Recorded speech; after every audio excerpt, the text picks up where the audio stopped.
of his decision, but would not change his mind. He was now looking at a future across the Atlantic. His immediate attention was to discuss and decide the fate of the company.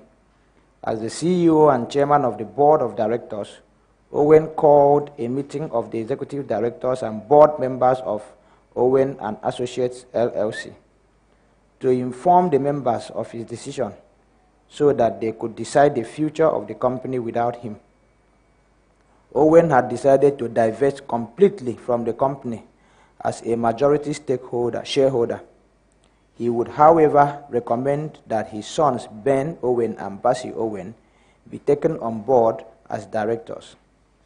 The shares held by their late mother would be transferred to them, so each of them would have 50% of the total, keeping the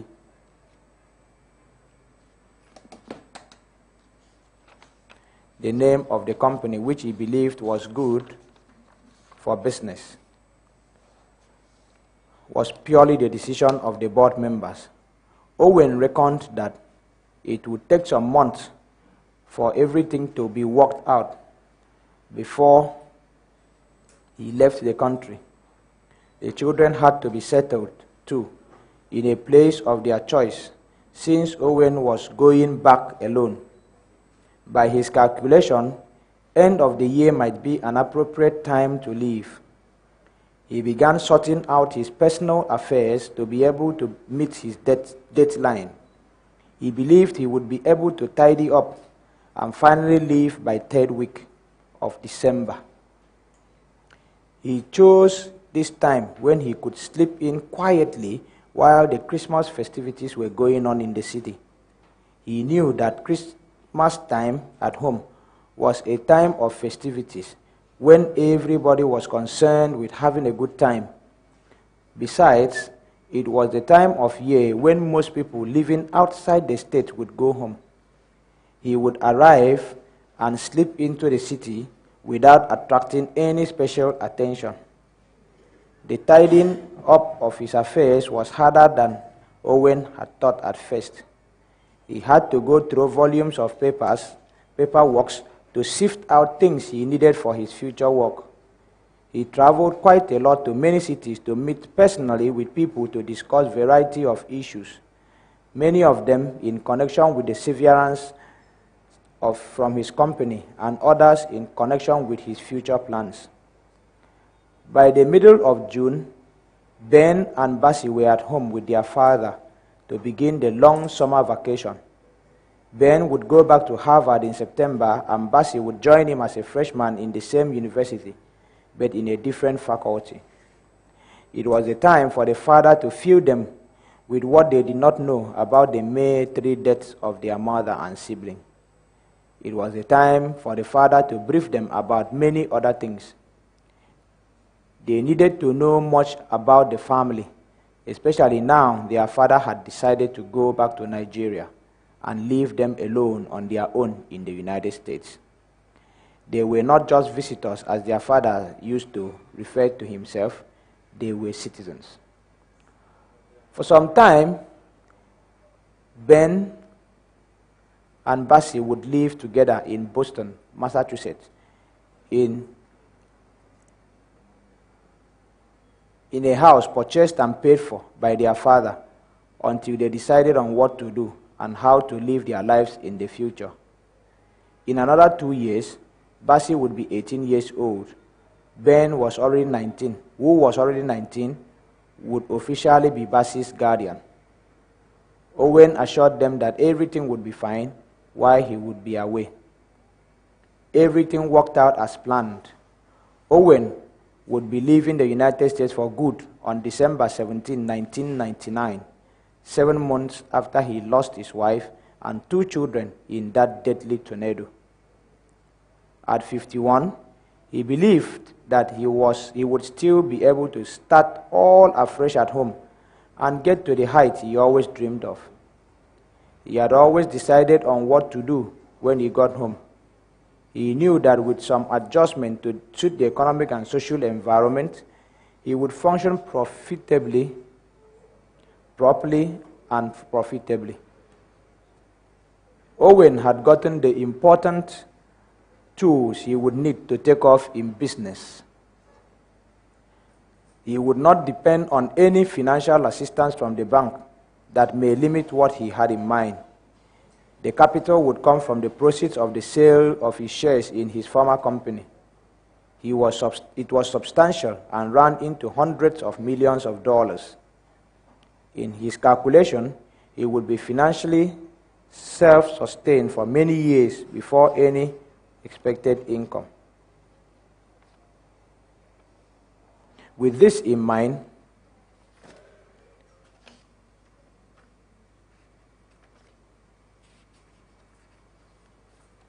with this mindset and arrangements made, and all things being equal, Owen did not intend to waste one single day when he arrived home. Meanwhile, his friends and former associates were falling heads over heels in calling to arrange social meetings to bid Owen farewell. Owen had a hard time declining the invitations from most of them because, as he said, he wanted to leave as quietly as he came in. He, however, made himself available to them, but not in a social gathering. He did not want to antagonize anyone, believing that he might need them someday. Many of his friends who met or spoke to Owen tried to make him feel sorry for wanting to leave the United States at a time he was on top of the socioeconomic ladder. His company was one of the best performing companies in its class. It enjoyed the competitive edge it had among the defense contractors. The company's profit continued to rise year after year. None of these were able to convince Owen to change his mind. But he knew that he would from time to time come to America for something or just on a visit. After all, he was leaving his sons behind in the country. Chapter 9.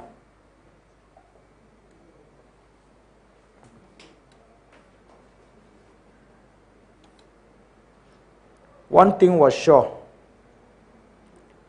It was not the loss of his wife and children that made Owen decide to leave the United States of America for his home in Nigeria. From the first day he arrived in the United States, Owen knew that he was in the country as a guest and visitor.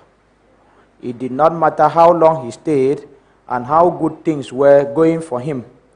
He would go back to his roots. The loss of his wife and children might have been an awakening signal, a reminder that it was time to move. He saw it as the time to leave the scene and go to start a new chapter. Owen recalled many times over the years the manner circumstances made him leave his country. He was reduced to a position of helplessness. Each time he remembered that moment, Owen felt bad in spite of his accomplishments. Leaving the United States was his choice, his decision, and his responsibility.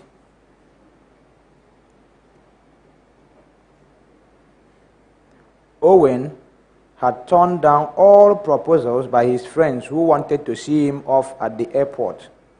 Only Ben and Bassie accompanied him to the airport that evening. It was the same airport through which he entered the United States 30 years ago. But this time, JFK in New York had no excitement for him, nor the expectancy it had then. The excitement of going home finally after the many long and eventful years was subdued. The only show of emotion was when he bid his children farewell and walked the security area to his waiting plane. The Air France flight he boarded in New York would take him to Charles de Gaulle's airport in Paris, where he would change to another Air France flight and fly to Lagos, Nigeria, the following day. This was the same route, the same airline he used 30 years ago, and to Owen, it seemed as if he was tracing his way back to where he came from. The layover time in Paris would be 6 hours, and Owen intended to use that time to meet his longtime friend Anne Dupont. From his first-class seat, Owen looked down one last time to have a glimpse of New York City. It was beautiful, he thought, and suddenly the realization came that it was not the last time he would see New York. The fond memory of the city, and indeed the entire country, spontaneously awakened in him. He, however, wanted to forget it at that moment and move on.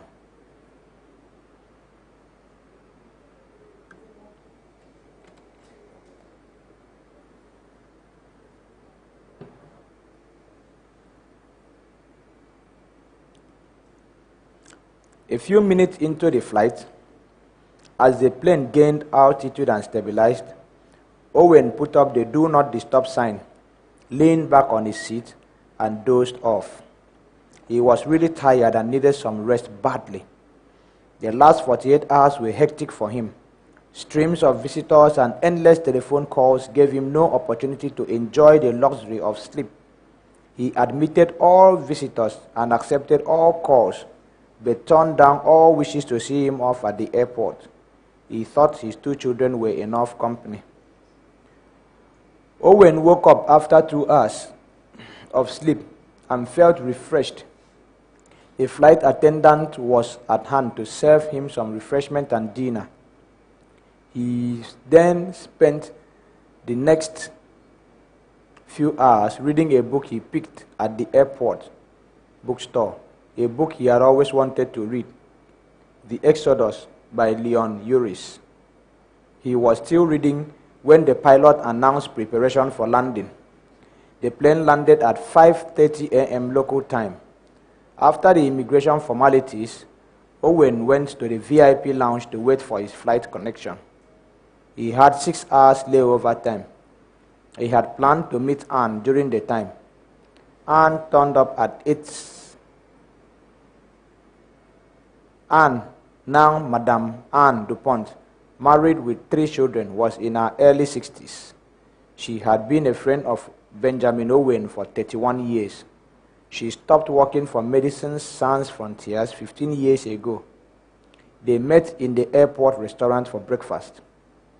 Anne and Benjamin were no strangers to each other. They discussed almost everything under the sun, except by mutual consent, the misfortune for which Owen was still grieving. They revisited the moment of their first meeting in Port Harcourt, Nigeria in 1968, and subsequent events in Owen's life since then. Anne was still the only person Owen could freely discuss his life. The meeting was very refreshing for both of them, and the time they said goodbye to each other, Owen was ready to board his connecting flight to Lagos. It was another Air France flight that would take Owen and other passengers to Lagos. It took off at 11:30 a.m. local time and was scheduled to take 5.5 hours. Immediately the plane reached a stabilizing altitude, Owen put up the "Do Not Disturb" sign and slept off. By the time he woke up, the plane was flying over the Sahara Desert, and it would be in Lagos in another 3 hours. Owen recalled that he did not inform anybody of his homecoming, and so did not expect anybody to receive him on arrival. He knew Lagos well and had booked his hotel accommodation for the number of days he intended to stay in the city before flying to his home state capital, 500 miles east of Lagos, his final destination. As the plane moved steadily toward its destination, Owen allowed himself a little pleasure of reminiscing on how it was 31 years ago in November 1968 when he departed Lagos for Paris with a small suitcase containing all his earthly possessions. Now he was returning to Lagos. with 8 suitcases. Then, nobody saw him off, and now nobody would receive him. He also knew that a lot of things have changed.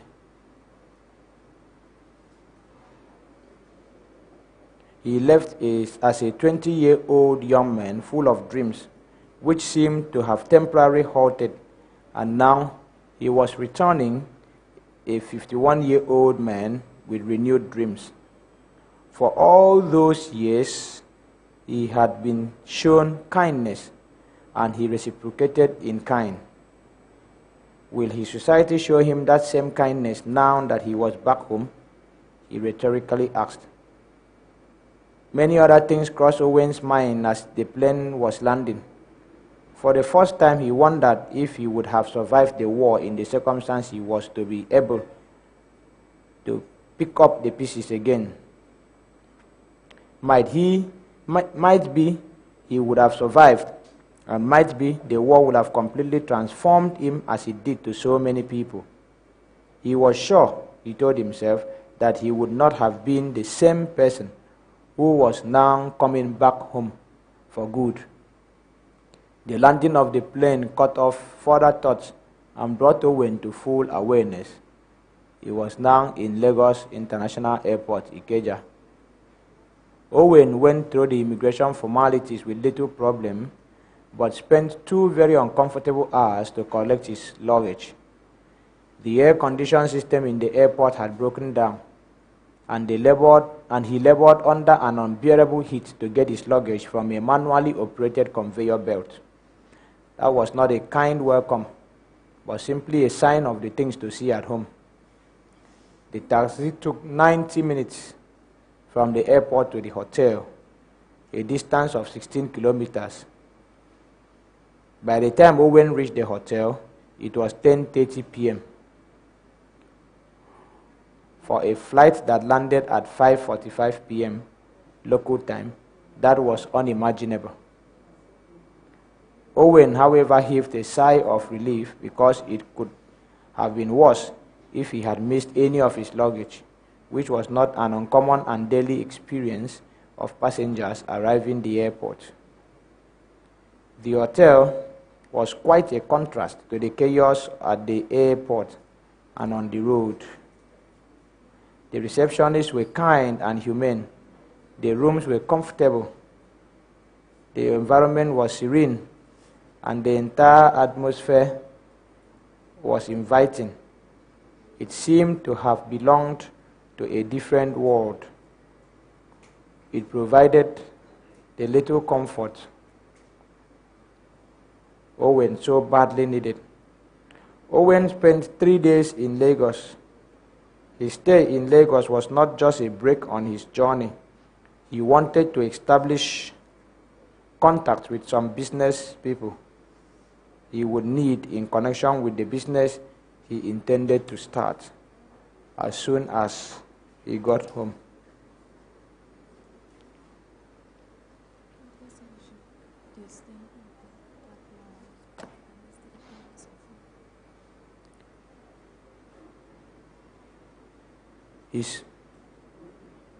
Owen was considering registering an architectural company as a major concern and 1 or 2 subsidiary companies simultaneously.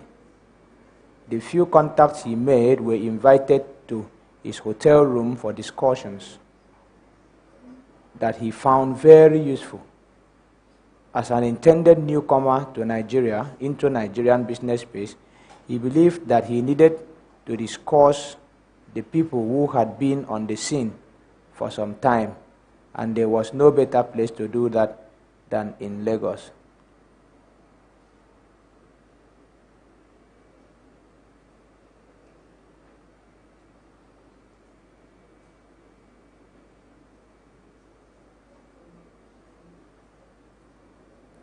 After 3 days, Owen left Lagos.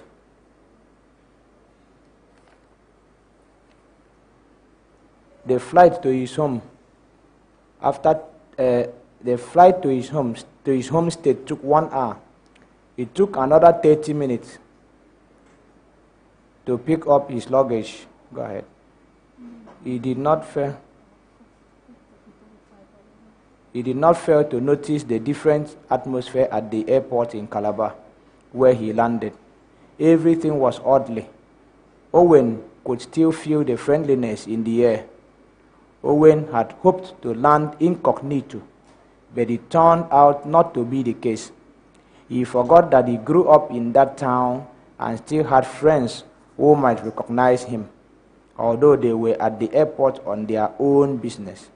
2 of Owen's boyhood friends recognized him and went to meet him. Before he knew it, there was a crowd around and chatted with him. They all remembered him as Barsi. Owen did not need to hire any taxi. He was given a free ride into town, straight to his hotel. Owen's house, which had remained unoccupied for the last 3 years, had to be cleaned first before he could move in. Owen recalled his thoughts while he was in the plane. Perhaps this gesture by his friends of decades ago was the beginning of the kindness he expected from the society. After all, he thought, the society might not have changed that much, since one could still find some people who could spare their time and resources to offer unsolicited help to somebody they had not met for a long time, and somebody they may not expect any return from.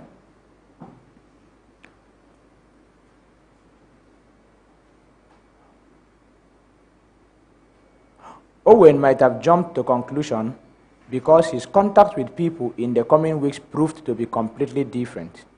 He knew better that a sparrow does not make a summer. The Nigerian society had changed, and had changed a lot more than he thought, and there was a complete change in values. Socio-economic changes made money the only thing people craved for. How they got it did not matter, and nobody seemed to ask any questions. Discipline had completely broken down in the society, that many parents were unable to keep their children under any form of control. The new political changes after the Civil War created new orientations and loyalties. Everything seemed to have been monetized, including morality in the society. The congestion in the city caused by population drift from the villages was part of the change, and the most visible one were hordes of young people roaming the streets trying to eke out a living or to steal what they could. He was really concerned with what he saw. The socioeconomic situation was so bad that only the high-handedness and the brutality of the police prevented a complete breakdown of law and order. His surprise was perhaps more, in fact, when the authorities appeared unwilling to or unable to do anything, or not knowing what to do to change the situation, than in the actual existence of the situation.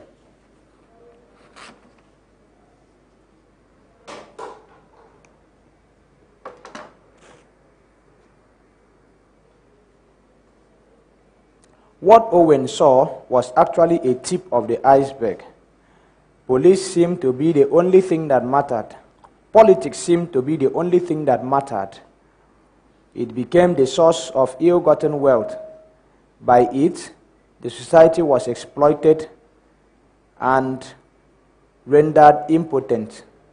Politicians moved around with thugs they called bodyguards. They drove the finest automobiles in town and lived in secured areas in the city. For the others, the constant battle cry was insecurity of life and property.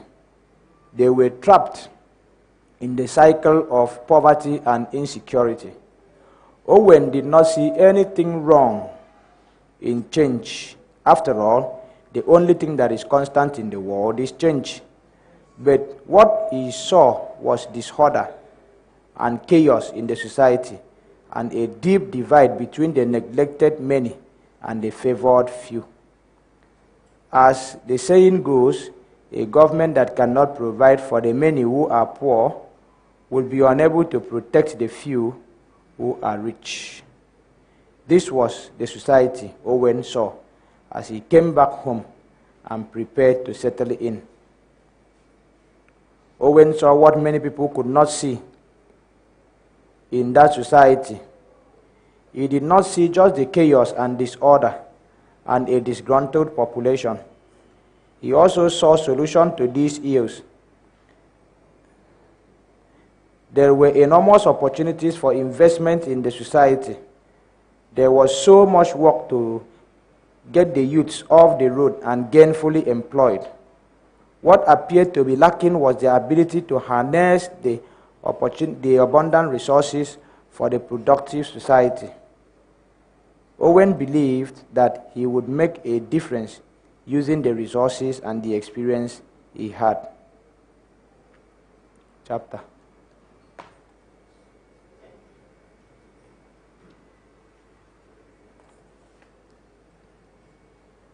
Three hours.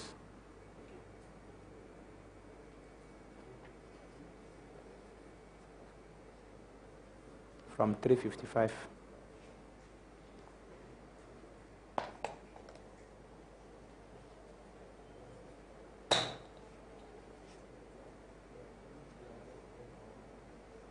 Chapter 3. Chapter 10. Home, sweet home. Owen spent the first few weeks at home studying the investment terrain vis-a-vis the economic situation and making preparations to start some businesses. He consulted widely with people in the private sector as well as those in the public sector. He had already decided to invest in two critical areas. He incorporated Owen and Associates Architectural Designs as a limited liability company. Although he had the resources to meet the required capital, he had to bring in 2 junior partners to meet the requirements of the law. His father was also designated a non-executive director of the company. The new company started operations at a temporary location in 2 rooms on the ground floor of Owen's house. The first job handled by the company was the design and construction of its headquarters building. It was a magnificent edifice that changed the landscape in many ways. It became a landmark in the city. Apart from providing office space for Owen and Associate Architectural Design, the complex was designed to have shops and offices and a large car park. The construction took 10 months to complete, working 7 days a week. Owen was determined to bring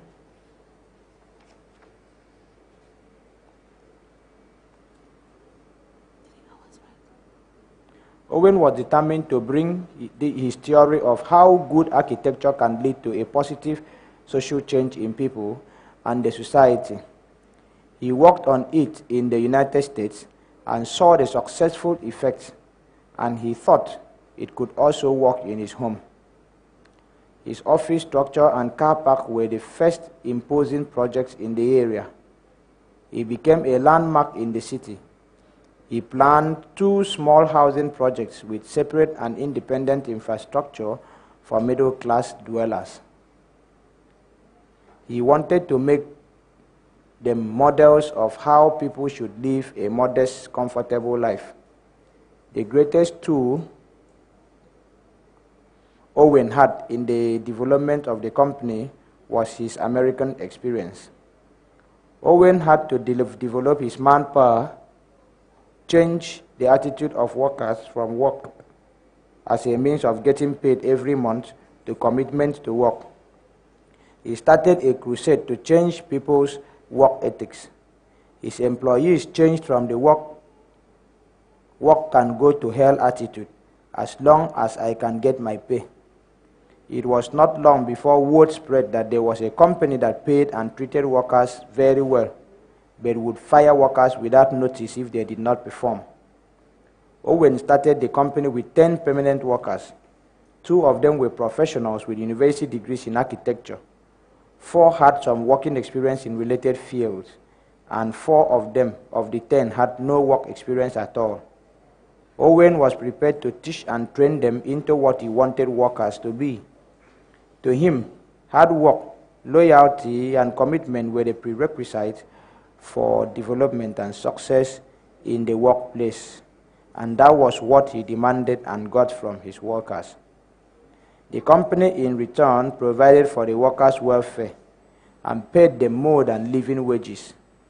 This was Owen's formula for success, his business. The people who helped to create the wealth should also be able to enjoy part of the wealth. As business activities expanded, the company's workforce increased accordingly. In 2 years, the workforce reached more than 300 well-trained and motivated. Owen's success and fast growth in his business was partly attributed to the commitment of his workers and the value the company placed on them. Meanwhile, Owen also decided to incorporate a finance company to perform mainly 2 functions. The major function of the company was to loan money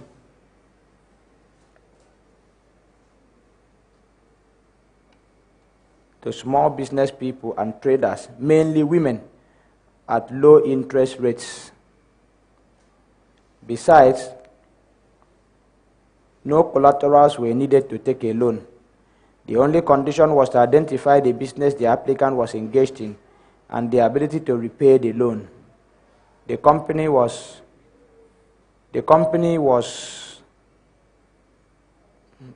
officials also examined the viability of their business and offered advice. The second function was to accept savings from small business people and traders at a high interest rate than commercial banks. It was Owen's form of socio-economic assistance to people in the lower income bracket. The purpose of the establishment of this finance company by Owen was to help the the small business person and traders who could not afford to borrow money from the commercial bank for their businesses. The complex procedure and the high interest rates charged by commercial banks made it absolutely impossible for these groups of investors and traders to raise money for their businesses. The finance company did not function like a conventional bank because it was not. Its interest rate on loans was much lower, and its interest on savings was much higher than the commercial banks. The operations of the company was simplified, and it needed few workers to handle the daily business transaction of customers. The finance company was an instant success. Many branches opened in the city and in some big villages. Small businesses expanded, economic activities blossomed, and the lives of many in the community saw a positive change, especially that of the women. They were able to put away small sums of money they did not need immediately in the bank for some interest. The banking culture was extended to those who were hitherto excluded.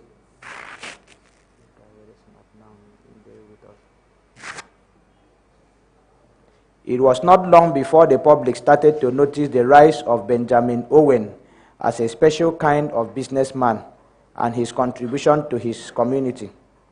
Apart from what his finance company was doing to the people, he offered sponsorship to needy students in tertiary institutions. Owen's scholarship scheme became institutionalized, and many students were looking forward to it every year. Many people in the community owed their education to the generosity of Benjamin Owen. The name Benjamin Owen soon became synonymous with humanitarianism. He never turned away any person or group that sought his assistance. Communities as well as individuals sought his assistance. He provided clean water, electricity, and paved roads to many communities and helped to promote their standard of living. He became a household name in the community. Many youths would aspire to be like him. One person caught his attention in one of the communities. He was Colonel James. Colonel James, Owen recalled, was the commander of the Army Brigade, where Owen spent 4 months in captivity, constantly threatened to be executed before he escaped to Lagos. That was 34 years earlier. When Owen met Colonel James again, he had retired from the military. He was no longer that man of pomposity and braggadocio. The source of his power and authority had gone with his retirement. He now lived as a normal human being in a real world. The change in his lifestyle and years of struggling had taken a great toll on him. Age and hardship were also telling on him. The old war horse wanted to start a new relationship with Owen based on the former relationship 34 years earlier. Owen, on the other hand, refused to make any reference, either in word or in action, to that relationship. Owen wanted to treat Colonel James like any other person who needed his assistance, but because of his persistence in asking, he got more than he deserved. Society seemed to have forgotten Colonel James. Even his own very constituency abandoned him. He remained an unsung, unrewarded hero. Owen found him, lifted him up, and gave him a chance to live again. But surprisingly, he was insatiable. He told all those who cared to listen how he saved Owen's life and wanted to portray him as an ingrate. But the people knew better. Deep down in him, Owen always knew that Colonel James did not have the powers he ascribed to himself to be able to take Owen's life. Owen had witnessed hundreds of innocent people being condemned to death by the order of this man. Owen, being the kind of man he was, did not want the man's past fiendish behavior to stop his magnanimity toward him. Owen survived the ordeal he was subjected to by Colonel James because of his unshaken belief and trust in his God and in himself as a man of destiny. He was a deeply religious person, but avoided ostentatious religious practices. His strength lay in absolute confidence in himself to seek for and get what he needed, and the commitment to serve others and humanity. He believed in serving God through service to humanity. Owen seldom discussed his past life with people, except with his children and his wife when she was alive. It was not that he was ashamed of anything he did in the past, but he grew up to be a man who always lived in the present and focused in the future. To him, the past was simply a reference point referred to when needed to guide events in the future. Owen's present focus was on the growth and development of his business empire and how he could contribute to the welfare and development of the people in his society, the place he always called home. He was beginning to see the result of his effort and was happy about it. Owen got a shock one morning as he arrived at work. His accountant brought to his attention an anomaly she spotted in the accounts of the company. The account reflected a deficit of 420 million naira, about $2.2 million. That was enough to cripple the company's activity. Owen wasted no time. He and the accountant went to see the bank manager. After a protracted discussion, the manager informed Owen that the problem could only be resolved at the bank headquarters in Lagos and advised him to personally go there. Owen was in Lagos the following day. After examining his account, the bank manager referred Owen to his brokerage agency, where he said the mistake originated. A few weeks earlier, Owen had decided to raise some money for further expansion of his business, and he instructed his broker to sell 30% of his holdings in 2 companies.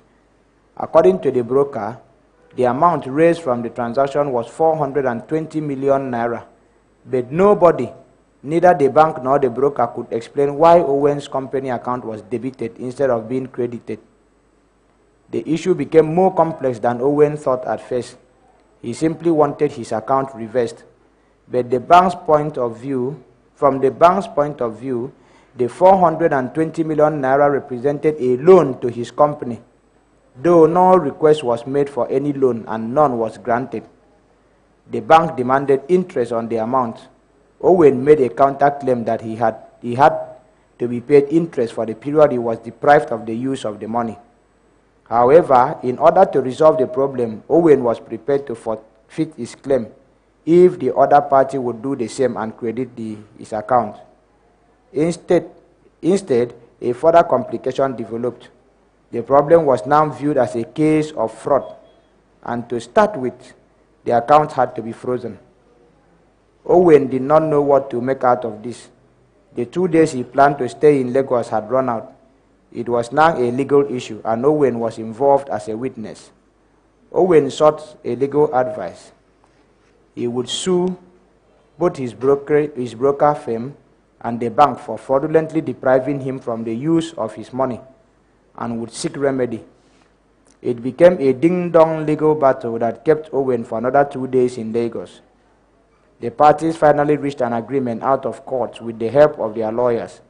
Owen would be paid interest on his 420 million naira for the period the money had been in the bank, and the bank would unfreeze his account immediately. Owen wanted to leave Lagos immediately, but he had no money to settle his hotel bills and purchase a ticket that had to be paid for in cash. He went to the bank to get some money, but his account was still frozen. After pleading with the manager to no avail, Owen decided to go back to the hotel and wait until his account could be accessed. It was already a Friday, which meant that Owen would spend the weekend in Lagos doing nothing. As Owen was about to leave the bank, a young lady, a senior bank officer, accosted him. He hesitated and then turned to face the lady. Owen could not hide his admiration of what he saw. The lady was tall and elegant, with long black hair, exceptional eyes for a black woman. Besides the captivating beauty before him, Owen also saw the striking resemblance in physical of him and the lady. Owen, trim and elegant, stood at 6 feet 2 inches. The beautiful lady was nearly as tall. Both of them could easily stand out in a crowd. They were instantly drawn to each other like magnets. She addressed Owen as Mr. Bassey and apologized that she overheard what he was discussing with the bank manager. "My name is Blessing. It appears, Mr. Bassey, that you need some help." "Thank you, Blessing. Yes, you are right. I need some help. And how can you help me?" Blessing knew that Owen was her kinsman. Apart from sharing a name, there were other things about him she saw but could not explain. The urge to speak to him was so intense that she could not subdue it. His need for some money became a perfect excuse. This is where the story begins. "I know you don't live in Lagos and you want to get back home. If you need some money, I can be of help. How much do you need?" Owen knew that there was no need prolonging the conversation and arguing with the young lady, who was ready and offered to help him. "Thank you, Blessing. I should need enough money to take me home and a little more to settle my hotel bills. Say 100,000. "If you can wait for me," said Blessing, "I will be back with the money in no time." She hurried away. Owen could not comprehend. This was a young lady, a perfect stranger, he thought, who offered to help him in a society where entrusting friends with money was rare. As he was still struggling to make sense out of it, The lady returned with an envelope and handed it to Owen. "This is 100,000, sir." "Thank you, Blessing," said Owen as he took the envelope, held it as if it was the most prized thing in his life. "I appreciate what you've done for me. How do I pay back the money?" The lady managed a smile and told him, "My name is Blessing Okonbasi. Here is my account number. Please pay it into this account when you get to Calabar." Owen looked at the lady in astonishment and tried very hard to hide his surprise. He recalled that his former names were Basi Okonbasi before he changed his names to Benjamin Basi Owen. He quickly overcame the shock and put the name sharing to a coincidence. After all, these were common names in the area. Still fumbling, he managed to say, "What a small world. Please call me Benjamin Basi Owen." He thanked Blessing again and hurried out of the bank. It was already 11, and the next flight to Calabar was 2:30 p.m. He knew that the traffic to the airport was unpredictable, even at that time of the day. Throughout the 1-hour duration of the flight from Lagos to Calabar, Owen found it difficult to think of other things. He continued to see Blessing, her beauty, her elegance, and her steadfast look at Owen. For the first time in many years since Owen came back from the US, he saw a woman who made him start to think of women again. He was sure that it was not the last time he would see Blessing. Owen remembered the look in the lady's eyes that first time they met, and knew that their meeting was not so accidental. Early on Monday following his arrival from Lagos, Owen dutifully sent somebody from his office to First Bank branch in Calabar to pay 100,000 naira into Blessing's bank account. He called her thereafter to let her know that her account had been credited and to thank her again.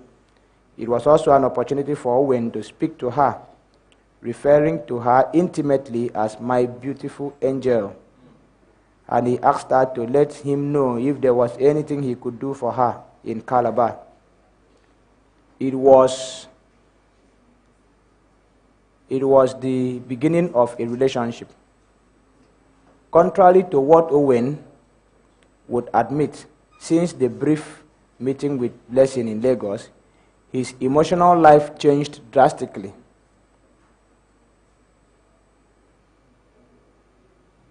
He would from time to time start thinking about Blessing. His thoughts would momentarily drift away from his work into a brown study and suddenly would come out of it. It was during one of those moments that his telephone rang. The call came from Blessing. It was 1 month after Owen came back from Lagos. Blessing called to inform Owen that she would be visiting Calabar on an official duty for 1 week and requested Owen to make a hotel reservation for her. Owen noted a coincidence, that Blessing called at the very time Owen, was thinking about her. He also concluded that Blessing wanted to see him again, otherwise her office in Calabar could have conveniently made a hotel reservation for her, since she was coming on an official duty. But Blessing chose to ask Owen to do so as a way of notifying him of her coming. That was Owen's deduction from that action. It was right, and they say one thing led to another. He was, however, delighted that he would be able to see Blessing again earlier than he expected, and would be able to use the opportunity of her visit to reciprocate the kind gesture she showed him in Lagos. He made the hotel reservation in her name, paid the required bill, and instructed the hotel that all bills would be settled by him. At a certain point, Owen thought he could offer to accommodate her in his house, and almost called to suggest so, but after some consideration, he decided to respect her request and keep the reservation. Besides, Owen thought that she might not be comfortable to stay with him since she did not know him much, nor did she have the knowledge that he had no family in the house. So he left the matter hanging until her arrival. When Owen believed that a situation might arise when the suggestion may come naturally, Owen lived in a very comfortable 5-bedroom mansion with himself and 2 younger relations as the only occupants. There was enough provision for visitors in the house. Owen was anxiously looking forward to the date of Blessing's arrival. He kept that day free and spent the time at home. Usually, Owen did not go to the airport to receive visitors, whether personal or official. It was customary as a company policy for Owen to send drivers to the airport to meet and bring in visiting guests. But Owen decided to go to the airport to receive Blessing himself instead of a driver. On the day Blessing arrived, the weather was fine. The unpredictable rain had stopped 2 hours earlier, and the sun was gradually coming out. Owen drove the 25 minutes to the airport with anxiety and anticipation, the kind of feeling he never had for a very long time. He worried if he would recognize her in the usual flood of passengers from a Lagos flight.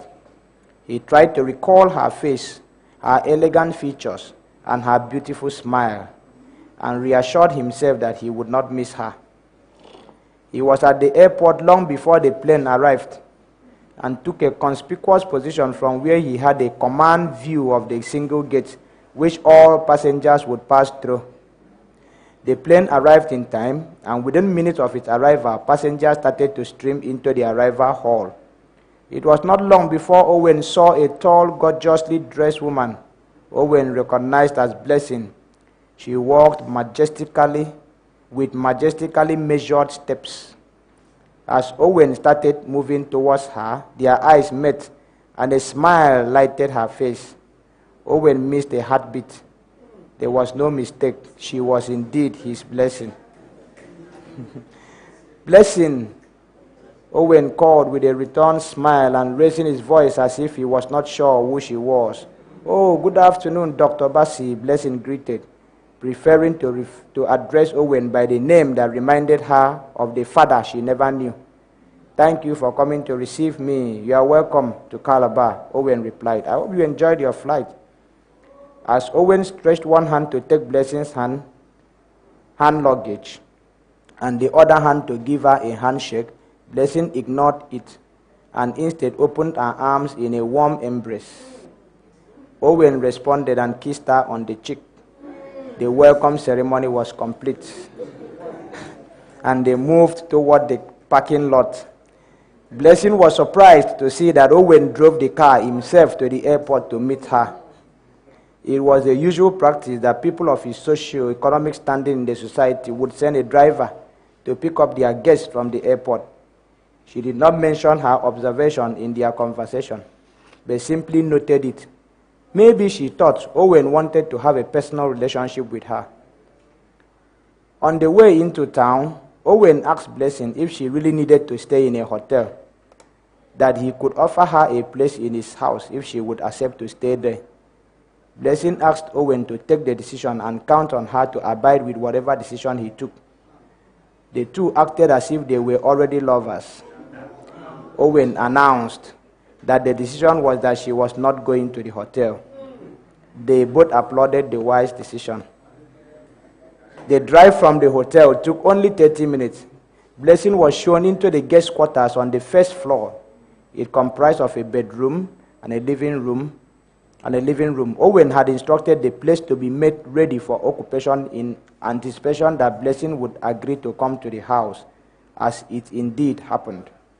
As Owen led Blessing into the room, Blessing could not hide her impression. The walls of the two rooms were painted off-white. The ceiling was painted sky blue, and the furniture and the carpet were a combination of light brown and ivory. The bed cover was light blue with white pillowcases to match. The window blinds and curtains completed the beautiful combination of the choice of furnishing of the rooms. The toilet was all white. The color scheme and the brightness of the rooms blended to uplift the soul of anybody in it. Blessing told Owen how wonderful the combination of colors in the room was and how everything fitted in together.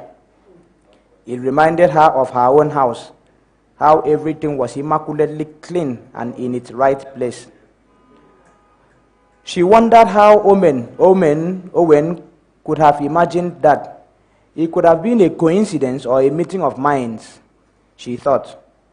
Owen informed his guests that they would go out for dinner, told her how to contact him or the housekeeper for anything she needed, and left the room.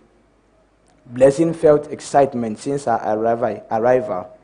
This was out of tune with her usual cool, calculated perception of situations. Something was gradually stirring up on the inside, and she could not say what it was or what caused it. She felt at home in the guest room and was equally very pleased to see Owen again. After the chance meeting in the bank, she had been thinking about Owen, which to her was odd and out of character. She was thinking of what to tell Owen when she heard a knock on the door. It was 6:30 p.m., and she knew that it was Owen coming to take her out for dinner. She was dressed and ready. When the door opened, there was another surprise. The two of them dressed formally in suits of similar color. Blessing wore a brown skirt, light yellow blouse, and brown coat, while Owen appeared in a brown suit over a white shirt and a red tie. Both of them wore brown shoes. They looked at each other. Was that a coincidence or a meeting of minds? They seemed to think. Blessing read more into the matching dress. She recalled the circumstance of their first meeting in Lagos, then the choice of colors in the guest room she occupied. Owen complimented her in her dressing and took her hand to lead her down to the waiting car. The Metropolitan Hotel was a short drive from Owen's house. It was a leading rendezvous for the elites in the city, and that was to where Owen and Blessing headed. The hotel was one of the few places to go for good food and fine drinks in the city, a choice place for the elite. Blessing felt at ease with Owen. It was the first time they would sit down together and talk. Owen chose the drinks and asked Blessing to choose the food. It was as if they had known each other for years. They talked about many things, including personal things. As the drinks and food arrived, they were pleased with each other's choices. Owen was very much impressed. Blessing was knowledgeable in very many subjects. As a senior bank officer in a management position, she was used to attending social events. She acted naturally and comfortably in Owen's company. And for the first time in many years since Oma died, Owen found comfort in a woman's company. He had denied himself that luxury of socializing with women in all those years. By 9:30, they were back to the house. They sat down again to talk over some drinks before Owen took her to her room and bid her good night.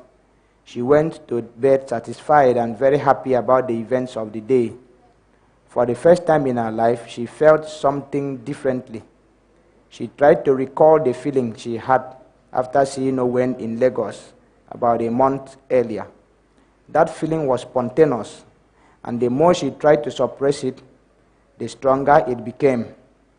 That feeling which urged her to speak to Owen, she believed it was a cosmic arrangement for her to meet Owen. She, however, cautioned herself not to come to a hasty conclusion.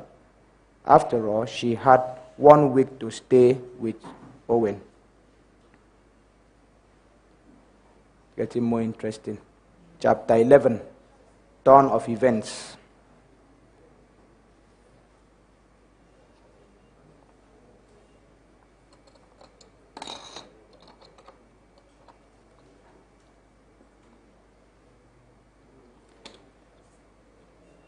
The driver from the bank picked up Miss Blessing Bassey and drove her to the bank to start her duty. Her temporary duty would last 1 week, and the driver would remain with her for the duration. She met the branch manager of the bank, briefed him, and outlined how she intended to proceed with her assignment. Miss Bassey was always very precise and disciplined when it came to her work, always thoughtful and anticipatory, and left nothing to chance.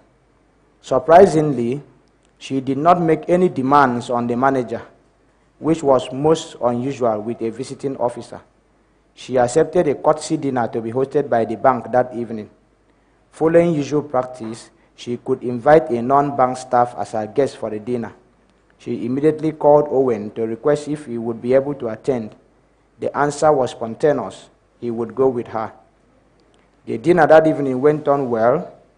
It was what it was meant to be, a welcome dinner in honor of a senior officer from the bank headquarters. It was a policy that the bank officers loved because it afforded them the opportunity to feel the pulse of headquarters about the branch. And the officers discussed freely. Miss Bassey was articulate and uncompromising and satisfied their expectations.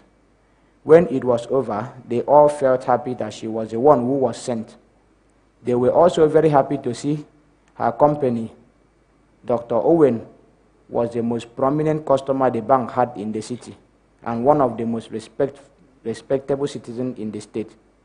For the 1 week Blessing spent in Calabar, she would leave the house at 8 a.m. in the morning and work throughout in the bank until 5 in the evening. At the same time, she told Owen that she would be preparing dinner in the house and ruled out going to the restaurant to eat. How she did it, Owen did not understand. Dinner was always ready at 8 p.m. She never asked Owen for money. She provided everything she needed in the house. Owen experienced a new kind of life for the duration of Blessing's stay in the house. Blessing was meticulous in her management. Each morning before she left for work, she would instruct the housekeeper on what to do. She was always specific in the instructions. If there was anything to be purchased for dinner, she would provide the funds. By the time she arrived home from work, everything she needed for dinner was ready, and then she went into the kitchen. It was cooking time. The product was always a fantastic dish for dinner. The practice was so standard and routine that it regulated Owen's evening arrangement for 1 week. Owen discovered that he and Blessing had very many things in common. He was a very orderly man, and so was Blessing. There was compatibility in the choice of dress, choice of food, manner of speech, and even the way each of them walked. They both worked hard and thrived for perfection.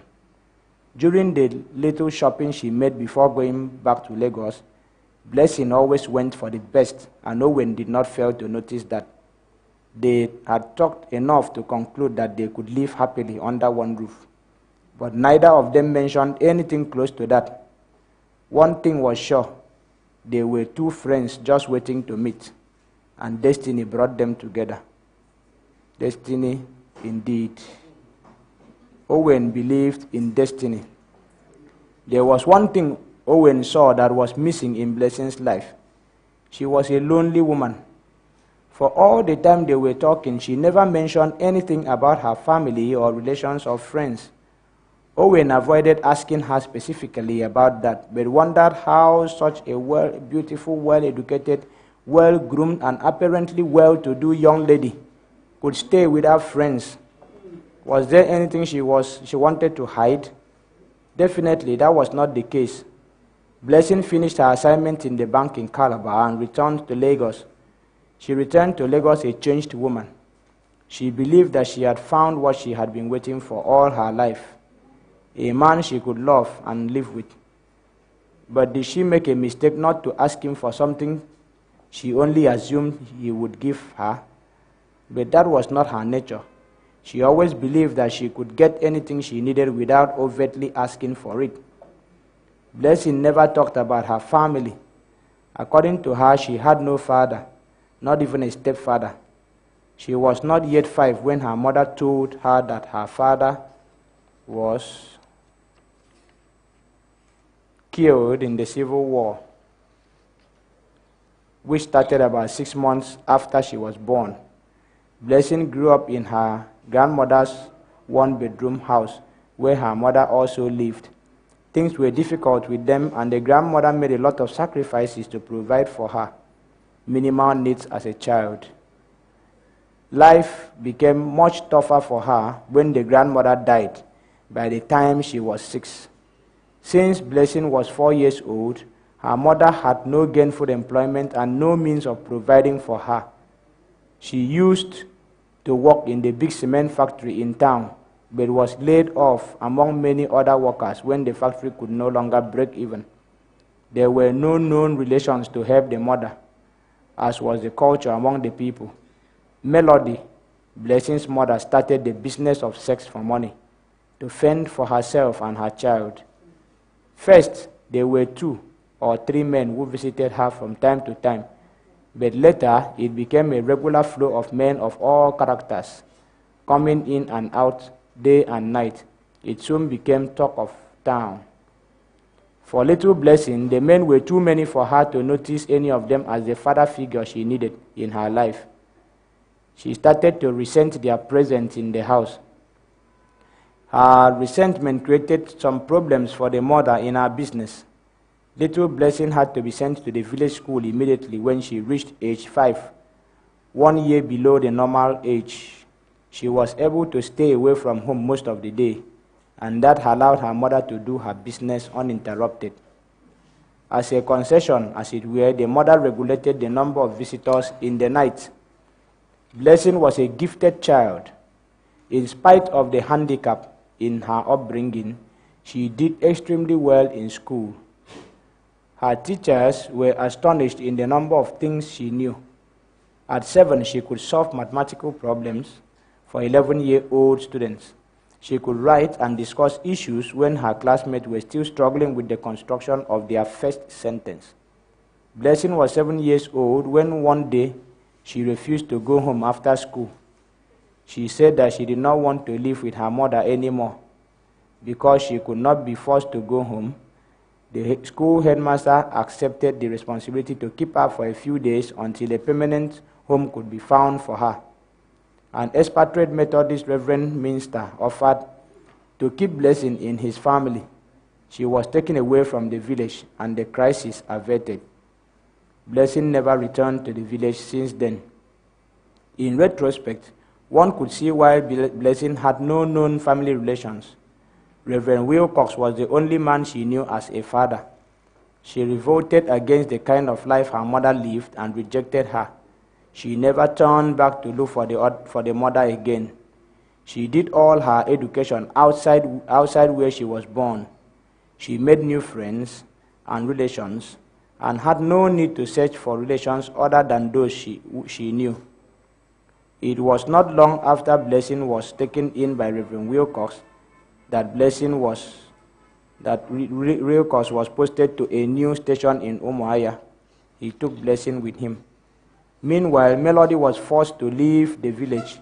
She set up shop in the city where she continued to ply her trade without molestation. Years later, according to information which filtered into the village, she followed one of her lovers to Equatorial Guinea, the island of Fernando Po, as it was known locally, a tiny country south of Nigeria across the Gulf of Guinea. After her elementary school education, where Blessing always remained on top of her class, she gained admission into Ovim Girls' School, Ovim. Ovim Girls' School was one of the leading missionary institutions in eastern Nigeria by then. She was only 11. For 5 years, she continued to dominate and maintain a first position in all her classes. She was still under the guardianship of Reverend Minister Wilcox, who was now stationed in Umuahia, a town not too far from Ovim. Blessing was unstoppable. She entered the University of Ibadan in western Nigeria before she celebrated her 18th birthday. All along, she had been studying on government scholarship, and now she was a federal government scholar, which meant that the financial provision that followed the award was sufficient to meet all her needs. She also received other internal awards based on her exceptional academic performance. Blessing went through the university financially self-sufficient, and for the first time, she was able to manage herself. At 21, Blessing graduated first class in economics. 2 years later, she received her master's degree with specialization in finance and banking. Blessing was as beautiful as she was brilliant, but she remained an enigma when it came to relations with men. Her relationship with her male classmates, or other men for that matter, was not beyond a normal friendly relationship. Men were falling head over heels seeking her love. She had a way of warding them off without being offensive. She never showed any sexual interest in men. She was not a lesbian either. There was something deep-rooted on the inside that she never understood, and for her, it never mattered. In spite of what men saw as abnormal in her, Blessing led a very normal and happy and normal life. She associated freely with both men and women. Apart from the excellent academic performance in school and in the university, Blessing also excelled in sports and other extracurricular activities. She won trophies in individual field events. She was the president of her high school debate club. She was the chairperson of her hall of residence in the university, the Queen's Hall. She was a leader her peers always looked up to, and she never disappointed them. Blessing was recruited by the First Bank before she finished her master's program. The First Bank was at that time a leading Nigerian bank. Blessing assumed duty in the bank immediately she dropped her pen. She was appointed a senior banking officer from where she started her career.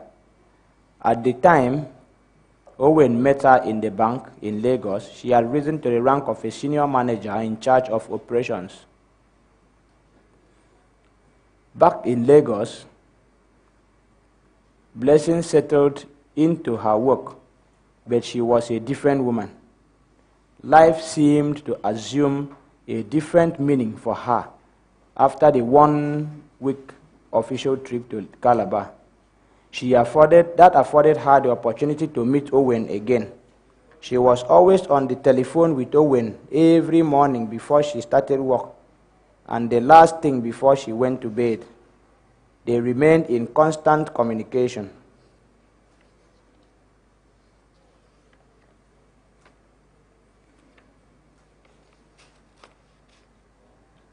On few occasions, usually public holidays or weekends, Blessing visited Owen at his invitation. The bond between the two was becoming stronger by the day. After 5 months of regular contact, Owen felt that he had understood Blessing well enough to propose to her. Her feeling for Owen was real. Owen's wealth and celebrity standing was beside the point. Besides her physical beauty, Blessing was a very confident and respectable woman. From the quality of her wardrobe and everything about her, she was well-to-do and independent. But women are unpredictable creatures when it comes to the issues of the heart and the world of materialism. Owen had come to see Blessing differently, so he traveled to Lagos on this special weekend to propose to her. Blessing had been expecting it. They celebrated it at a dinner that night, and there were no witnesses when Owen slipped in the engagement ring on her finger. Owen returned to Calabar the following afternoon. There were no relations to be consulted, so two of them decided on a date for the wedding. They allowed just enough time for preparations to be made. It promised to be an elaborate wedding. The only two people Owen was obligated to inform were his children, Ben and Bassie. Ben was now 24 and was just starting his PhD program in aeronautic engineering, while Bassie was in a medical school in Harvard. Ben and Bassie would attend the wedding of their father and Blessing. For Owen and Blessing, life continued to be normal. Their relationship was on a different level now. Their communication was between a wife and a husband who were waiting for the bells to toll. Blessing was making more frequent visits to Calabar to consult with people who were engaged in the wedding arrangement. She also had to discuss with Owen about the wedding gown, which was coming from Lagos. Owen got a surprise call one month after his engagement. Blessing was transferred to Calabar as the branch manager of the first bank there. This was good news for both Owen and Blessing. They would now be residing in the same city. As a top management officer, Blessing knew that there was an ongoing process to move top management staff around, but she had no clue that it would affect her. It was, however, not a complete surprise because she had spent 12 of her 15 years in the bank in Lagos area alone. What was a pleasant surprise was that she was sent to Calabar. Blessing arrived in Calabar to resume duty and moved into her office residence. Her movement to Calabar fitted very well into her wedding plans. She was now closer to Owen, and they could easily work together. It was easier for her to combine her heavy responsibility in the bank and getting things together for her upcoming wedding.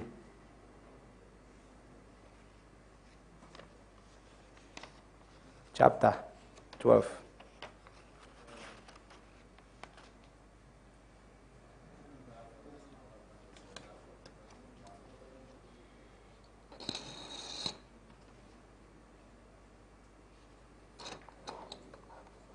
The wedding. The sensational wedding card read, Benjamin Bassey, with Blessing Bassey. Date, Saturday, August 21, 2005. Follow the story.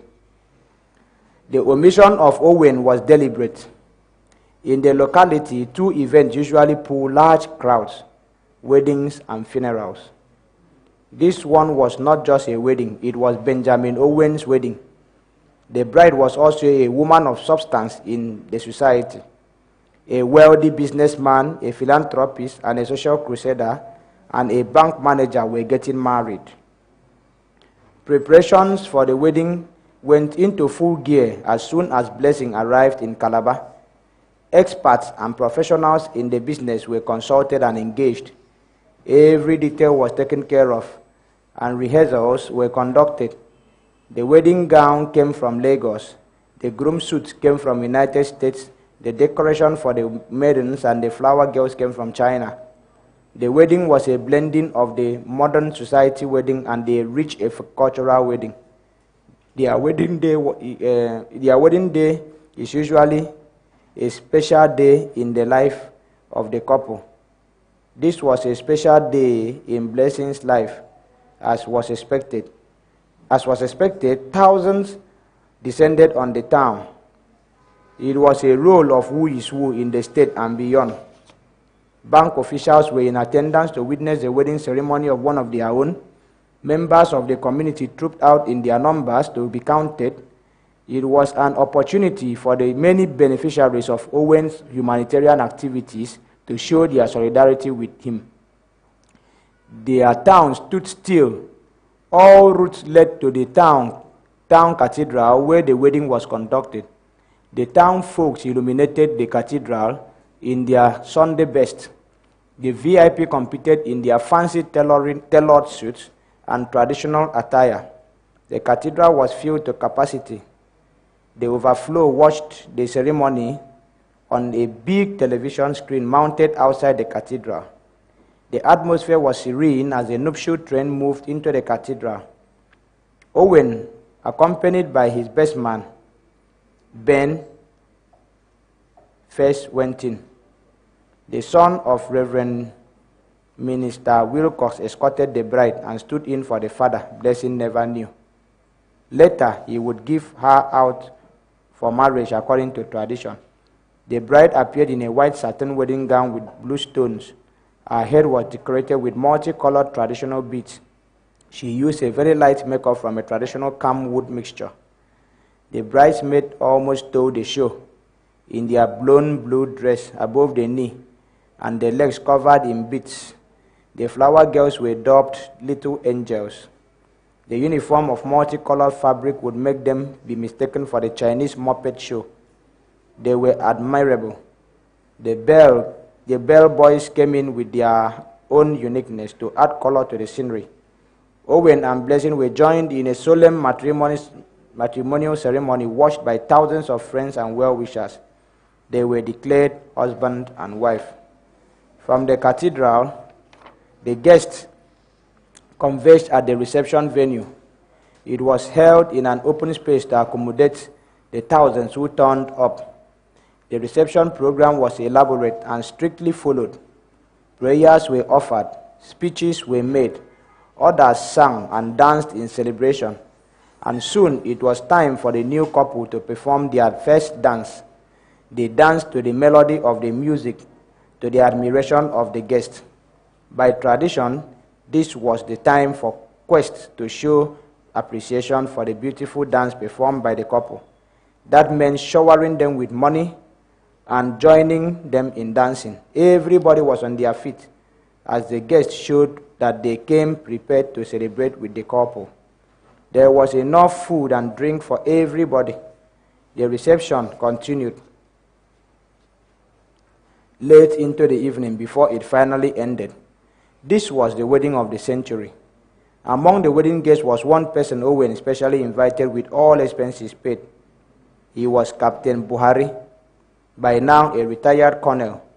Over the years, Owen did not forget Buhari, the first officer he met when he walked into the hands of the federal troops. He still remembered that moment he thanked Captain Buhari and told him that they would meet again. 2 days after the historic wedding, the couple flew out of the country on their honeymoon. There was something peculiar, or maybe unique, in the honeymoon. The couple did not know where they were going to spend the honeymoon until a day before their departure. The arrangement was contracted to the professional who handled the entire wedding arrangement. It was part of the contract. They used their professionalism, imagination, and experience to create and work out every detail of the honeymoon.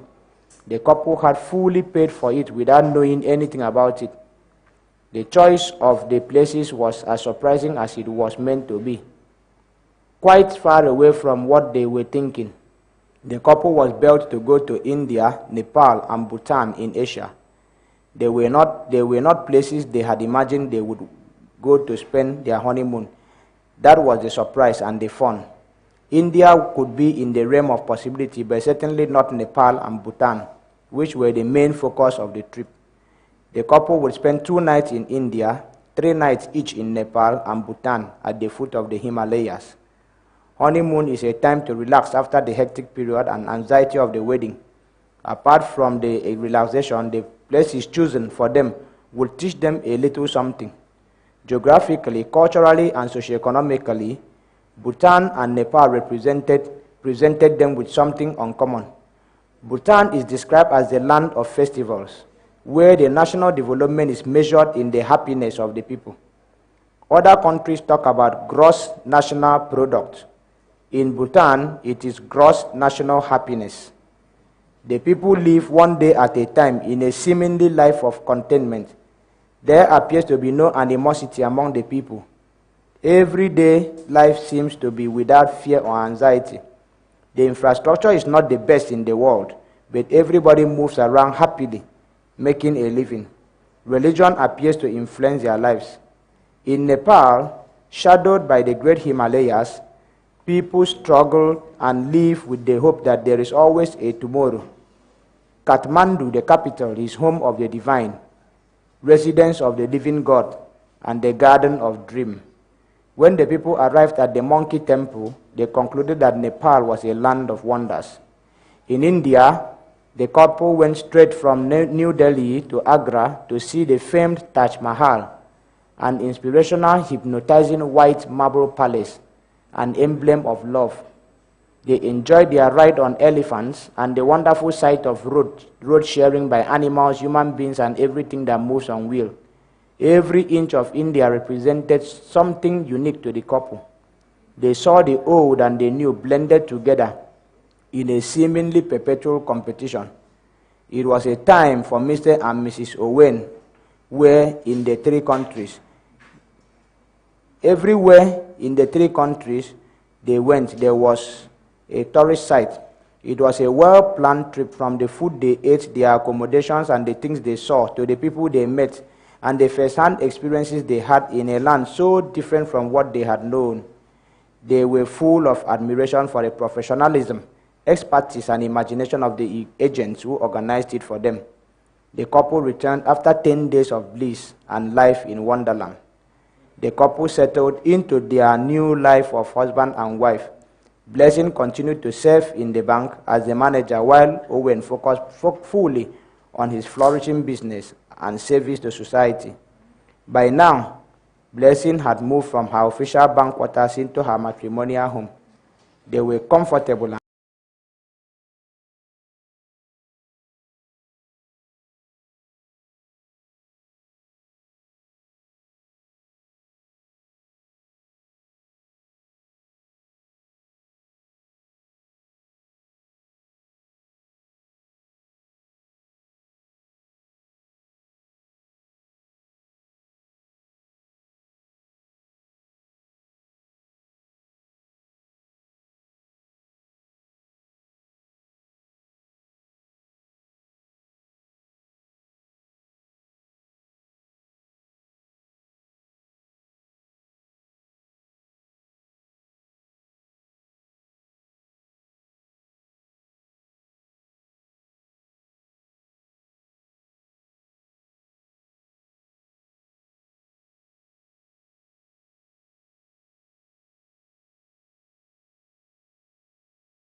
Melody's return had no effect on Blessing.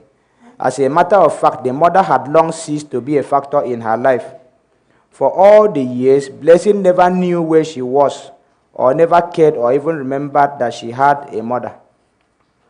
Likewise, if Melody ever thought of her daughter, she shared no such thoughts with anybody. One day, as she was watching television, Melody saw a woman called Mrs. Owen featuring in a public enlightenment program and recognized her as her daughter, Blessing. Before that moment, Melody did not remember anything about the daughter who ran away from her more than 35 years ago. She did not make any attempt to find out where the daughter was when she came back. But seeing her daughter on the television screen, after so many years, evoked some maternal emotions she was not able to control. That feeling came naturally and set in motion the anxiety to see the daughter. She started asking questions about Mrs. Owen. The Owens were a household name in the city. Besides, this was a place where one could readily find people who volunteered information. so it did not really take long before Melody knew all she needed to know about the daughter and her husband. She also located where they lived, but she was afraid to go to the house and ask for blessing, fearing that having abandoned her for so long, she would not recognize her as the mother. She preferred to approach the house unnoticed, but unfortunately for her, the location of the house made such an adventure difficult, if not impossible. It was late in the evening when Melody made her third attempt to look into the house. She chose a very auspicious time. The rooms on the ground floor of the house were brightly lit, but it was not dark enough to switch on the lights outside. It was easier for the person standing outside to see the house than vice versa. From an upper floor room, Owen saw a figure standing in the kitchen window and went down to have a closer look. She was an elderly woman, unarmed, but still he had to approach the figure cautiously. Owen moved close enough to recognize her as Melody, although he had not met her for more than 30 years. Their eyes met. She was still gazing into the kitchen as Owen moved closer to question her presence there. Owen did not call her by name but gestured to her to go nearer. Instead, Melody sprang back like a teenage girl and started talking. "Don't touch me," she shouted as she tried to flee the scene. "You have committed an abomination. That is my child. Where did you find her?" She continued as she pointed to the kitchen. "They told me about you, so it is true. I cannot live to see this. She is your daughter. You are her father. This is an abomination." Owen was dumbfounded. He had heard enough from Melody, and he heard her very well. But he needed to talk to her. After the outburst, she fled the scene, and Owen thought that he could pursue and catch up with her, but changed his mind. Owen knew that he was not dreaming. He heard her clearly. He went back into the house, sat down alone, and started to think of those words. "That is my child. She is your daughter." Owen decided to look for Melody wherever she may be. It was getting dark, so that search would start in the morning. She needed to hear the full story from her. Owen heard Melody very clearly. She was old but not crazy.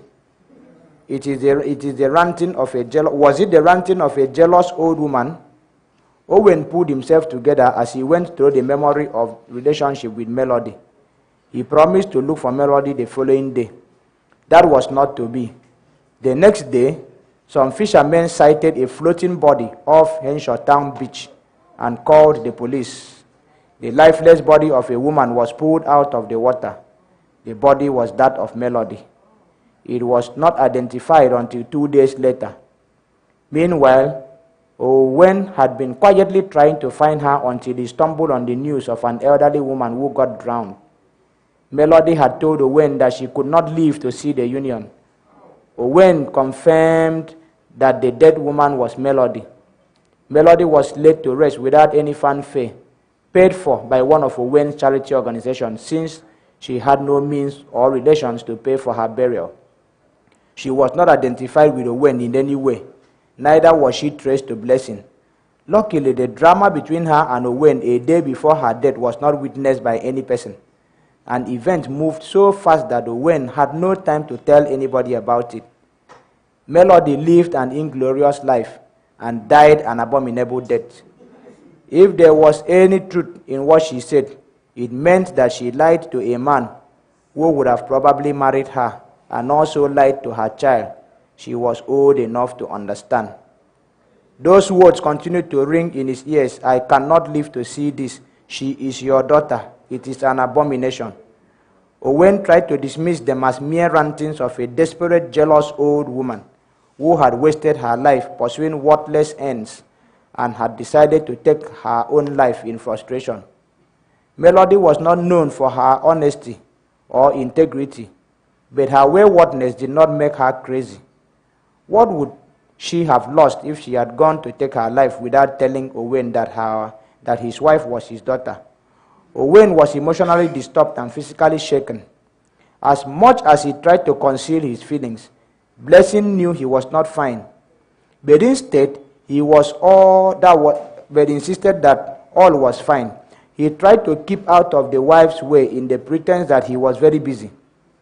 Owen thought he could suppress the thoughts permanently, but the more he tried, the more they came up violently. After a disturbing 1 week since the encounter with Melody, Owen decided to hold the bull by the horn and put the issue to rest. First, Owen established a timeline since the time he first met Melody about 42 years earlier. Secondly, he would investigate the circumstances surrounding Blessing, beginning from the time of her birth through her early childhood to the time Owen met her in Lagos. The second prong of investigation was to establish that the Blessing Owen met in Lagos was the same Blessing who was Melody's child, in order to confirm Melody's story. Owen recalled that he spent his long vacation from the university in the summer of 1966 in Calabar. He took a vacation job in the Ministry of Town Planning. It was while on vacation that he met Melody. Melody was a dazzling, beautiful hairdresser. She was about 21 years old. Melody and Owen, who was then called Bassie, fell in love with each other. That was about the beginning of July 1966. The two spent most of the time together and had all the fun as first-time lovers. Throughout the summer months, the two lovers lived in a world of their own. Then came October, when Bassie had to return to the university. By the end of September, Melody realized that she was pregnant, by which time Owen was already back in school. Communication between them was sporadic. It was not until end of the year Owen learned that Melody was pregnant. Melody's child was born in March 1967. Owen did not deny the paternity of the child. He saw the mother and child once before the war broke out. The next time Owen met Melody, she was not with the child. Melody told him that the child had died. Owen recalled that although he was skeptical about the information, he had no real reason not to believe her. Owen made his calculations and came to a conclusion. Assuming that Melody had lied to Owen about the death of the child, and that the child lived to be an adult, she would be the same age as Blessing. Therefore, if that child was alive, contrary to what the mother said, she could be Blessing. Owen did not want to rush to a definitive conclusion because he believed other facts could prove him wrong. So he started the investigation that would take him out to other places and people. Owen started to find a convenient excuse to travel to the village where Blessing was born. He drove himself to the village, which was not far from the town. Owen's strategy was to speak to random people of about 60 years of age who were likely to remember Melody. It was not as difficult as Owen thought. Within 1 hour of his arrival in the village, he accosted two men separately who corroborated their story. Each of them told Owen that they remembered Blessing as the small girl who revolted against her mother's notorious living and ran away from her. They confirmed that a white man took Blessing away and that they never saw her or the mother again in the village. Owen had more than enough to confirm the story's authenticity, thanks to the community where everybody knew everybody else. And people were ready and prepared to volunteer information, even to perfect strangers. The white man referred to by the village was Reverend Minister Wilcox, who had since passed on in England. The son who stood in for Blessing's father during the wedding was easy to reach. He was eager and happy to talk about Blessing. He extolled her brilliance and tenacity, and that she was a woman guided by God. He charted her educational performance in high school and in university. He did not fail to commend Blessing's high moral standards. There was nothing more Owen needed to confirm that the girl who revolted against the mother and taken away from the village was the Blessing he met in a bank in Lagos. Blessing never talked about her family because according to her, she had none. Her father, according to the mother, was killed in the Civil War before she had the opportunity to know him. The mother she knew abandoned her to pursue her passion. The grandmother she knew died at the same time she needed her most as a child. She grew up with a perfect stranger. Although a benevolent man, he did not make himself acceptable even as a stepfather. She loved Reverend Wilcox and would have accepted him as a father if he wanted it. Reverend Wilcox left Nigeria and handed Blessing to another caretaker instead of taking her to England as a father would do. Blessing grew up with no relations or any person she could deem as a family member. Indeed, Melody had told her little girl that her father was killed in the Civil War, which ended by the time she was 3 years old. She had also told Owen that the little girl he saw once had died. It was unfathomable what her intention was. Whatever her reason, her action was unforgivable. Beyond the conclusion Owen reached in his investigation, and encouraged by it, he sat back to rethink of the sequence of events since he met Blessing in Lagos. First, it was the electrifying effect on Owen when he saw Blessing. Owen saw his picture before him. Blessing resembled Owen in many ways. She was almost as tall as Owen. There were some common mannerisms in them. The same surnames. Owen waved as common in their ethnic community. For the first time in more than 5 years, Owen felt drawn to a woman. Blessing was always on his mind. And after the first meeting, what was coincidental in all this?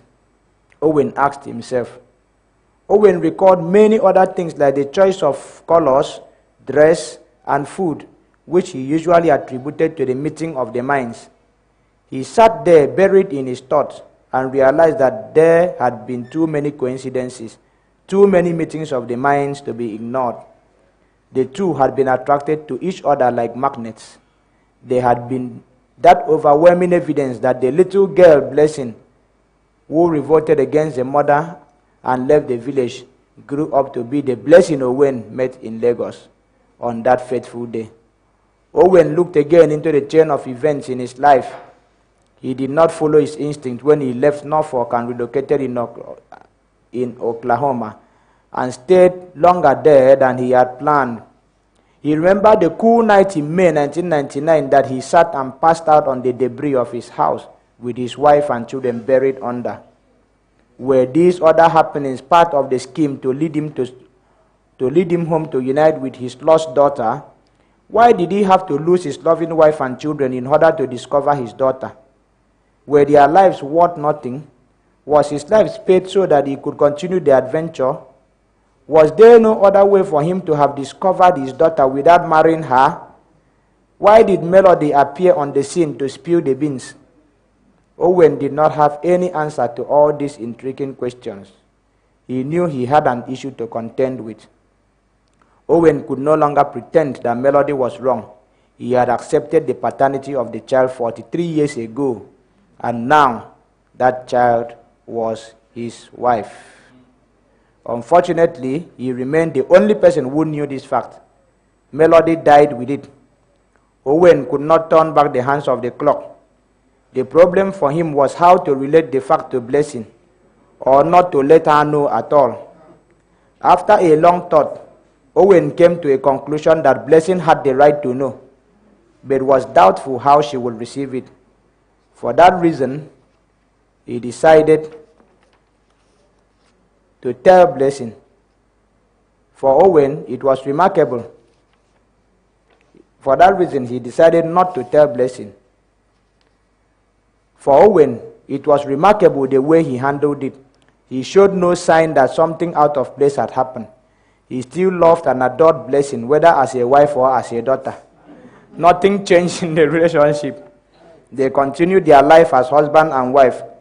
If there was to be any crisis, it would be with Owen, but he showed no signs. Owen felt that he was not honest and fair to Blessing to keep the discovery back from her. But at the same time, the need to protect her from any emotional breakdown or permanent damage to their relationship overpowered the urge to let her know. Then finally, after pushing the idea up and down, Owen accepted the need for Blessing to know because it was about her. But it would be later, and that time would be after his demise. He did not have the advantage of being advised by anyone. So whatever decision he came to was the dictate of his mind and the circumstance.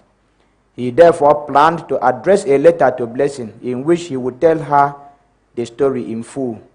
The letter would be for her eyes only and kept in a sealed container that would be opened only when Owen passed on.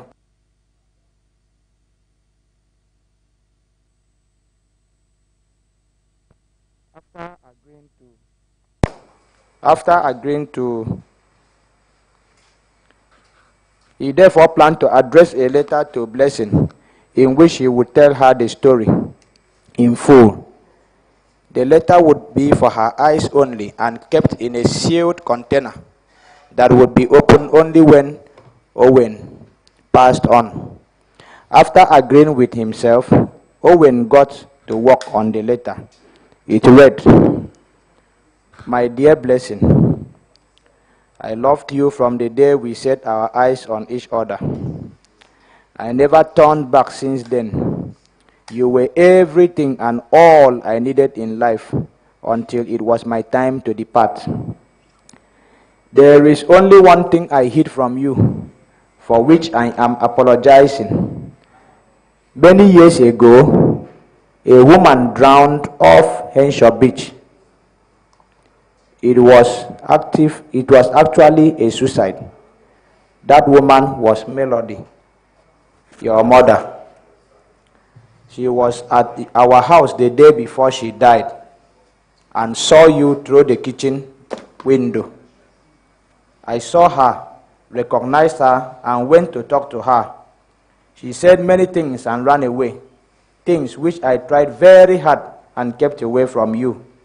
I apologized again for that. I believe that it was in our best interest that you did not know. She said things like, 'She is my daughter. You are her father,' referring to you and me, before she finally ran into the dark street. She said that she would not live to see what was an abomination, meaning our marriage. Then she went to take her life. The thing is that I met Melody the year before you were born. We fell in love and it appeared that you were the product of our relationship. Don't forget that it is only the woman who knows the father of her own child. You were born few months before the Civil War started in 1967, and I fought in that war as an officer. Melody lied to me that you were dead. From my investigation, she also lied to you that I was killed during the war. I don't want to make a guess or blame Melody why she lied to two of us. Judgment belongs to God. We met in an unusual circumstance and stuck to each other since then. You bear my name, which I took as a coincidence when we first met. I loved and adored you, whether as a daughter or as a wife. Did it really matter who we were? We did not know it. We did not need to blame ourselves. I did not blame or condemn us. The invisible hands which brought us together know better than us mere mortals. You have the right to know our true relationship. Forgive me for withholding it from you for so long. It was difficult for me to deal with it. Do not be disturbed. Continue to live your life. You are the only person alive who knows this story. It is true that you are my daughter, my wife, and my true love. Nature has connived to play us the trick. I was not aware of anything we could have done differently. Was this our destiny? You are at liberty to tell our children if you consider it right for them to know. But it may be advisable to let it stop with us and free the children from any shadow over their lives. God bless you. We shall meet again in another incarnation. Ben. It took days for Owen to finish the letter. He sat back and questioned himself again of the necessity of writing the letter he knew could cause the wife great emotional upset.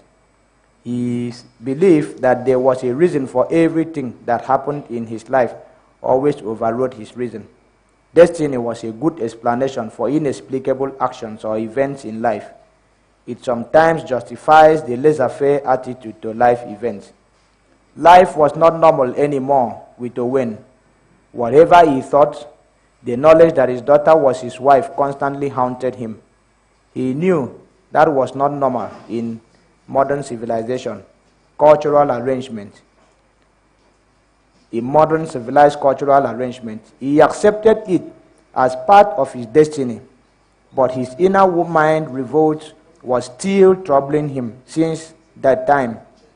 He knew the truth. For Blessing, life was still normal, and Owen made sure he did not let down his guard. He was successful in playing the game for many years that he almost forgot the truth. Owen had to visit the United States again to see his doctor. The cancer that was diagnosed some years ago and treated came back again. This time it was spreading to the brain. The diagnosis was not good. In the opinion of the doctor, Owen had few months to live. This was, however, not disclosed to the patient, so the treatment continued. There was very little improvement in his health in all the period he spent in the hospital. Owen perceived that the end was near after weeks of agony. He lay listless in the bed. He wondered what was going to happen to him. He knew that the coronavirus pandemic was spreading rapidly and tried to think as much as his strength could carry him. He knew that his wife and children were still there. They all knew that the end was near and that it was a matter of moments. Owen opened his eyes one more time. His wife held his hand. That seemed to have been enough goodbye. He closed his eyes again,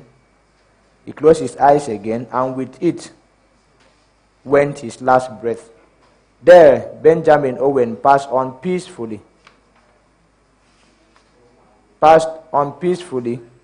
His wife and his two elder children, Ben and Bessie, were at his bedside when he gave up. He was 72 years old. Owen died in the United States in April 2020. This was the time the coronavirus pandemic caused panic everywhere, and there were traffic restrictions. Owen's body could not be flown back to the place he called home for burial. Owen was interred in a place he lived as a visitor and once referred to as a very good host. What an irony. Benjamin Bassey Owen was laid to rest like a pauper. There was no celebrations, no roll call of VIPs at the funeral, no crowd of the people whose lives he touched, no mourners. There was no rostrum on which to read his impressive biography. Owen started life with a clear focus on what he wanted to get out of it. In the process, he encountered obstacles, but none were able to hold him back. He reached the pinnacle of his life and reached out to lift others, which is considered the greatest good. He went down marrying his own daughter and passed on it at a time and in a place he could not be celebrated. Was that his destiny? Is this destiny? After Owen's interment in the United States, Blessing spent another 6 months in the country. The coronavirus pandemic was still raging on like wildfire everywhere. And to curb its spread, many countries, including the United States and Nigeria, imposed travel restrictions in and out of their territories. Therefore, Blessing was unable to leave the United States for home. She finally returned to Nigeria alone in November 2020. Her priority attention at home was focused on the children she did not see for 1 year. She spent most of the time with them as if to make up for their 1 year separation. She almost forgot the sealed envelope Benjamin left for her eyes only. When she remembered it, she needed time alone to read it and decided to do it in the dead of the night when the children were in bed. She did not know what to expect. With her grief continuing to torture her, she did not imagine that something more tormenting was in wait for her. All alone at night, she opened the envelope and started to read the letter. Blessing was a strong woman, but halfway through the letter, she passed out. There was nobody to help her. She lay helpless for about 2 hours before she was able to regain her consciousness. Then she gathered her strength and calmly read through the piece. She did not need a second reading to understand it. She resolved that Melody was a mother who was absent in her entire life, and when she resurfaced, decided to kill her joy. Benjamin was the only man she loved in her life. She got married to him. Whether or not he was her father was inconsequential. He might have been my father. He was my lover. He was my husband. He was the father of my children. He was my all, she told herself. Blessing was strong, courageous, and resolute. She decided to be the only other person to know about the letter, and the only living person to know the truth about the relationship between Benjamin and herself. That morning, Blessing burned the letter and buried the memory of it with the ashes. That's the end of Destiny by Okon Ibangudo.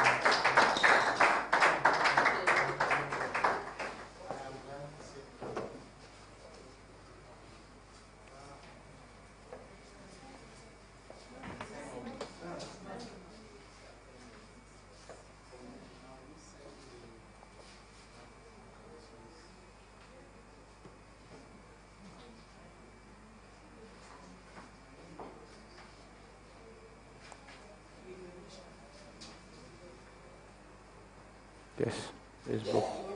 Part B. Part B. Part B.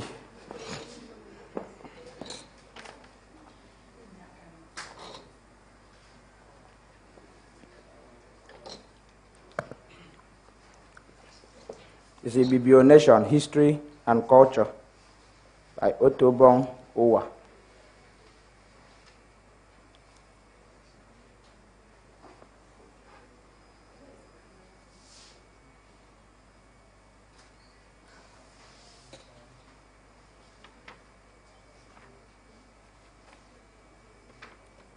This is chapter 7.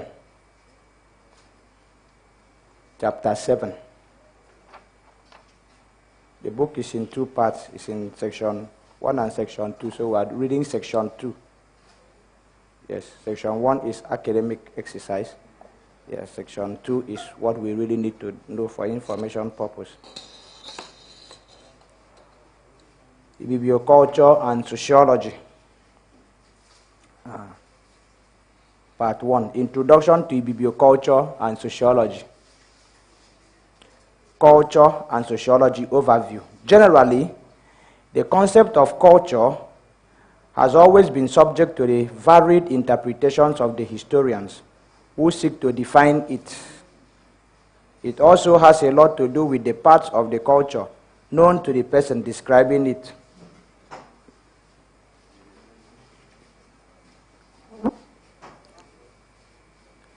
Gary R. Weaver, quoted by Judith Bodin Asuni, gave a major explanation. In this explanation, culture is compared to an iceberg, where what is beneath the water is greater than what is above it. Indeed, the unseen parts of an iceberg influence the parts that are seen. The obvious part of an iceberg represents the external culture, which is explicitly learned, has a conscious imprint on the mind, and is susceptible to change as it evolves. The aspects of this external culture represent what is generally understood to be culture. These are behavioral outposts, and they include music, drama, literature, food, dress, customs, and verbal communications. It may even include some aspects of our belief, overt ethics, and religion as practiced by the people. On the other hand, internal culture is implicitly learned and is resistant to easy change once formed. These are our beliefs, our values, and our thought patterns, attitudes, non-verbal communication, perceptions which remain difficult to change due to early inductive learning from adulthood. A definition of culture that is similar to the description above was provided in 1871 by Edward Burnett Taylor. Culture or civilization, taken in its wide ethnographic sense, is that complex whole which includes knowledge, beliefs, arts, morals, law, customs, and other capabilities and habits acquired by man as a member of society. The interest in the culture of the Ibibio people and the evolution of the society directly linked to the sociology of the people represents a very interesting prospect for the author and the readers alike. The culture of the Ibibio people is a fusion of many cultures, influenced by the Ibibio's migratory patterns and trends, leading to the infusion of many diverse cultures into the product that represents it today. The aspects of the culture are not necessarily representative of the inclination and practices across this largely homogeneous ethnic group and society. This is principally due to timing differences in the adoption of cultural infusions from the neighboring societies and present a largely heterogeneous constituency for culture adoption. Literature icon Chinua Achebe expressed some of these sentiments and gave a vivid example of the impact of the permeation of the cultures of the neighboring cultural societies on the Ibibio culture. This view was established when he described the adoption of an ancient writing that was first invented by Ejagam, a Khoi people, who inhabit the northern part of the eastern Ibibio land, the lands occupied by the Efik. This ancient writing is known as Nsibidi and was adopted and widely used by the Ibibio, including the Efik and Anang people. This one is my own. If you are from Ibibio, you pay attention so that you will be able to going forward. Because this is not just about Readmania, it's about learning too. Nsibidi was also adopted by the spread in Igbo land by a little-known village called Nnokwa. Nnokwa is recorded to have played a very important role in Igbo cosmology and the development of its society. Therefore, the existence of Nsibidi writing as a form of communication existed among the Cross River people and was said to have been invented by the Aro and highly developed by the Ekpe and other secret societies. It was maintained as a closely guarded secret because it was a medium for recording mysteries among the various secret societies. In fact, Noah stated that the ancient knowledge of the ancient script, sacred script Nsibidi, was preserved for the members of the highest grade of the Ekpe society in ancient Calabar, and the knowledge of the script was usually passworded, enabling the detection of fake claims of membership by pretenders and people outside Calabar who claimed membership falsely. In ancient times, and even up to this moment, the Nsibidi writing was used mainly by the members of the Ekpe masquerade and its initiate, Meban Ekpe, especially members of the highest grade of Ekpe society called Nyamkpe. They used it to write and communicate distinctively discernible inscriptions, mainly on the sand. In essence, it offers passage to any initiate whenever they are confronted by an Ekpo masquerade or Ekpe in full regalia. According to Achebe, the very existence of this alphabet and writing, with a history dating back to the 1700s without any roots in either the Latin or Arabic script, makes a clear untruth of the assertion that Africa needed to be saved from barbaric tendency because Africa had not history, no civilization, no writing, no ability to think. So now you can say that we had a system of writing in Africa, and it was from Ibibio.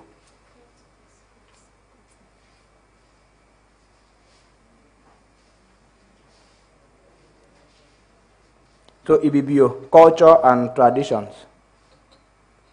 As there are very many distinct aspects of culture, it will be impossible to fully exhaust all the aspects of Ibibio culture and traditions in this book.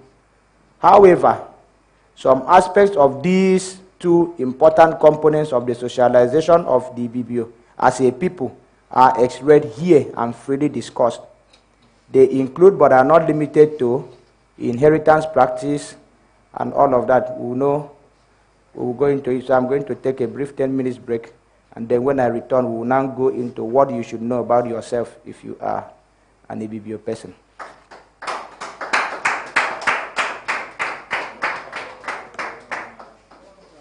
Thank you, ma'am. Thank you. Ready.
Okay.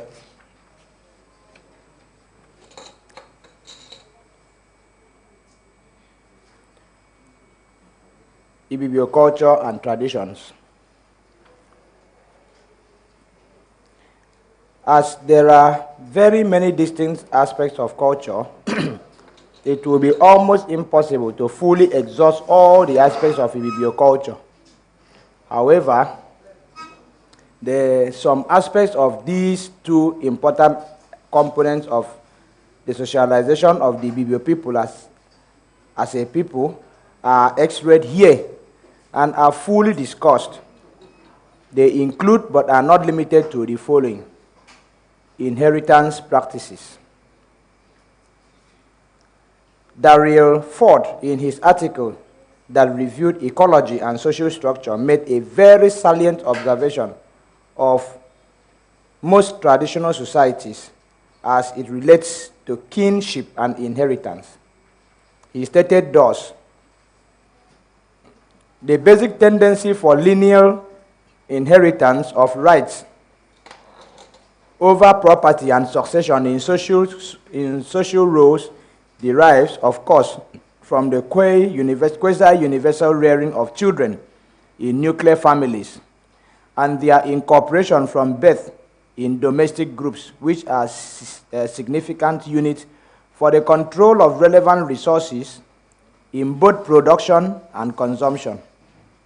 Sibling ties similarly prefigure a wider cooperation for more effective utilization of labor and sharing and defense of resources in more extended groups.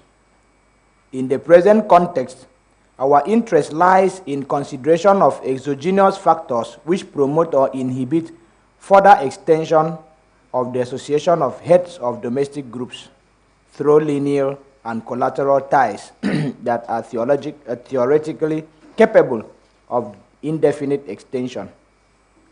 The Ibibio are largely patrilineal and patrilocal in nature, and the family rights of kindred are passed on through the father's family line. Consequently, inheritance rights practically follow this pattern.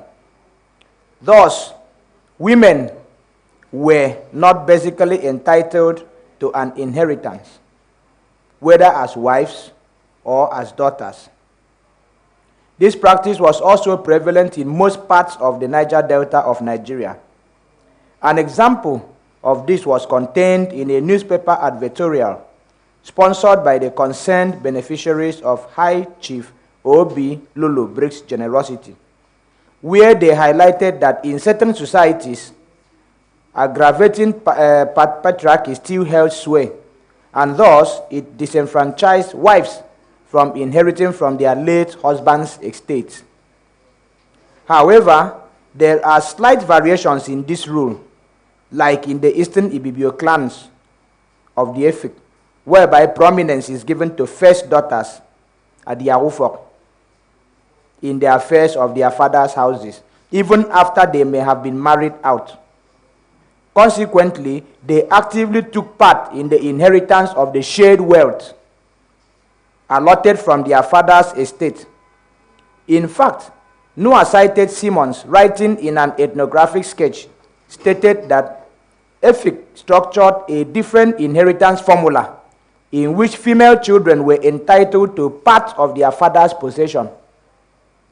In ancient Ibibio culture, many examples of the background surrounding inheritance are found in the folklore, adages, proverbs that are used every day in the various Ibibio communities, especially the mainland Ibibio, currently making their habitation in present Akwa Ibom State. Some of these adages include Ufok in a Menkemba.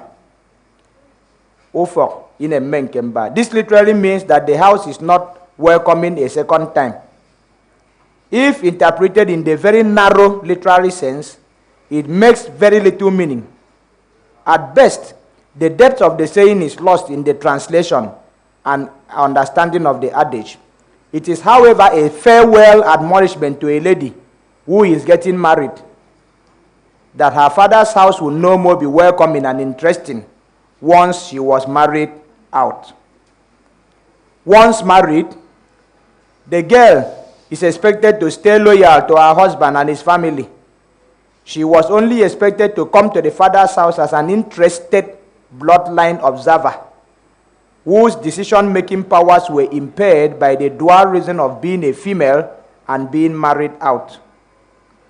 She would always be welcome into her father's house, but she could not exert any authority over the affairs and decisions on inheritance, the marriage of other siblings, the burial of the parents, land boundary delineation, and general family complaints and litigation.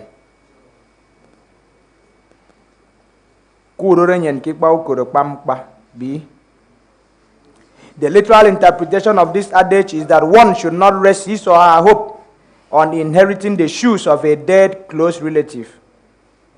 This is a figurative admonishment to the youth of the day to work very hard in their heyday by making the best use of the opportunity each day brings to accumulate their personal wealth, rather than wait for an inheritance, either from their direct parents, godparents, other relatives, or society at large. The import of this statement is from the angle of reverse psychology, on the foundation that the shoes of the dead may not be the appropriate size for the inheritor. Expanding this further, it connotes that one may eventually not be able or eligible to inherit anything or utilize an inheritance effectively. Therefore, once a person works hard for his earthly possessions and acquisitions, whatever they have acquired belong to them. They therefore do not have to wait for an inheritance to succeed in life. It does not mean that the culture does not support inheritance. Instead, it seeks to emphasize dignity, personal hard work, and diligence while growing up. Fatherhood in Ibibio traditional society. The Ibibio system recognizes the biological father as the father of the child, regardless of the parent's marital status. Thus, the culture is patrilineal in structure, nature, and observance. The child is named after the biological father, since the child is his offspring. This fact is understood and accepted even when the mother refuses to disclose the identity of the man responsible for her pregnancy, or where a girl was not properly married to the child's father.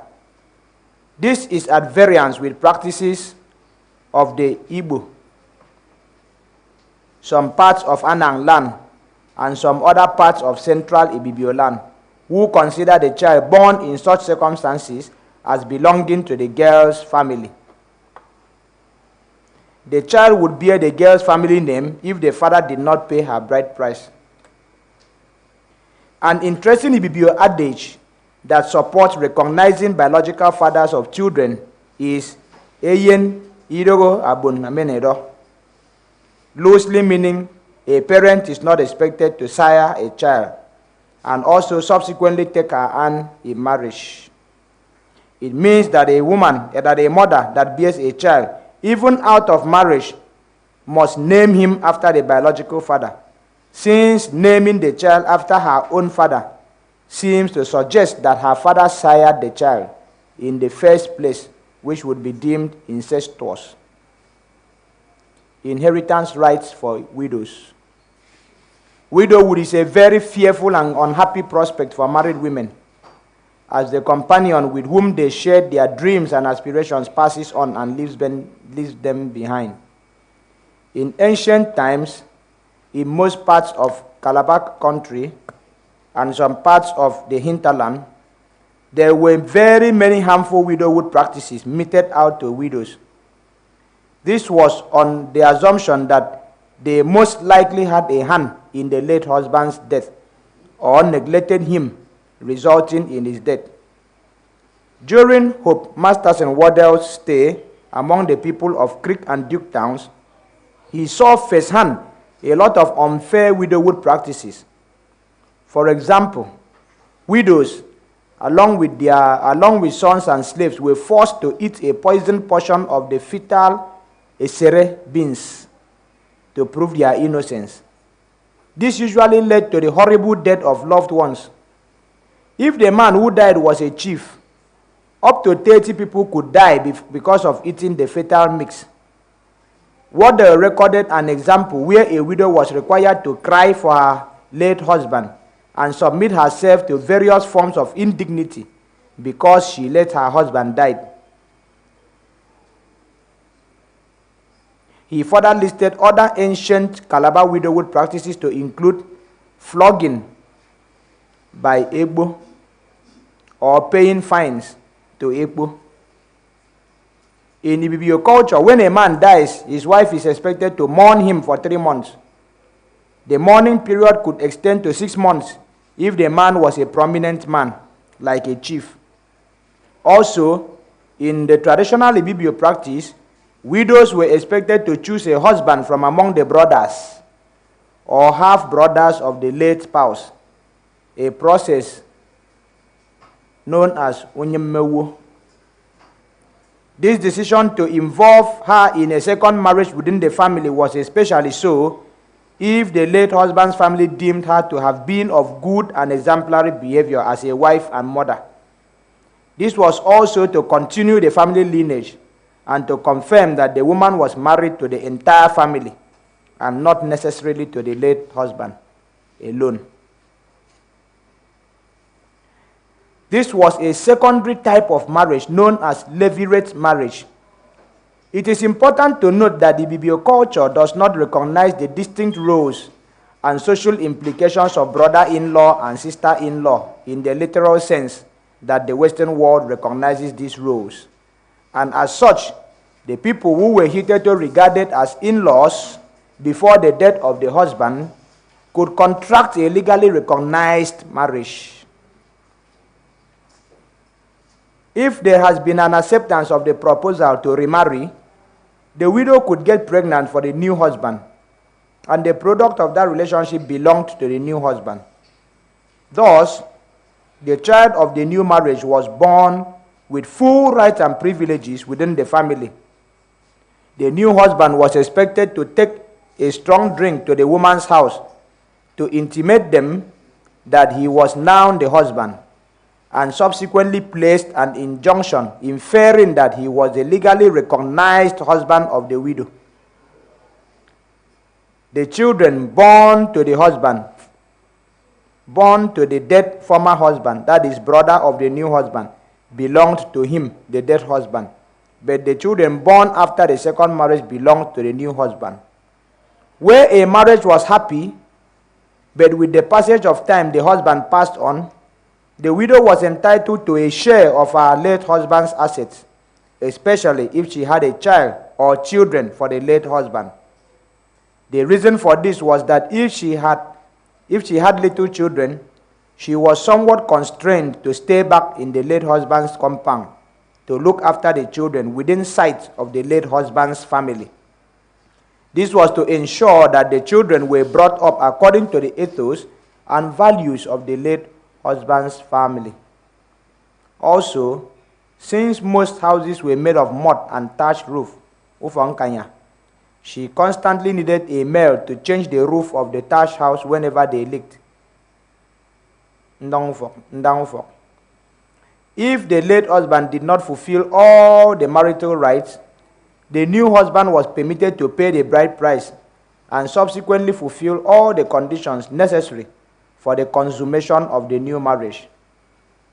The new husband was expected to take care of the children of his late brother as his own, bringing them up properly in the traditions of the community to become good indigents.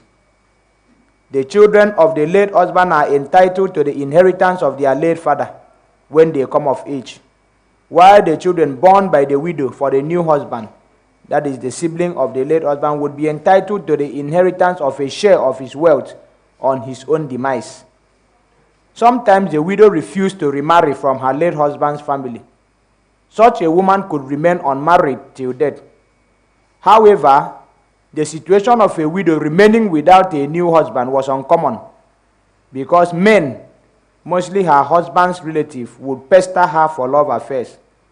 Where she remained adamant and refused to grant their wishes, she stood the chance of losing her life from evil invocation from such men.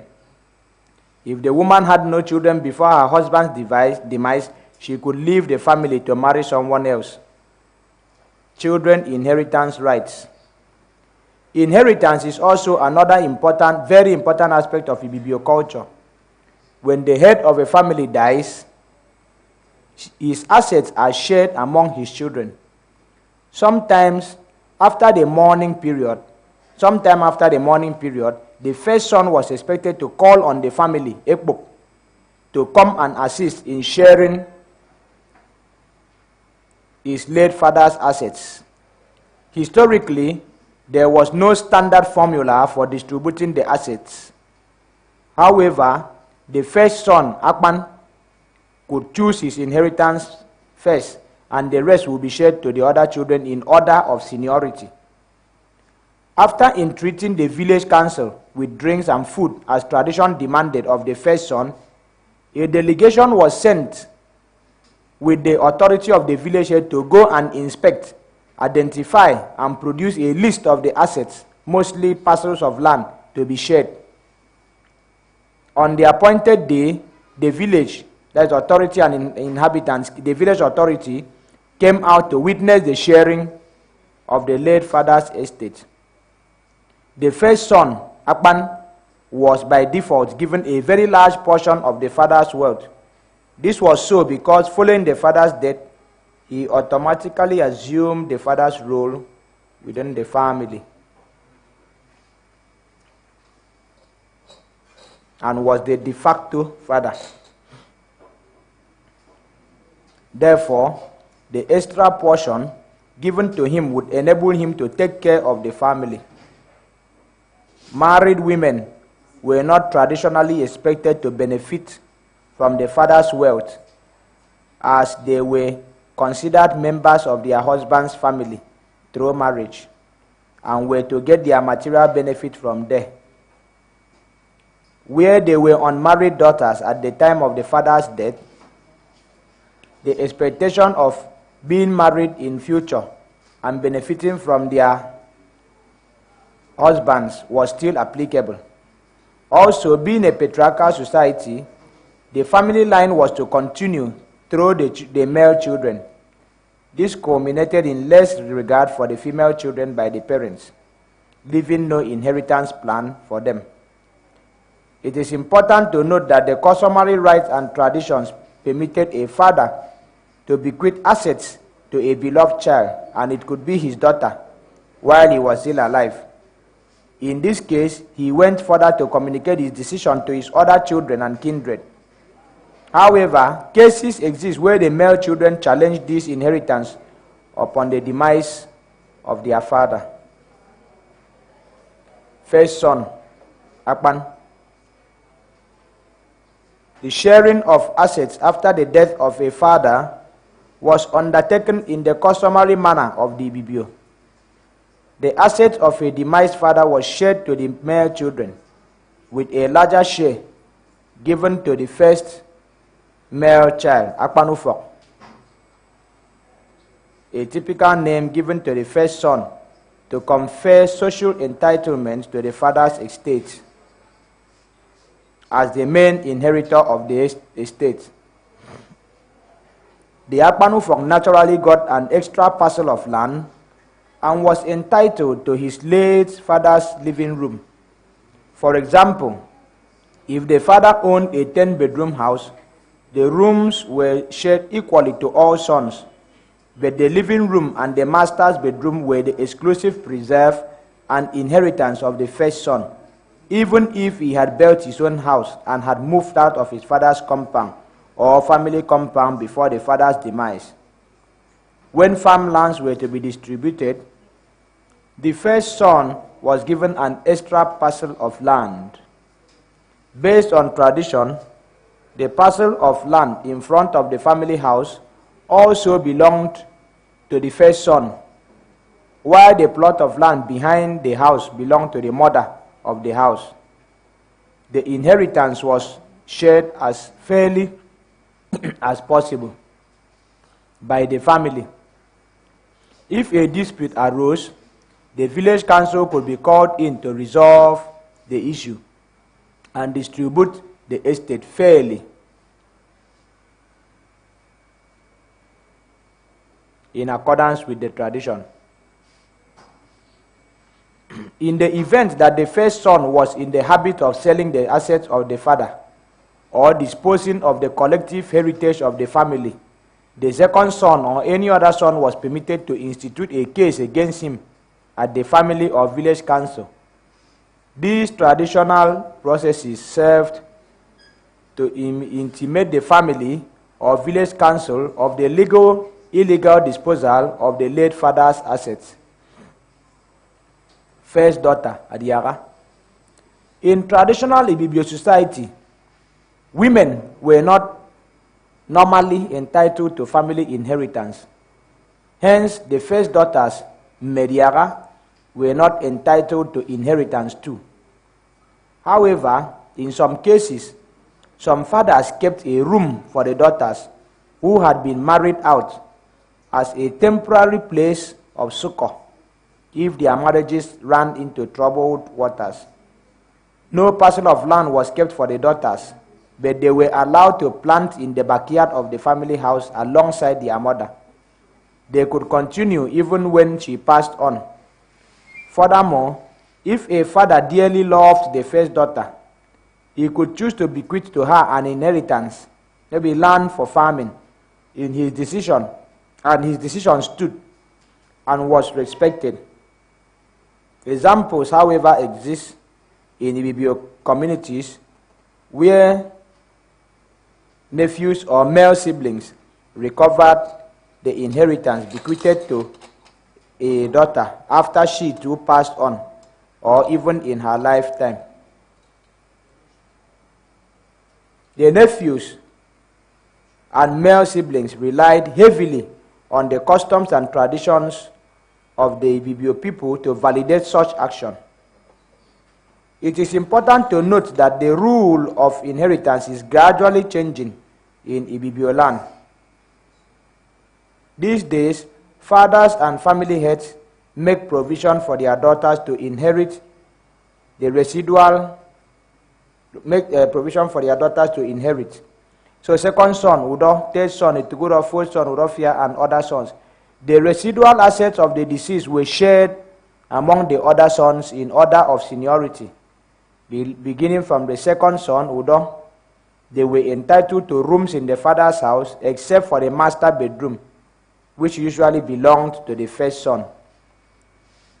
Marriage in a traditional Ibibio society. The marriage institution among the Ibibio was considered very durable. The relationship continued even after the marriage was over, either through the death of a spouse or separation or divorce. Hence, the relationship between the in-laws was strong and somewhat mutually binding, irrespective of the marital state of the two parties who contracted the marriage in the first place.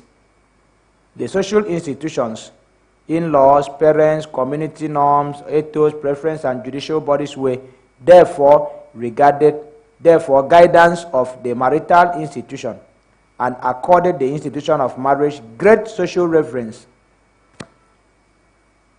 Edith A. Ukbong considers marriage as a religious, social, and economic responsibility for every human being and a community duty, therefore making it an aspiration for every grown-up member of the community.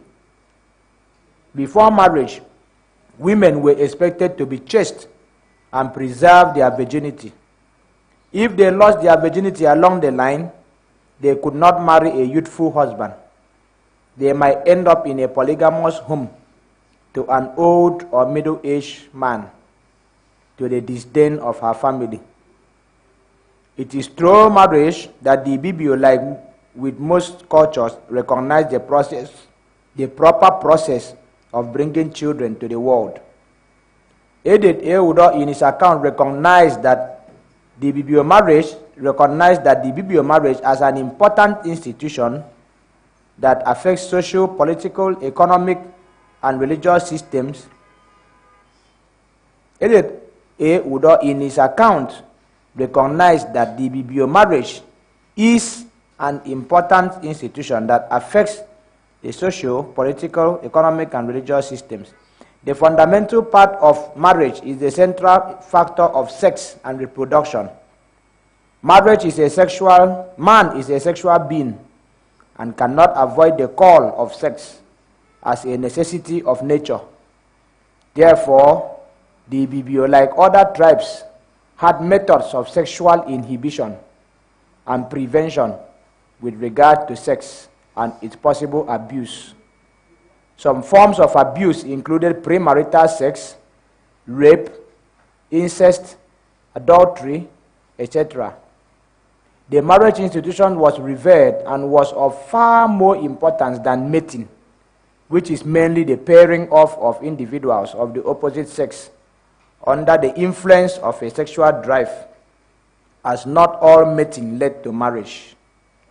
An adage that supports this is Ofonufan, Fonondo, loosely meaning the person may be good for a relationship but is not good for marriage. Figuratively, it means that some people's characters may deter a prospective spouse from going ahead with marriage as an expected end to a typical BBO betrothal or relationship. The marriage institution had a social expectation of the defined selection process to bring into the world descendants through a filter process that excluded families with a history of madness or disease, or families with a history of riotous living, theft, etc. We are currently reading BBO Nation History and Culture. That's for those following us via live stream. I don't know if the book titles are showing on the live stream. Okay.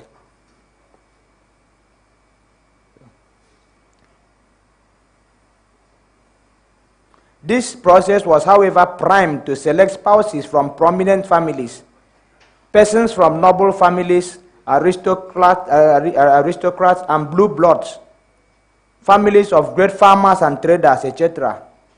According to Ubium, an Ibibio historian, Etem Umana Okoko, another reason for marriage in Ibibio society was for reproduction, to leave behind an image and embodiment of the people in marriage, especially desired by the man. Other reasons were because marriage was the honorable thing for a man to do if he impregnated a girl, a qualification to receive certain allowance and tax exemptions as a religious or traditional obligation, and due to family pressures, and to bring respect to the matured woman. Essentially, marriages contracted in traditional Ibibio society went through a revered process that culminated in the joining of two people in matrimony. But it was essentially a fusion of two families. Marriages are deep economic, political, and social ties that unite two families. These bonds and their concomitant benefits are strengthened and focused in the union. This is also because of the significance of the role played by the family in contracting and preserving marriage. The process is very tedious and methodical to give the intending families enough time to know themselves, reappraise their intentions to go into a permanent or long-term relationship as in-laws, ukut, while the marriage is still flourishing, or in cases that the marriage breaks up for whatever reason. There is an adage that aptly represents this marriage concept. Thus, ndo akwenge, ukut ikwengeke, loosely meaning the marriage may be over, but the relationship as in-laws remain. Upong also stated that even in the event of a marriage ending in a divorce, the parents of the couple still address themselves as ukut. that is in-laws, to the discomfort of the divorced couple and deep shame to the party that was at fault in the breakup of the marriage. In Ibibio nation, a marriage is not considered contracted until all the outlined processes have been successfully undertaken and the bride's family accepts the groom and his family as in-laws. It is important to point out that the groom is the major factor in Ibibio marriages. All effort towards fulfilling the marriage requirement depends on him, while the woman is somewhat also almost a keen or interested observer. The woman's family is usually active in the negotiations for the bride price and other items. The marriage institution is held in very high esteem in the traditional Ibibio setting. On reaching puberty, a young man is continually bombarded and inundated with the need to start earning a living through a vocation or profession. Young men were expected to acquire skills and dexterity for vocations such as fishing, hunting, iron smelting, etc., or engage in farming. Once a young man started earning a living, his parents, relatives, kinsmen, and the larger society characteristically compiled pressure on him to take a wife. In his account as a district officer, Jeffrey identified a crucial ancient practice in Ibibio land, where the first wife was usually chosen for the son, and an older daughter must always be married off before the younger daughter. Also, the bride price for an older daughter must be higher than the bride price for the younger daughter. It was common practice among the Ibibio that a first wife was chosen for sons. Traditionally, the Ibibio man was polygamous, and the first wife was usually married for him by his parents from a family trusted to enhance family and business ties. The pressure included ridicule. When a young man of marriageable age refused to make moves towards marriage, he was usually regarded as impotent, ito. Hence, he became a laughingstock among his age grades. The pressure was such that if the young man was impotent, he could take a wife for himself with the plan to produce offspring through a close relative. Betrothal in Ibibio system. In Ibibio traditional systems, there are cases where a young girl was betrothed to a young man to be married when the time was right. According to Ibibio sociologist Ekong E. Ekong, girls in some Ibibio community were betrothed between the ages of 7 and 10. This process was carried out without any formal elaborate ceremony and could merely involve obtaining parental consent from the girl's family. It involved the father of the girl, of the prospective groom, making known his intention to marry into the girl's family. The girl's father usually gave a yes or no answer after careful consideration of the proposal. This answer was given after an investigation of the prospective groom.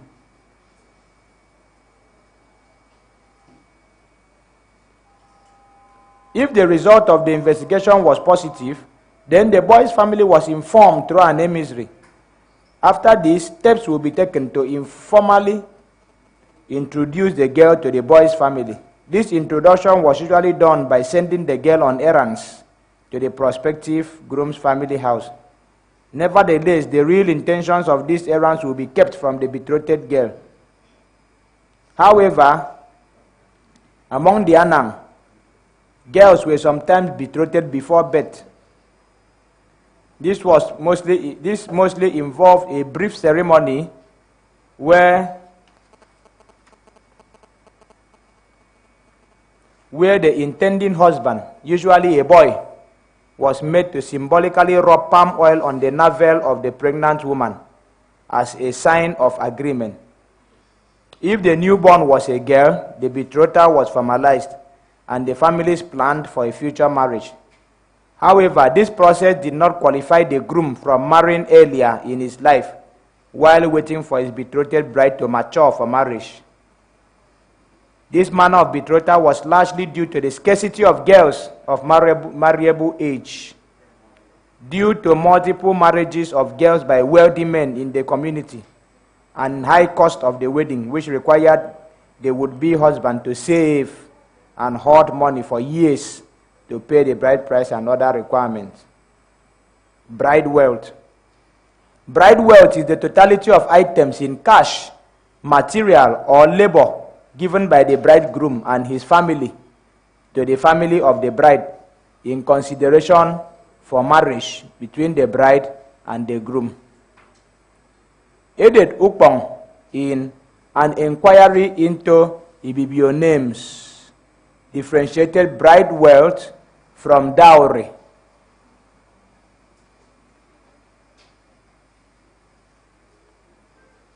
With the letter relating to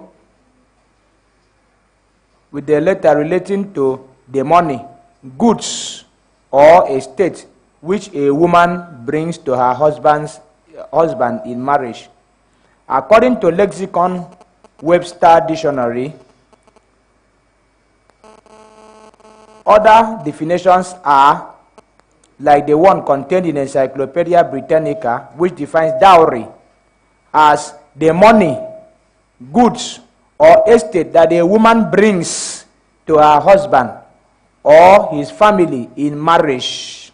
That a woman brings to her husband or his family in marriage.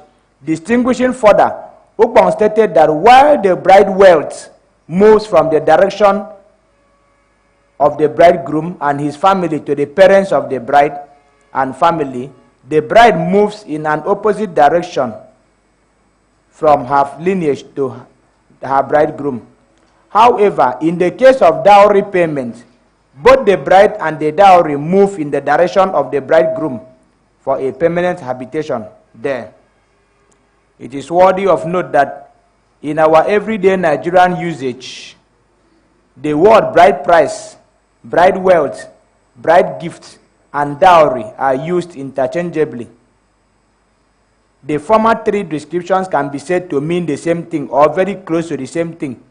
This refers to items in cash, material, or kind given by the groom's family as compensation to marry a wife.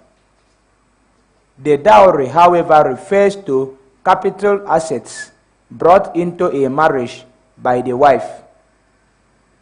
In India, for example, the dowry system was very strong and put an enormous financial burden on the bride's family. Eventually, it was prohibited through the Dowry Prohibition Act, 1961. However, the practice has not been eliminated in society. Ukpong identified how anthropology shifted from the use of the term bride price to bride wealth. Bride price tends to be interpreted as the money paid to buy the bride by the family of the groom, whereas what is given is some form of compensation to the bride's family for the loss of her person, her procreative faculties, and her services. Therefore, bride wealth elevates the value of the bride and the affection enjoyable both as a person and as a wife, while at the same time legalizing the premium placed on her in the marriage. As a show of goodwill, the bride's family may also exchange gifts with the groom's family. And in cases that the bride's family is very wealthy, the value of these offerings may even be more than what was offered as bride wealth. Edith Udo frowned at the wrong assumption of ill-informed Westerners who assumed that bride wealth was payment for degraded slaves who were to be sold at the auction block of the marriage market. He explained the concept of honor and worth and appreciation as encapsulated in the bride wealth and the way it confers legitimacy on the marriage. He further identified 3 paramount reasons why bride wealth was paid by the husband to the wife's family. Number 1, the compensation received by the girl's family lineage for the loss of their family member by head count. This was so because in traditional Ibibio society, when a woman was married, her place automatically belonged to her husband's family. She had neither inheritance nor room in her father's house anymore. As a result of her marital status, any room she held before was allocated to another person.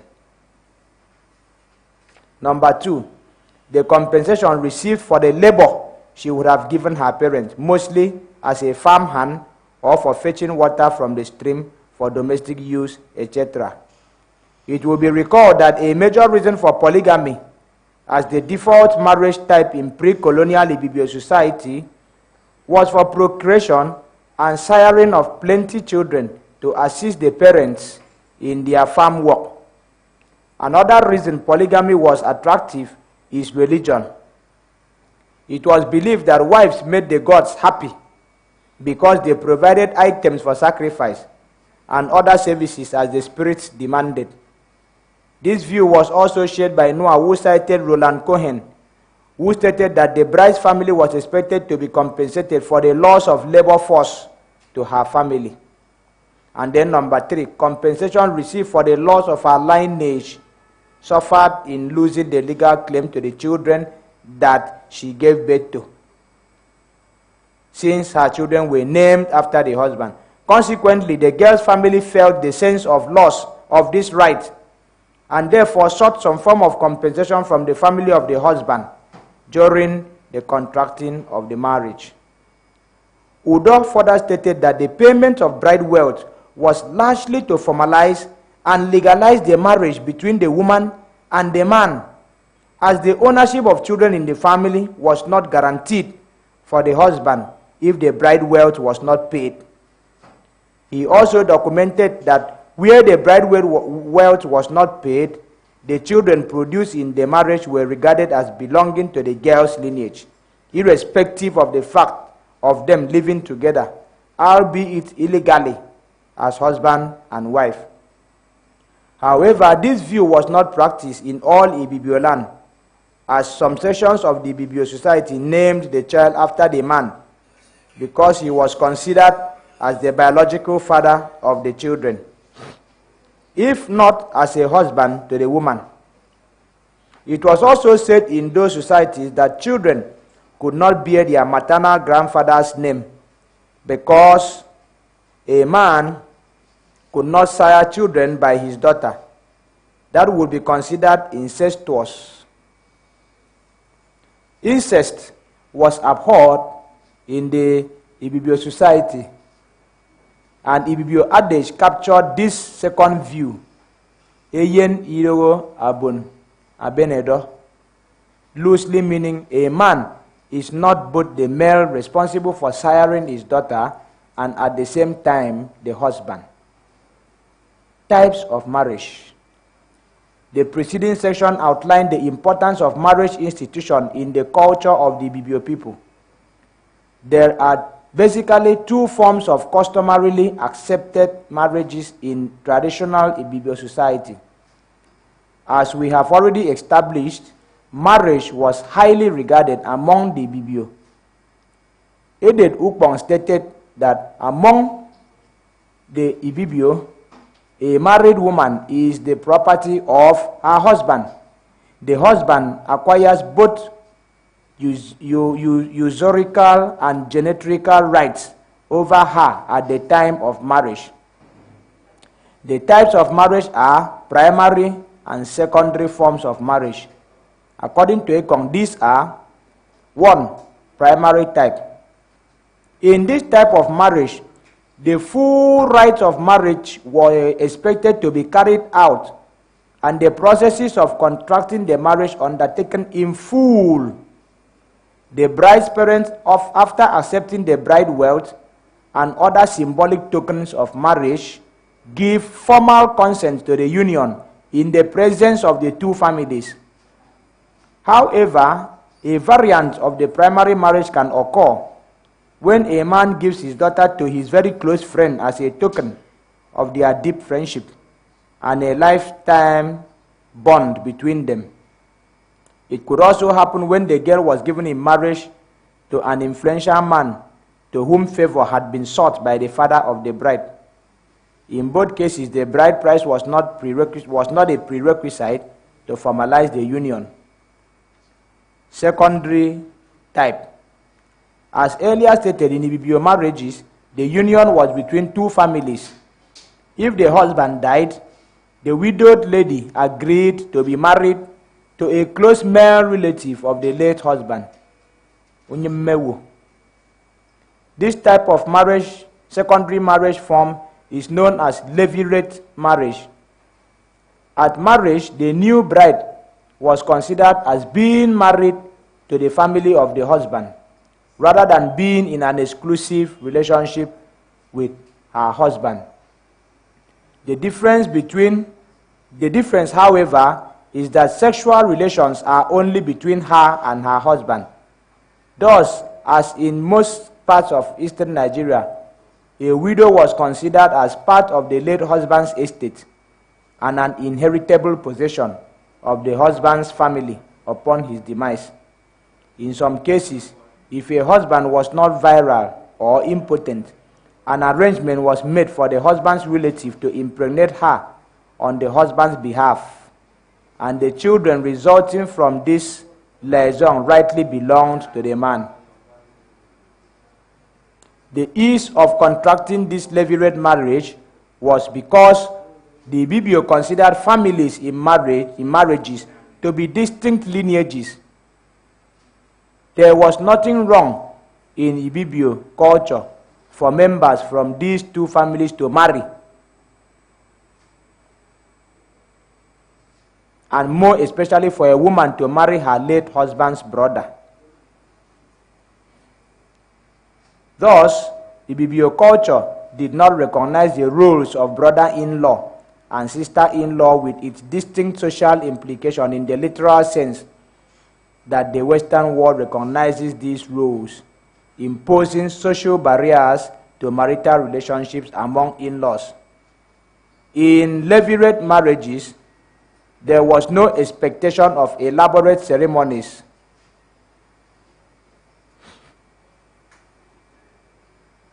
In levirate marriages, there was no expectation of elaborate ceremonies during the nuptial engagement, as in the normal primary type of marriage. However, concerning widow inheritance, not every woman could be inherited. In some cases, the widow could marry outside the husband's family, and when the new groom was expected to refund an agreed portion of the bride price to the late husband's family. In these inheritances, the age of the woman remained a huge factor. If she was still very young, she was married to the late husband's relative. However, if she was advanced in age and had grown-up married children, she was not to be married to younger relatives of the late husband. Moreover, there was an expectation of economic upliftment through her married children, and as such, the late husband's family could not tie her down because of her financial standing. Obiom historian E.U. Okoko explained that this ancient practice as was implemented in his clan, whereby a woman was compelled to go into mourning for a period between a week and a year, depending on the status of the late husband. The woman was expected to physically embody the mourning and was expected not to bath, cut, wash, or comb her hair, wear less befitting clothing, and not be seen outside. Any man who engaged in sexual liaison with her committed an abomination. However, the man who showed interest in marrying her after the mourning period was expected to meet her physical needs, such as providing money for foodstuff, providing firewood and water, and as well as items for traditional rites such as fowls, fish, and meals. On the expiration of the mourning period, the man gave the wife to be 30 manillas, 1 egg, a female fowl, and tubers of yam. These items, which the woman gives to the family, were enough to confer full marital rights and privileges on him. In supporting its widespread use, African anthropologist G.I. Jones had stated that anthropological studies had shown a prevalent use of manila as a means of exchange in the Ibibio country in the 18th and 19th century. According to Okoko, the man courting the widow then went ahead to cut her hair with scissors publicly to symbolically set her solely for himself as a wife, where a woman had grown up children and was not ready to marry someone from among the late husband's brothers. She may say that she is married to her children and still retain her residence in the late husband's compound.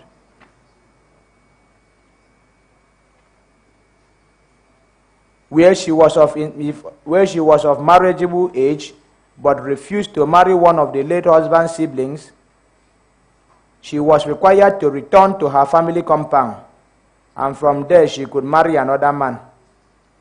His Royal Majesty Oba G.B. Faduyile stated that the Ikale people of Western Nigeria also have their levirate marriage practices, where the youngest wife of the deceased is ceded to the first son of the deceased, or the immediate younger brother of the deceased, or in like successive manner.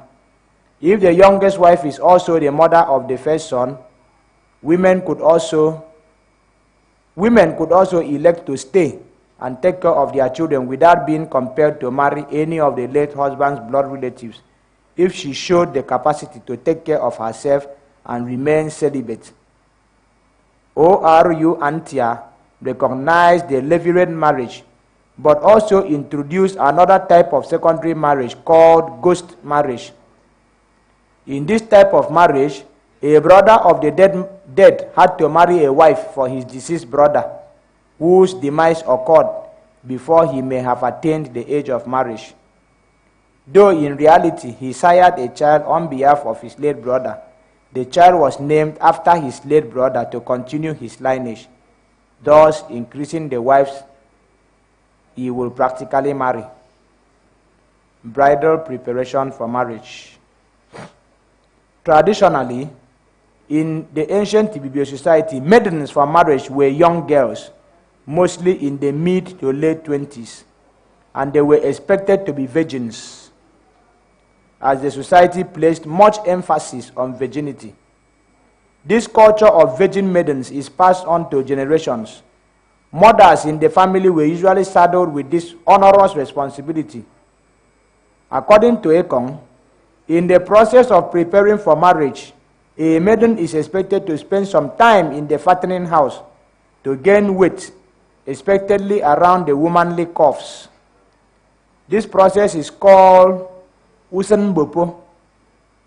She was expected to undergo clitoridectomy and receive valuable instructions on housewifery, that is, culinary skills, cooking techniques, marital ethics and core values, greetings, etc.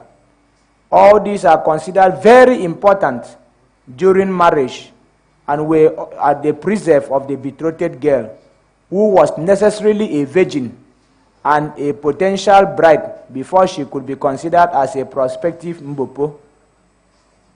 However, the practice of clitoridectomy was scorned at by early European anthropologists, who wrongly said it led to sterility among women. However, from the evidence of Talbot, this was incorrect, as he was of the view that the practice would have stopped once sterility was experienced among the women, as according to him, the greatest aim of the Ibibio man was to have as many children as possible. The fattening or Mbopo seclusion normally took place in September this month, and it lasted for 3 months. However, In some cases, it could last up to 3 years, depending on the wealth of the girl's parents and the ability of the fiancé to support the seclusion. The girls fattened within the same period were collectively married traditionally at the market square, and this normally happened on Fiongoran Day, one of the days of the Bibio week, where the girls presented for marriage were not considered fattened. It normally led to mockery from the crowd of onlookers, and they were derided as maidens that failed to yield after fattening. And in some cases, the fiancé rejected them because of this fact, while the fattened Mbopo was praised and affirmed publicly, thereby making her parents proud. After the feasting at the market square, the girl was escorted to the fiancé's house by her mother and other female relations, where a feast was held in her honor to welcome her to her new home. Concerning his homecoming, the groom was expected to send a jar of palm wine to the bride's father, who was not expected to attend the ceremony in the fiancé's house. With the partying and feasting over, the marriage day was fixed, and it was expected to be held publicly in the marketplace. Edith Udo identified 3 levels of ceremonies that were rituals carried out in the process of the public marriage of the maidens. These were A. The examination of the fattened maidens by Ekbonyo, with the fat and plump ones singled out for praise. A white chalk mark was made on their bodies for public acclaim, while those that were lean were given charcoal marks and were ridiculed thereafter. The ritual whereby the fattened girls staged a play known as Ikon at the village square, where they were carried shoulder high with wild jubilation for the crowd of observers. The maidens were typically clad in very skimpy items of clothing, with beads on their waists for this event, and usually showered with gifts. In some cases, the advent of the white explorers, gun salutes were rendered in the air. Finally, the fattened maidens made a grand entry into the market square, which was known as Uruambobi or Mbopo, where Urua is market and Mbobi is fattened maiden. On that outing day, where the girls appeared with various adornments such as Monyo, that is ostrich feather, Mpin, small loin cloth tied around the waist, Nkwaisen, that is waist beads, with large pieces of cloth tied around their neck, arms, and waist, etc. During the public outing at the market square, the parents of the girls or maidens were expected to take along with them kegs of palm wine, ikmukot, for the refreshment and entertainment of well-wishers, cheerleaders, and prospective husbands that came to witness the wedding show off. Yes. This was the veneration of their fattened bodies in the market square to the admiration of onlookers. The whole outing at the market square usually culminated in the giving out of the girl or maiden to the man who had desired her for a wife, as she was eventually officially betrothed to him. When the bride price was fully paid and all requirements fully met, the girl would be handed over the man publicly, and all intruders would be told to back off. Stages in traditional Ibibio marriages, 20th century and beyond.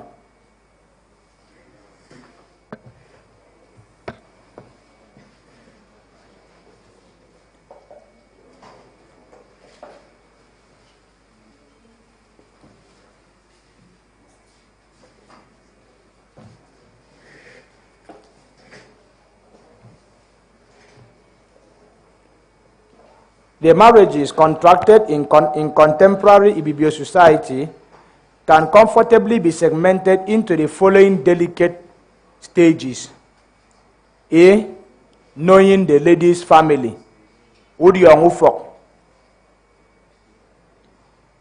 This is the initial stage during marital engagement between an intending groom and a beautiful bride-to-be. At this stage, the intending groom goes to visit the young lady's family for the first time in the company of his best friend or close brother. After this, the prospective groom is subjected to questioning by the father and immediate family of the young lady on topics such as occupation or profession, religious disposition, basic family tree and history, etc. If this visit is in the lady's family compound, it also allows the prospective groom the opportunity to know and study the route leading to the prospective bride's family compound to avoid unnecessary delays and embarrassments when the larger family undertakes the journey. This was so because it was always an embarrassing situation when the prospective groom's family undertook the journey for the knocking, that is, Nkongudok, without a clear roadmap to the family compound of the prospective bride.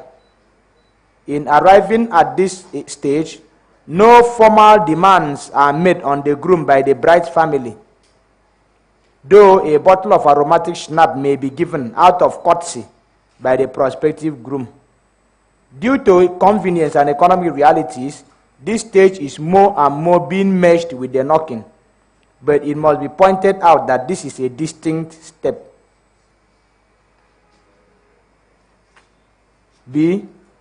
Knocking in Kongudok. This is a very critical stage in the contemporary marriage process, and it signals the formal commencement of the marriage process between the intending couple. At the knocking stage, the prospective groom is escorted by the family, by his family. The head of the family does not necessarily attend this function, but in most cases sends a representative from the family to lead the delegation to the prospective bride's family. Traditionally, items for marriage rites are usually requested and given by the prospective groom's family.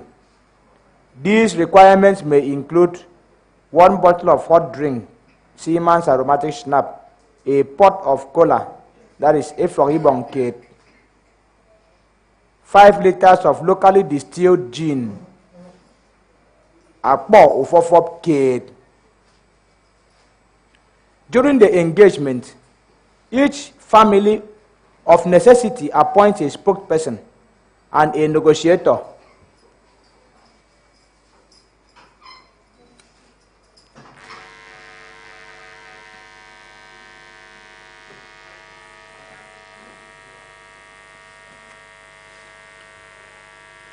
During the engagement, each family of necessity appoints a spokesperson and a negotiator as the marriage process proper begins, and it usually involves a lot of negotiation over the list.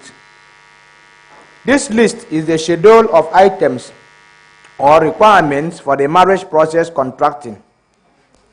It is at this stage that the most important questions of a marriage process is asked.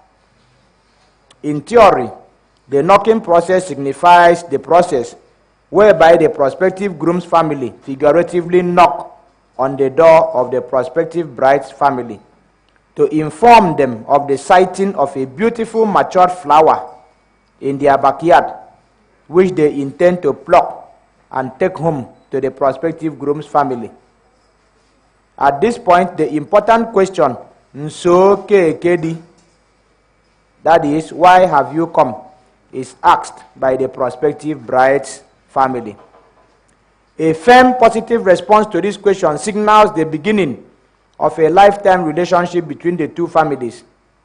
Subsequently, with the positive affirmation of intent, the list for the formal traditional engagement known as mbip between the two intending parties is given, and the bargaining of the list items is undertaken by both parties. This engagement leads to a greater understanding of the families and their attitude to such issues. And then C, engagement, that is mbp.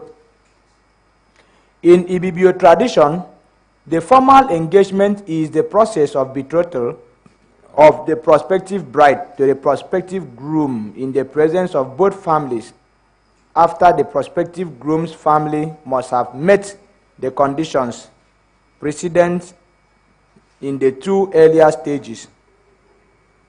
The engagement is usually a big ceremony and only smaller in execution to the traditional marriage proper.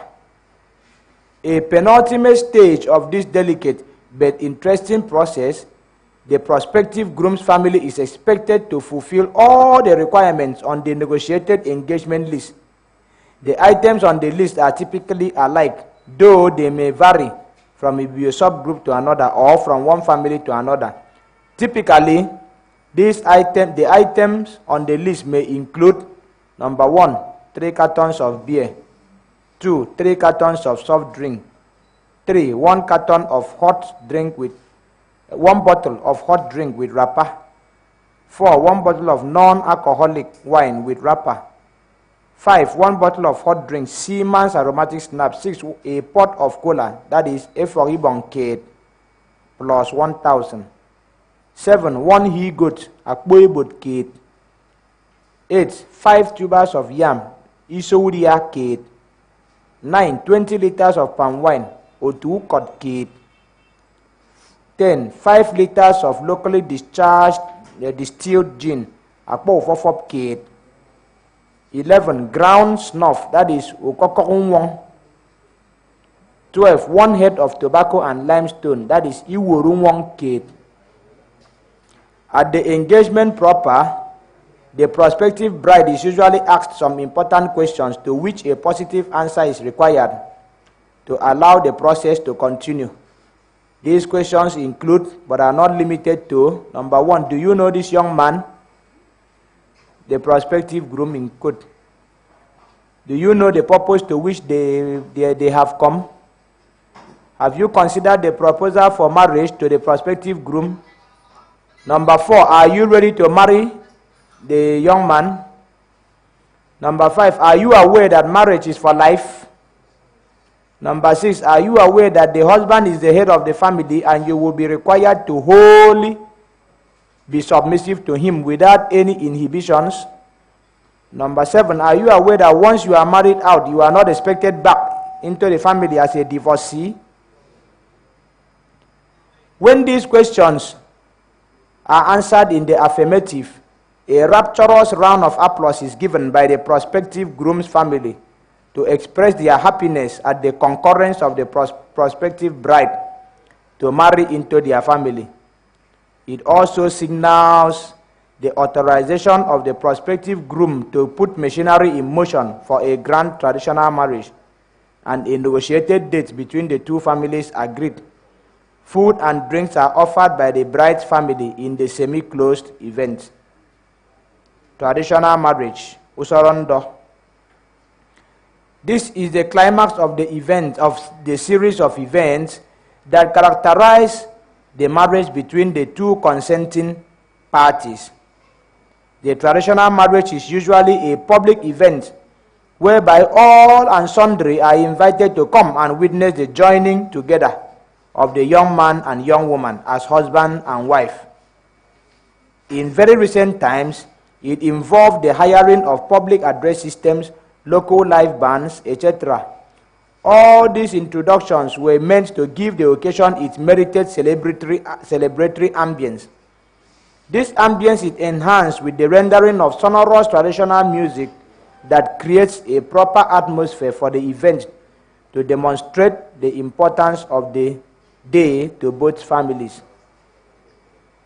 The day typically commences with the arrival of the groom's family to the bride's family compound. They are mandatorily treated to wonderful traditional cuisine to welcome them. into the bride's family and make them eat to their satisfaction before the formal commencement of activities for the day. This offering is known as Udiai Benge, which is a welcome meal prepared by the bride's family and served to the groom's family to ensure that they are well treated in accordance with the demands of tradition. The contents of the Udiai Benge menu include cassava fufu, nafang soup, fufu yefia ferefang, pounded yam and white soup, afia feref, fufu and atama soup, gari and editan soup, cocoyam ikbong, etc. And in very modern times, it included jollof rice and or white rice and tomato stew. Other items on the menu list include watayam and cocoyam porridge, ekpang kukwo, wrapped steamed cassava and a soup of spicy pepper and crayfish in water, and yanekpang ye feren tuen. Unripe plantain pottage, iwung kmukom, native garden egg, nya ukangnyen, palm wine, ukonsong, and other assorted drinks traditionally brewed and available. The items on the list are publicly read out and inspected as offered by the groom's family. This interesting event is the crux of the matter, and it goes with a lot of horse trading. However, in recent times, this action is carried out a day or two before the traditional marriage day. The essence is chiefly to reduce the time spent on the marriage ceremony proper. The items on a traditional marriage list typically include mpondo ete, that is, items for the father of the bride, chieftaincy attire, afongi de mubong, one hat, itam kid, one walking stick, esang kid, 3 singlet, itong afong kid, 1 bottle of 3-in-1 whiskey, a kambay ufyobman, 2 cartons of wine, 1 wristwatch, 1 piece of English watch of an kid, 1 machete with sheet, equal a fork, 2 pairs of socks, 1 towel, a pangitong kid, a pair of shoes, equal code kid, 6 bottles of hot drink, a move of manitio kid, half jar of native gin, a pour for 50 liters of palm wine, or 2 coditune, 2 pots of cola, if you want iba plus 2,000, 1 big she goat, umanebot kid, 3 crates of malt drink, akebe, inangem manita, 15 crates of soft drink, akebe inangem menefet, 15 cartons of assorted beer, 10 tubers of yam, isuria whoop, 1 head of tobacco and limestone, iwurung wong kid. Mpondo eka, items for the mother of the bride, 2 blouses, itong fong iba, 1 piece of Hollandaise wrapper of fong kid, 1 wristwatch, nkaneka obok kid, 1 umbrella, ufoyo kid, 1 set of earrings, mpa utong kid, 1 set of necklaces, mpa itong kid, 2 underskirts, 3 pants, iba ita, 2 braziers, obabeba iba, 1 handbag, ekparubok kid, 1 pair of shoes, ikpaukod kid, 1 box of dresses, akebe afong kid, 2 big bags of salt, ikpo ekparinong iba, 25 liters of palm oil, akpo taran kid, 2 bunches of plantain, itu kom iba, 20 liters of groundnut oil, akpo ran mansang kid, 2 bags of rice, ekparadesi iba, 20 liters of kerosene, akpo ran ikang kid, 8 cartons of assorted beer, akebe manitiaita, 10 crates of soft drink, akebe manduop, 6 bottles of wine, ekbe manitio kid, 1 stick of dry fish, 8 sari yak kid, 1 basin of pepper, basin twin kid, 1 basin of crayfish, basin obu kid, 1 she goat, umanebot kid, 10 tubers of yam, isurua dope. Mpondi toy teufok, items for the men in the family, no. 3 bottles of whiskey, That is whiskey and brandy. 2 jars of palm wine or 2 koriba. 3 cartons of assorted beer. 3 crates of soft drink. Half half jar of native gin. 1 pot of cola nut. Plus 1,000. 1 roll of cigarette. 1 roll of snuff.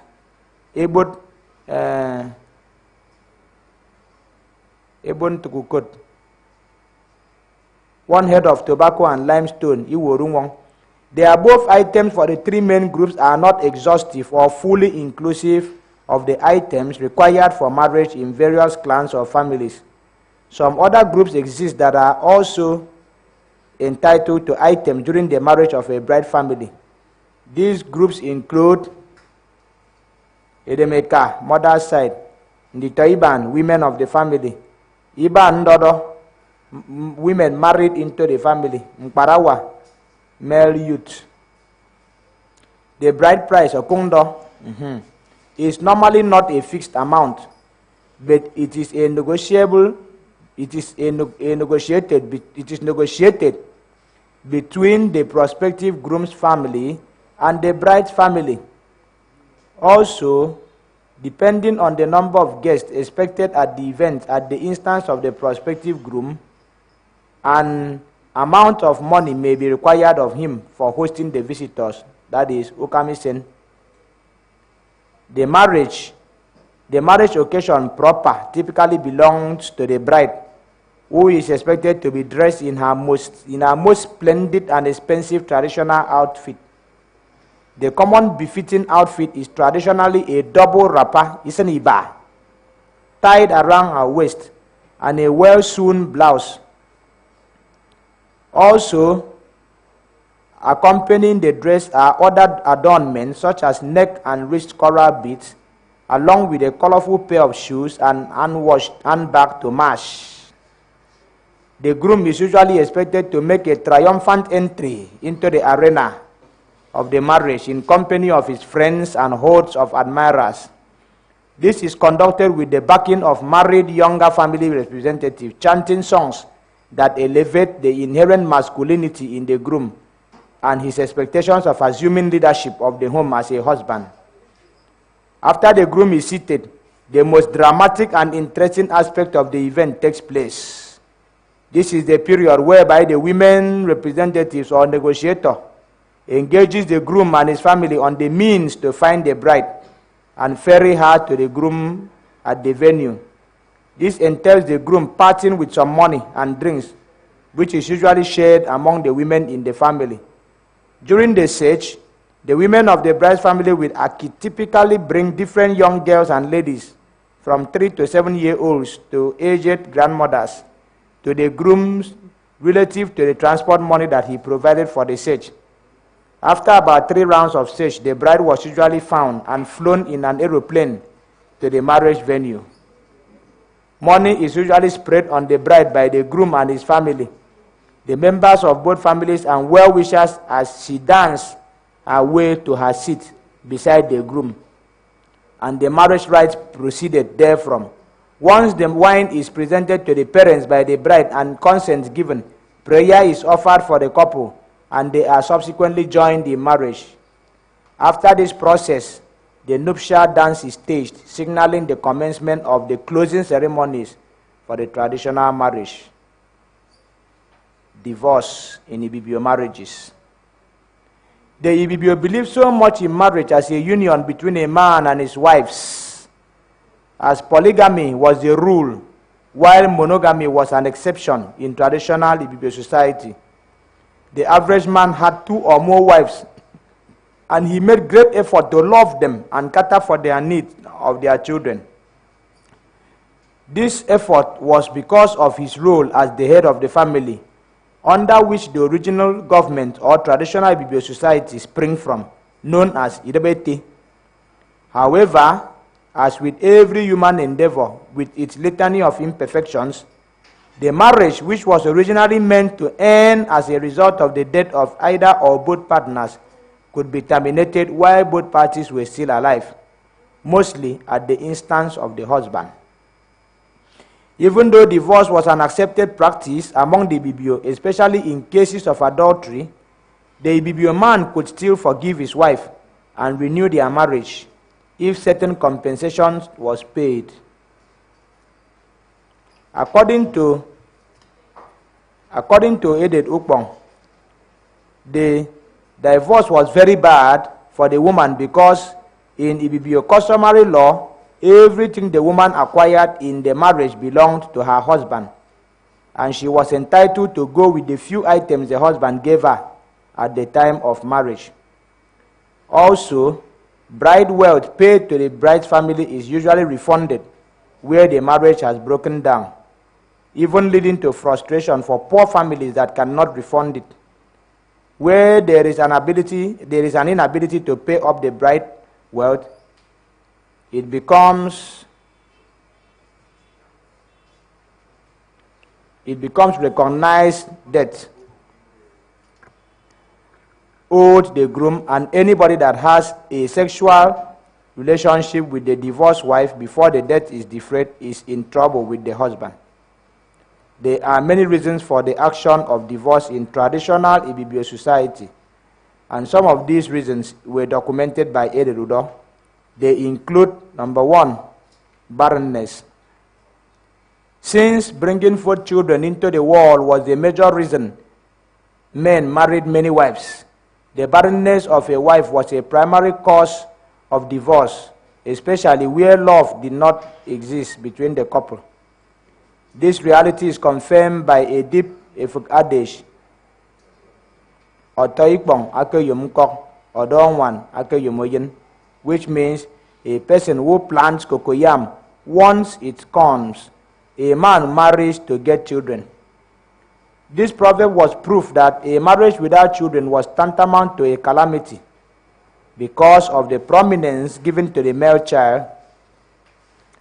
This inadvertently relegated the relevance of the female child to just a help for farm work and other domestic chores before she was eventually married off, as the lineage could not be continued through her. Number two, unexpected or sustained child mortality.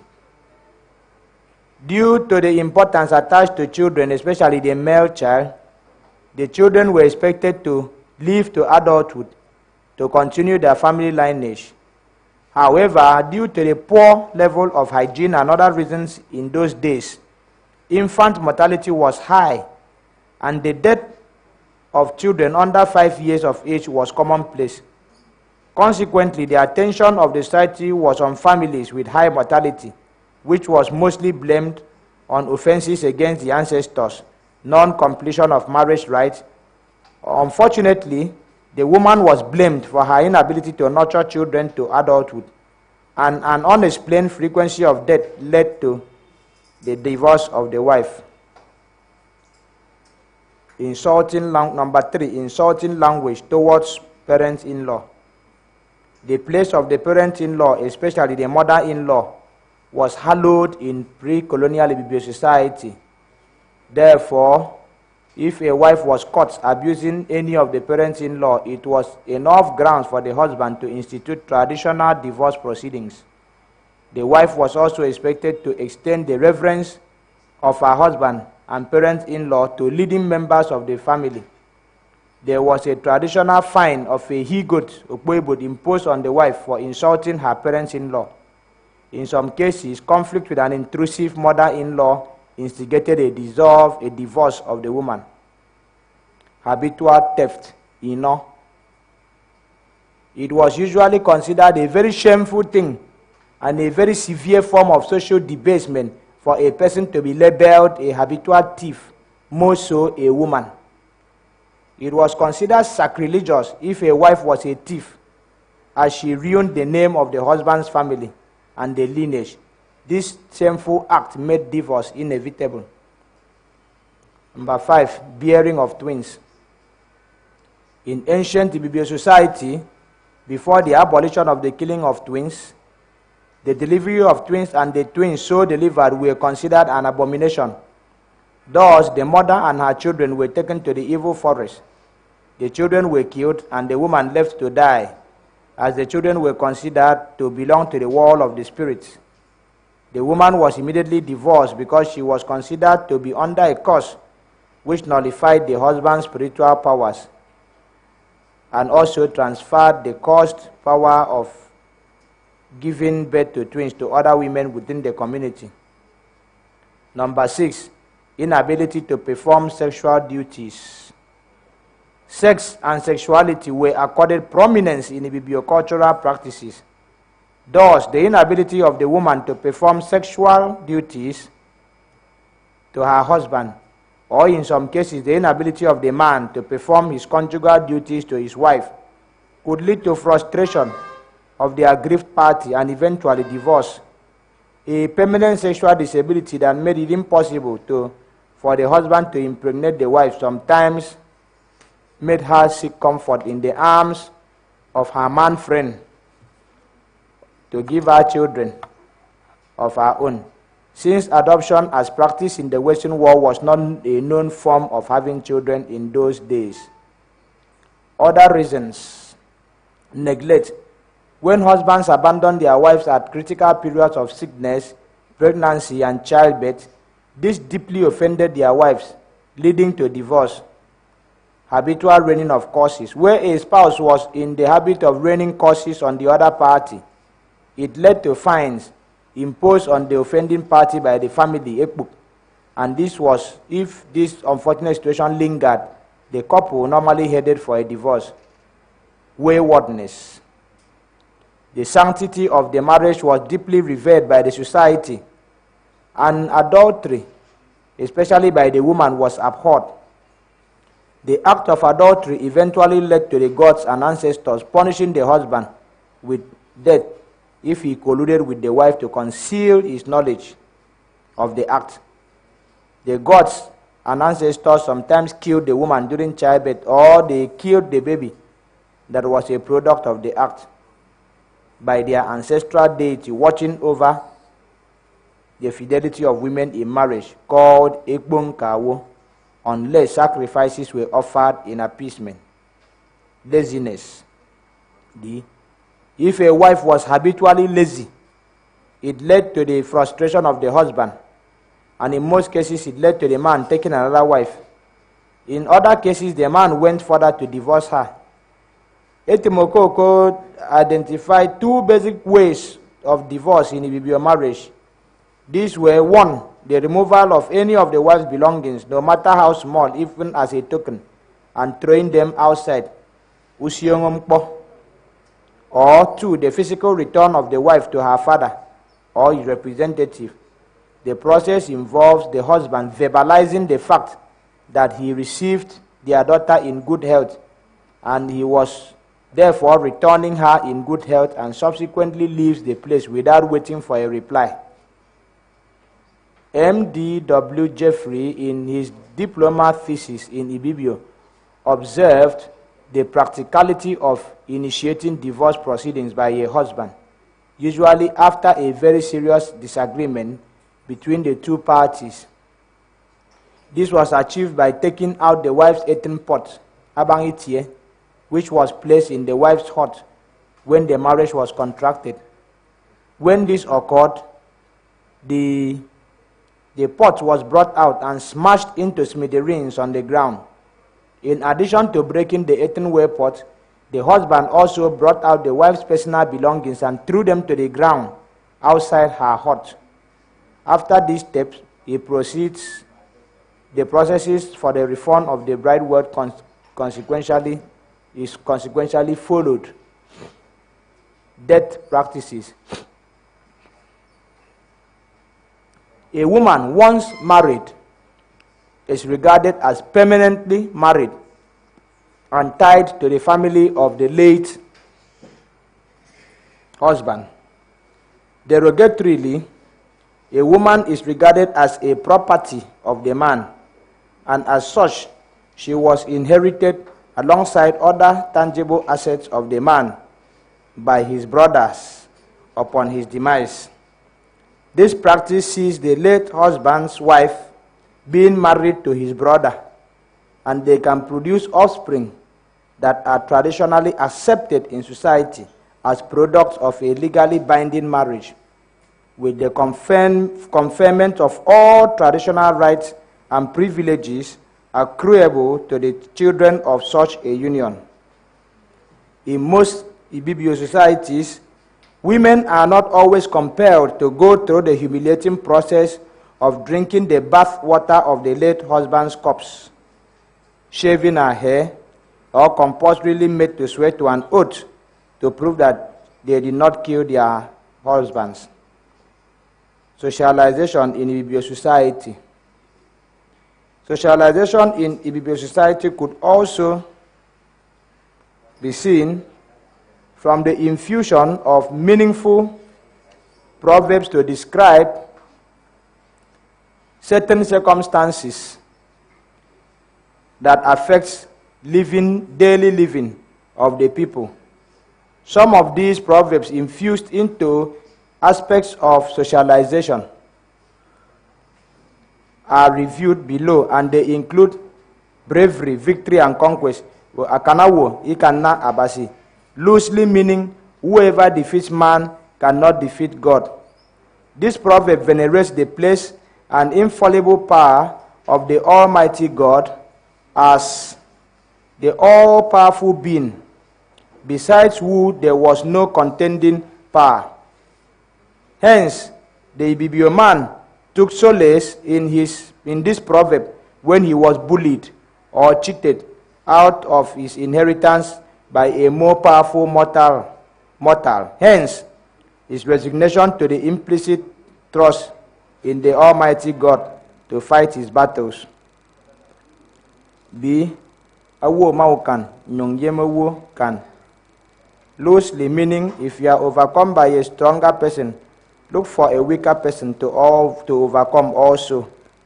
This adage reinforced in the Ibibio man the willpower to wade through the challenges of life. He was encouraged never to give up if overcome by a stronger person or circumstances of life, as there were other weaker persons or circumstances that he should overcome if he put his mind to it.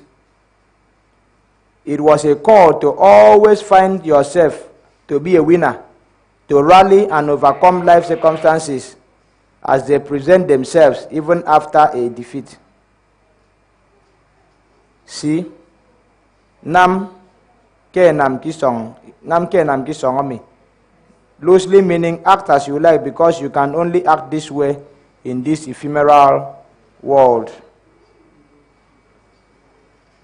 This maxim was mockery to the stronger oppressor of the weak in Ibibio society, who was reminded that whatever powers he had and exhibited could only last till the end of his life on earth, as the powers so abused could not be extended beyond the death of either party.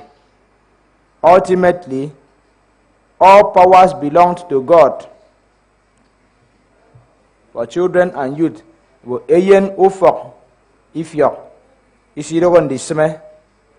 meaning a child born into the house of wisdom should never act foolishly. This proverb is very clear to the hearts of parents who take delight in admonishing their children in line with the expectations of the family from them, especially regarding their private and public conduct. It was expected that the wisdom bestowed on a child by the collective wisdom of the family should always guide the child into making wise decisions, wise choices.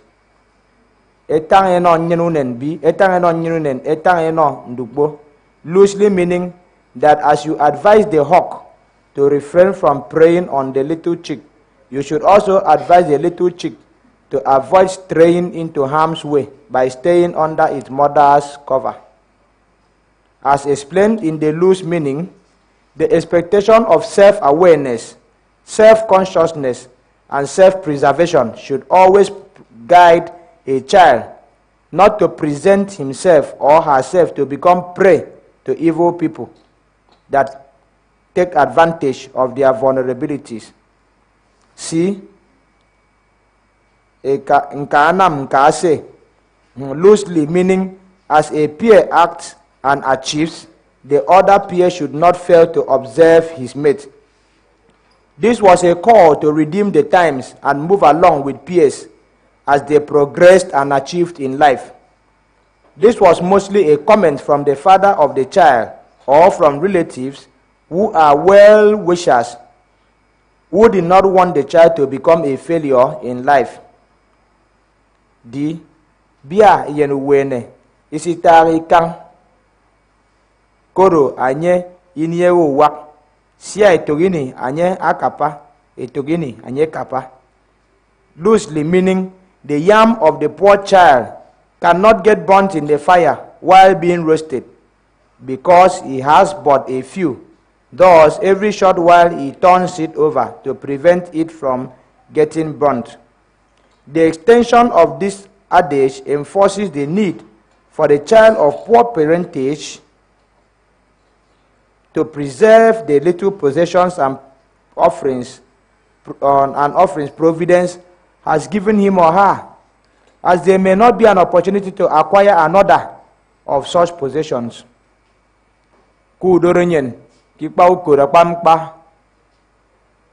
Kudoronyen kikpa ukura pampa. Koro ikpa ukura pampa akeme iru ukemme.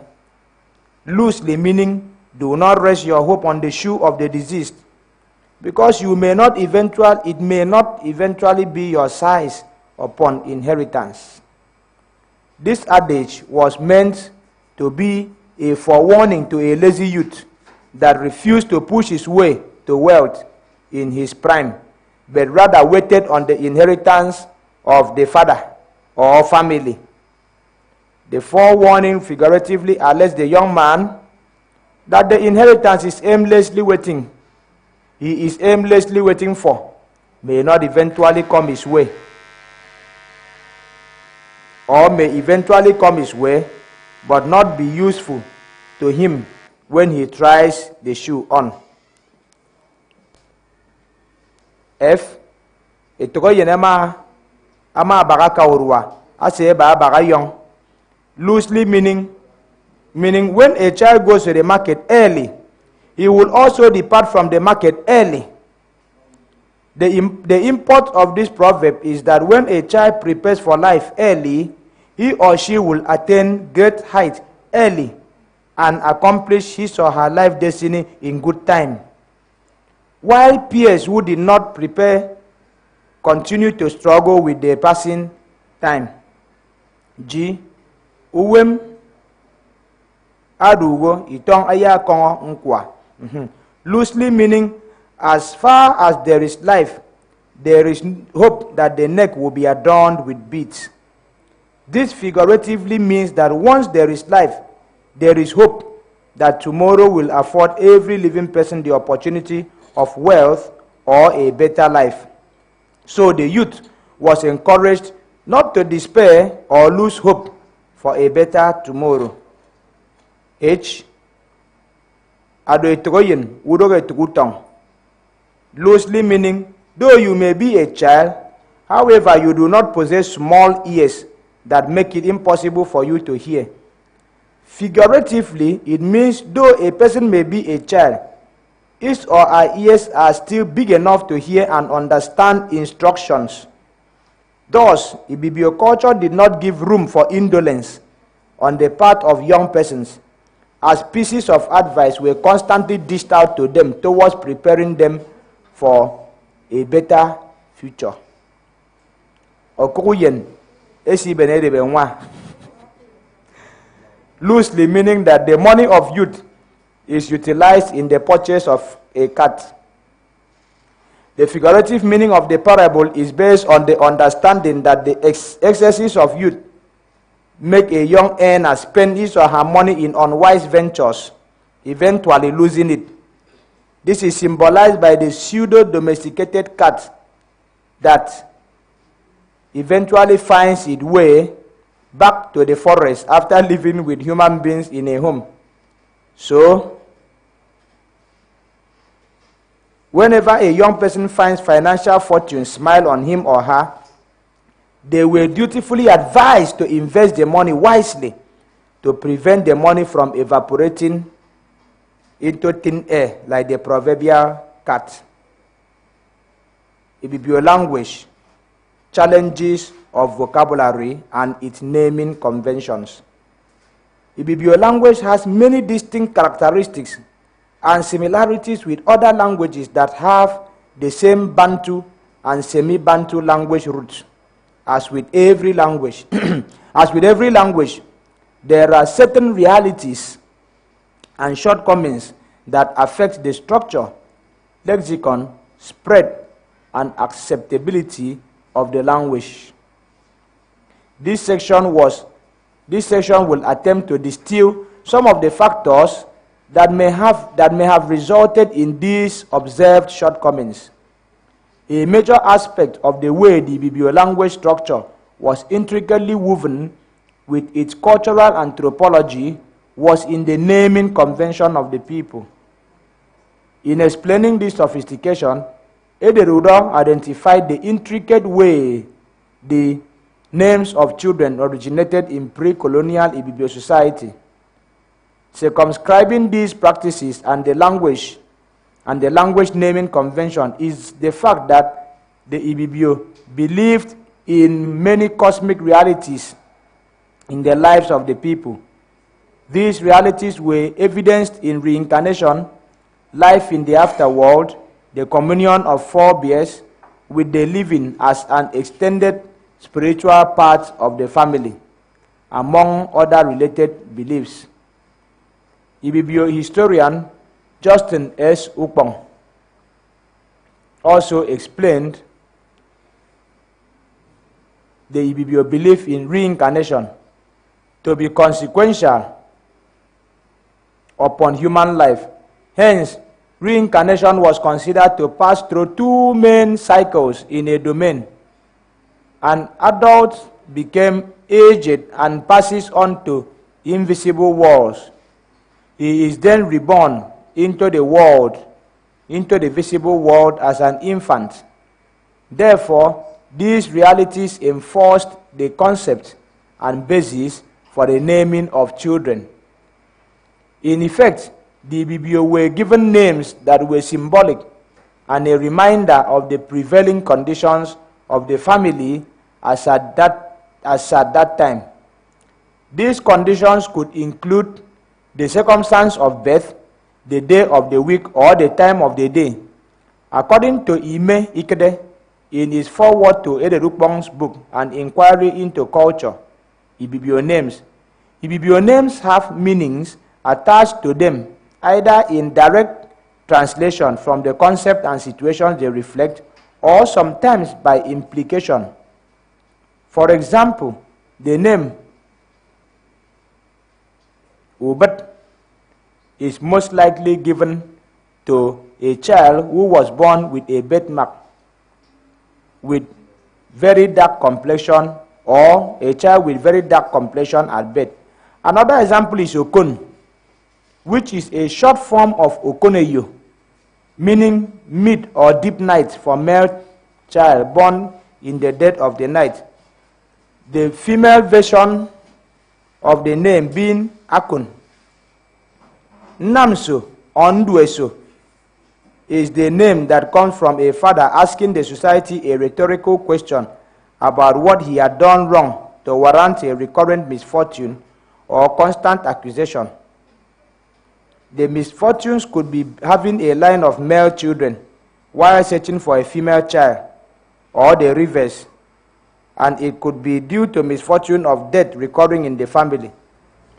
Conversely, in reference to the dead ancestors and the living relatives, a male child could be named after the grandfather, whether dead or alive, and thus could be called Etete, or another child named Koko Ete or Kokomma, a pet name after the father or mother. In the case of a Kaete, it was in situations where a girl was named after the father's mother, or a male child named after the father, a kerete. As part of the socialization of the Bibio society, a child could be named after living persons, and therefore he or she becomes the foster child of the person he has been named after. This naming was largely an act of deep love between the two fathers to make the family bond stronger and longer lasting. This is the concept of Okpongo or Ukpongidem, who is a person's namesake. Hence, this concept is responsible for the labeling of the goat given by an intending groom to the deity that controls the naming of Ibibio people. This deity is known as Okpon, with Okpo representing the male gender, Ndem being the deity, and Okpon being namesake. Every Ibibio child in ancient times was usually named after someone, and this also helped to enforce the socialization of the Ibibio traditional society. Hence, the foster parent of a previous incarnation was supposed to demand for a share of the bride wealth, which is the he-goat given by a husband, as it is believed that if this was not done, the foster parent could cause the wife to be barren. The Ibibio society,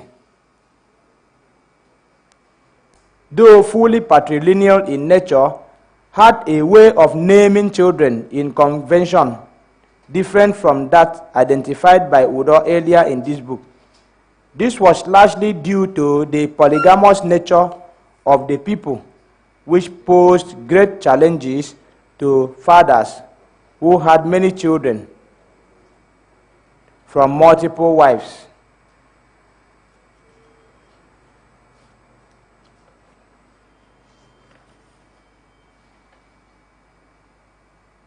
Monde Noir identified this problem among the Bibio, where children were named after their mothers before the advent of the Europeans, as well as their names and their naming conventions.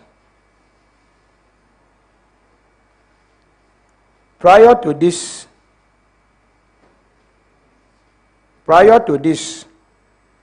advent, children were named in order of birth, the ordinal system of naming, or time of the day, and important events, including good events or misfortunes, and the days of the week. For example, he confirmed that the earlier assertion that a boy born in the night could be named Okun or Akun if the child was female, as earlier identified. However, the most common naming convention was according to the order of birth. The first-born male was named Akpan, the second male Udo, while the third-born male was named Etugudo. The first-born male was Udo or Udosen. For the females, the first-born was Adiara, second was Unwa, the third was Unwa. The fourth-born female was Etogungwa, in that order. However, because of the admixture of the polygamous nature of the Bibio society and the order of naming children, and to avoid long-term confusion and inconsistency, children were named after their mother. Consequently, every wife and mother in a polygamous family had an Akpan, Udo, Etugudo, and Adiakanwa, etc. And as these children were named after their mothers, the identity of the father was not lost in them, especially in the order of birth, and fathers, especially in extended family, no, or village meeting. 30 hours. Let's celebrate 30 hours. Wow.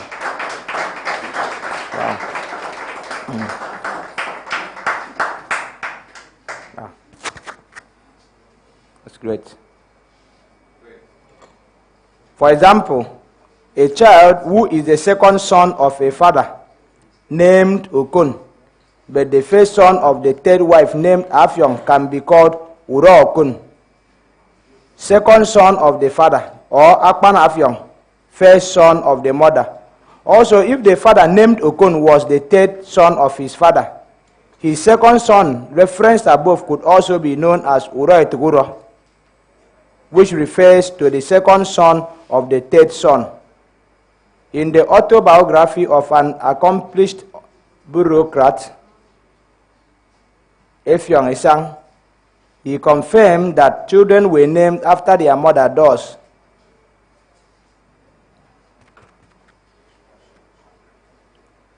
Apart from my official name, a child was locally known in reference to the mother. Thus, I was known as Udong Koitong, meaning second son, Udo, of Nko, my mother's name, daughter of Itong, my paternal grandfather. It was a practice in my community in those days for the fathers to leave the care of the children to their mothers. Quite naturally, also, I was closer to my mother and late elder brother. In fact, I innocently presumed that my father didn't love me enough because of his apparent aloofness. Rukbang stated that in modern times, the Bibio are no longer named their children after women due to various factors.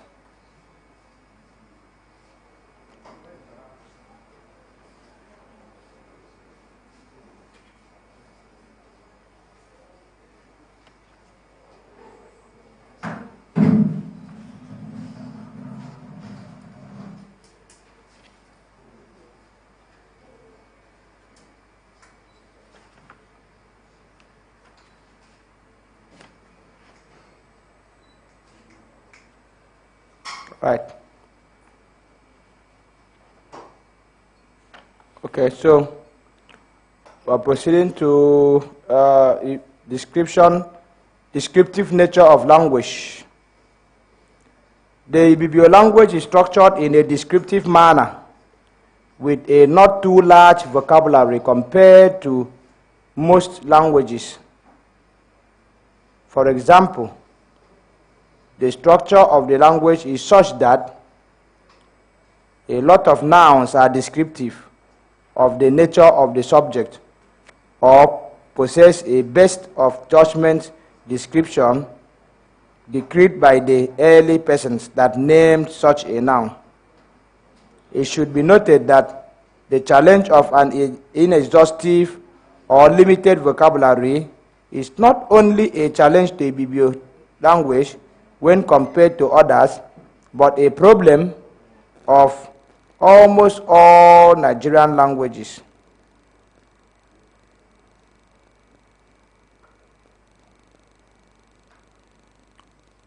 For example, most Nigerian languages typically describe the English word invisible without necessarily just a word for it. We look at these in some Nigerian languages in Table 6. Ibibio words, their literal and transcribed meaning. Ikbaukud. In English, it is shoes. Literal transcription and description. In Ibibio, it is feet and leather. Ikbangwed, book leather. Urikot, bush rope. Ekebendise, viewing box. Ekeben togube, mist box. Enangukwak, metallic cow. Etubum, father of the canoe. Abiyaibok, medicine specialist. Mkbombio, rubbish container. Isenewo, unknown person. Ofong idem, body cloth. Etongwed, writing stick. Ata utop. real shooter. Mkpo itie, sitting thing. Itie na, sleeping place. Mongeba, breastwater. Abangaran, oil pot. Ikbanyong, sky skin. Okay. It will be your social composition. It will be your family structure. According to Ederuro, the Ibibio nuclear family was made up of a man, his wives, and children. Since the Ibibio society was patrilineal, a man needed many sons to inherit his property. He also needed sons and daughters to cultivate the numerous large swaths of farmland under his custody. Since infant mortality was rife in those days, and chances of surviving to adulthood was slimmer than what is presently obtainable, a man had to marry many wives to ensure that his permutation bring up plenty biological sons and daughters to adulthood, especially sons that were to continue the lineage.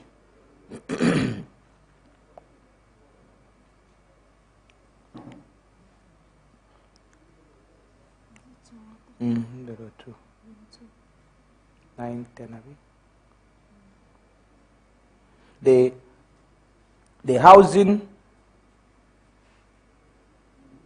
Since the infant mortality was rife in those days and chances of surviving to adulthood was slimmer than what is presently obtainable, a man had to marry many wives to ensure that his permutations bring up plenty biological sons and daughters to adulthood, especially sons that were to continue the lineage. The housing of the family was a very important area that showed and enforced the patrilineal culture of the Ibibio society. A husband was expected to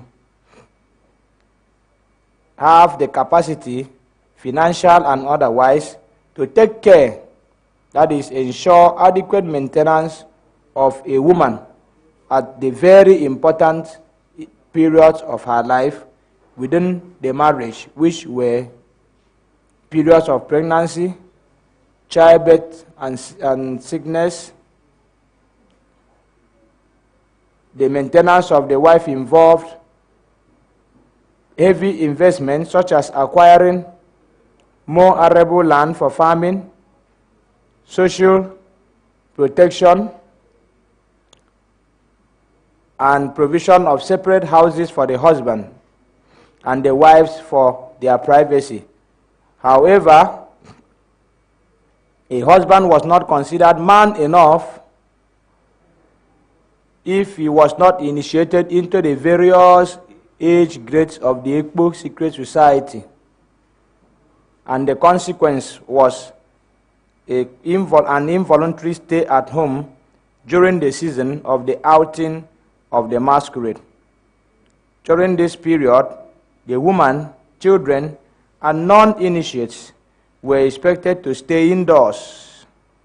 Hence, the husbands who were non-initiates could not escort their wives to the farm to harvest farm produce for consumption, fetch firewood for cooking, or go to the stream to fetch water for domestic use. This reduced the respect of the society had for such a husband.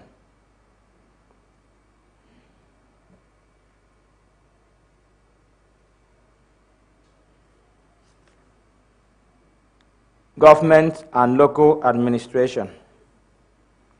The governance structure and political organization of most existing communities naturally drew its strength from the existing traditional structures in pre-colonial Ibibio land, albeit with some localized modifications. So we'll break briefly and then we'll reconvene in 10 minutes.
Hello.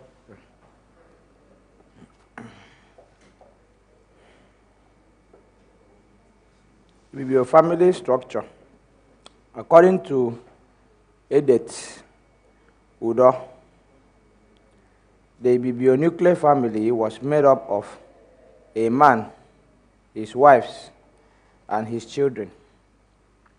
Since the Bibio society was patrilineal, a man needed many sons to inherit his property.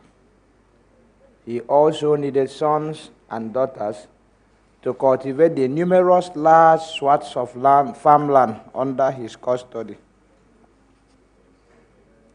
Since infant mortality was rife in those days, and chances of surviving to adulthood was slimmer than what is presently obtainable, a man had to marry many wives to ensure that his permutations bring up plenty biological sons and daughters to adulthood, especially sons that were to continue the lineage. The housing of the family was a very important area that showed and enforced the patrilineal culture of the Bibio society.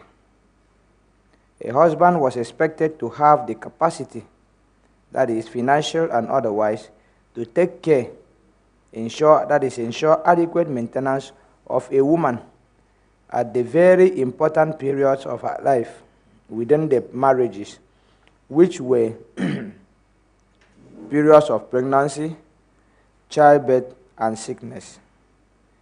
The maintenance of the woman involved investments such as acquiring more arable land for farming, or social protection and provision of separate houses for the husband and the wives of their privacy, for their privacy.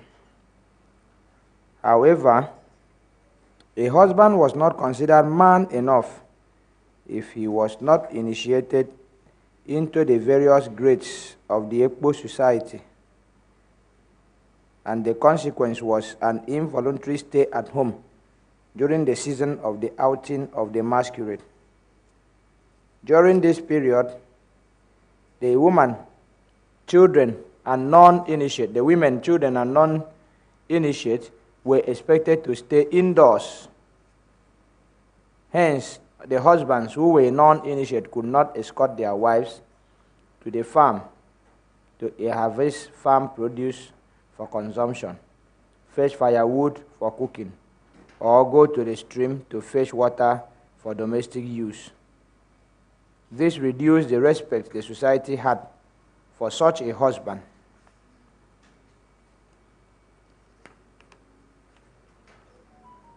So, government and local administration. The governance structure and political organization of most existing communities naturally drew its strength from the existing traditional structures in pre-colonial Ibibio land, albeit with some localized modifications.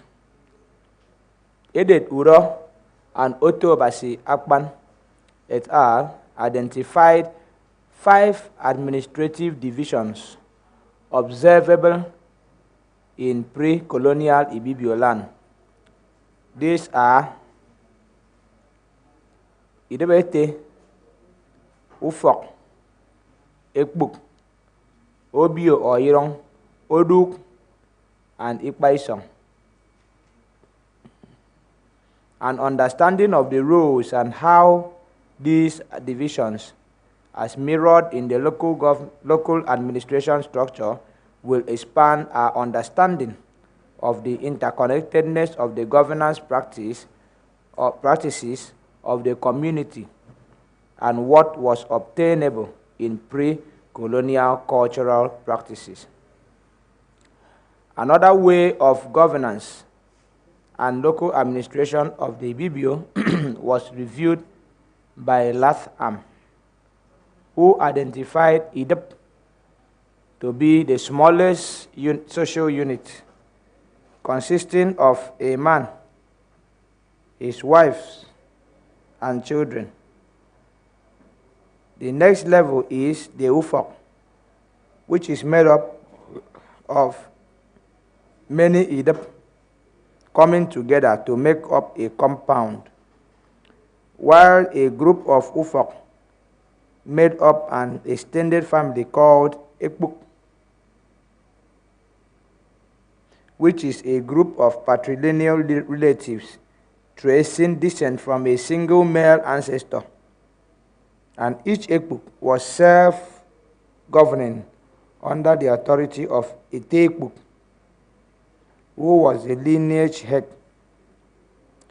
The coming together of many ekpuk made up a village, and villages are bound together by a common religion, secret society, and the village council. The religion of the village is supervised by a chief priest called Okundem, who was a member of a particular lineage of the ekpuk that comprised the village, while the secret society administered judicial functions and the village council dealt with secular matters that affect the village and external relations with representations from the various ekpuk under the chairmanship of the village head or Obongisong. The village council was administered in a republican model of government, and the village head could not take unilateral decisions that were binding on the village.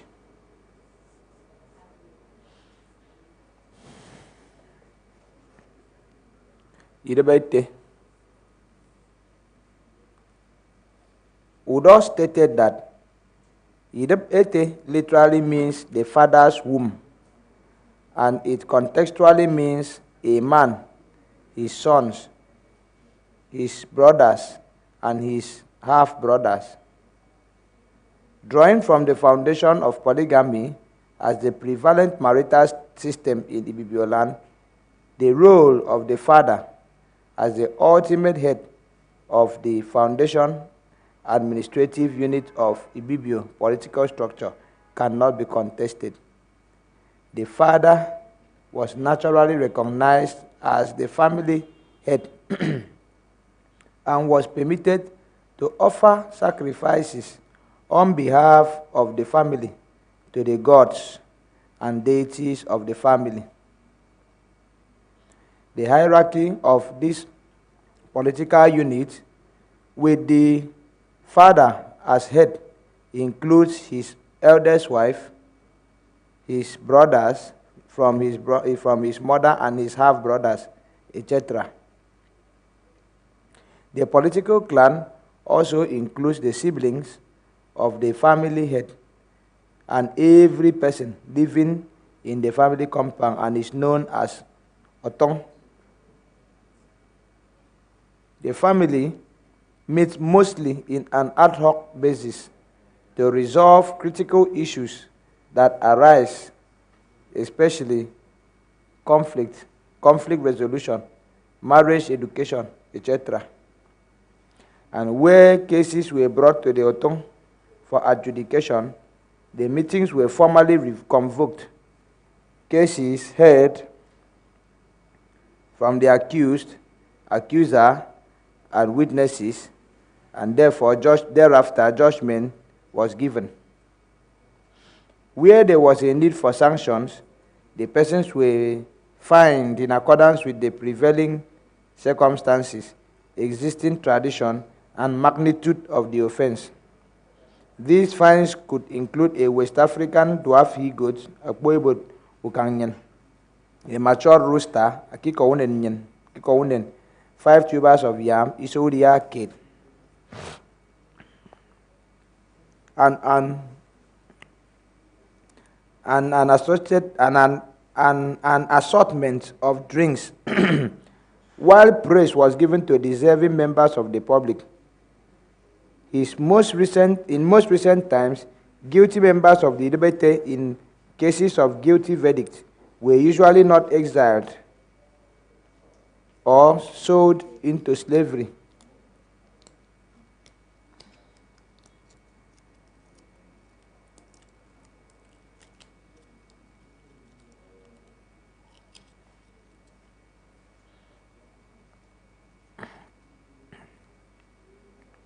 were usually not exiled or sold into slavery, as was the case in pre-colonial times. However, the unrepentant, recalcitrant family member received a deeper punishment, which was to be ignored by the larger family. And wherever or whenever the person ran into trouble with a member of another family, he was left to fight alone, since he had consistently refused to subject himself to the ethos and behavioral expectations of the family. In the nuclear family of the father,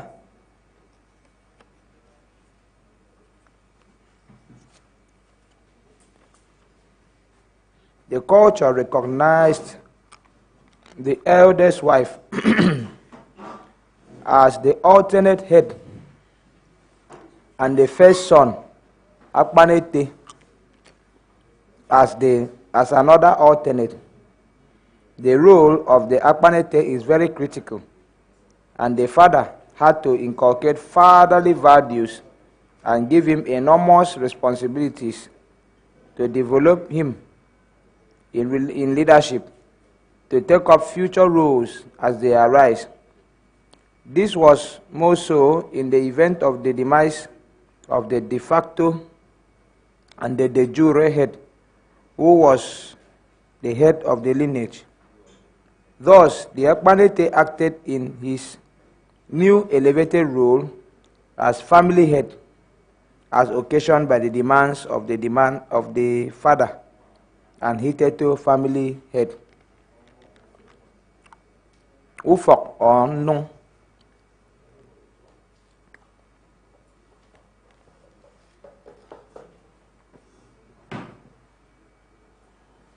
Akpan et al. Identified Ufok, also known by the name Nong, in some parts of central Ibibio, as a collection or coming together of families that owe patrimonial origin to a common ancestor, or one father, as a subdivision of the extended family. Also, Edith A. Udo was of the view that the origination of Ufok or Nong was because of the increase in the population of a particular Idebete. This is largely because leadership in Ibibio land refers to age and gerontocracy, and the oldest member of Ufok was the statutory de facto and de jure head of the family, that is Ufok, and was known and addressed as Obong Ufok or Obong Nong. Also, the family meetings were convened by them in their compounds in that capacity as a Sobufok or a Sobnong, which served as the family's assembly, attended by elders of the family unit periodically or on an ad hoc basis as the need arose. The detailed records of the family meeting were kept by a secretary, a Wenwed, appointed by the Obong Ufok. Minutes of the meeting were written in detailed form with who said, when, and what, as obtained at the meeting and recorded for future reference. In the era after the introduction of Western education, the secretary was typically a retired headmaster or civil servant and was usually a man. Women were not admitted into the family Ufok meeting unless they came into lay complaints, where they were parties to a civil case being adjudicated by the family or led by the head, Obong Ufok or Obong Nong. The family unit, that is Ufok, exercised both legislative and judicial functions as its governance level for common good. The executive functions were primarily exercised at the level of Idebete, following laws and legislative pronouncements made at the level of Ufok. The legislative functions bordered on family land rights and privileges, family festivities, etc. The judicial functions were the larger part of the functions of the family, Ufok, and it was mainly for the settling of disputes between members, Midebete, that congregate under the Ufok. Decisions were limited to civil matters only. Also, appeals from Midebete were heard at the meeting of the Ufok. As with almost any native authority structure, the threats of ostracization of recalcitrant family members ensured that almost everybody was whipped into line.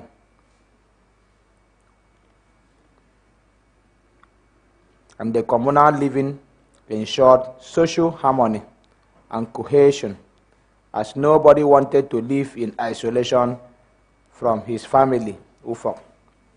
Hence, judicial pronouncements had the force of modern law and were promptly obeyed, especially because of the viable threat of selling a culprit into slavery or ostracization of recalcitrant members of the family. With the progress of time and the death of the family head due to old age or sickness, with the progression of time, the death of the family head due to old age or sickness may occur, and power was transferred from the next oldest man, formally, by offering traditional items for those rights. It also involved physically moving the officiating table, which symbolized the authority of headship, from the compound of the deceased to the compound of the successor. However, this was only done after the funeral rites of the late family head had been successfully undertaken, and the whole family, Ufok, had decided to enthrone another family head. In most cases, this is done after a minimum of 2 weeks following the completion of the funeral rites of the late family head. The various ete, as family heads, are normally bestowed with the offices and titles of chief, as the Ufok was empowered to create minor chiefdoms for the head of each ete. This investiture was carried out after the nominees may have satisfied all the requirements for the award of the titles. The requirements, among others, include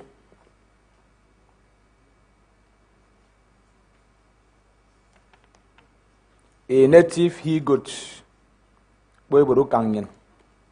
5 tubers of atam yam, a bottle of native gin, 4 kg, alligator pepper, and a pot of kola nut, efok into any bok, ye efok ibong kg, 1 wrapper of isen kg, egg book. The coming together of more than one Ufok brings about the larger structure called Ekpok. It is the third political division in Ibibio land. The name Ekpok literally means knot, because it was intended to bind all family members together. Since the different Ufok have a common ancestral origin, the Ekpok structure was invariably dovetailed from the same family tree, because there is a bloodline that connects its members, as all of them can trace their origin to one man who happened to be the founder of the Ekbuk. This common ancestry was mainly due to famine-induced migration, and as the family had access to arable land for their members. M.D.W. Jeffrey, who sojourned in Ibibio land as a district officer, explained in clear details the role of the Ekbuk in native administration, while giving guidelines for the appointment of persons into native court and clan leadership.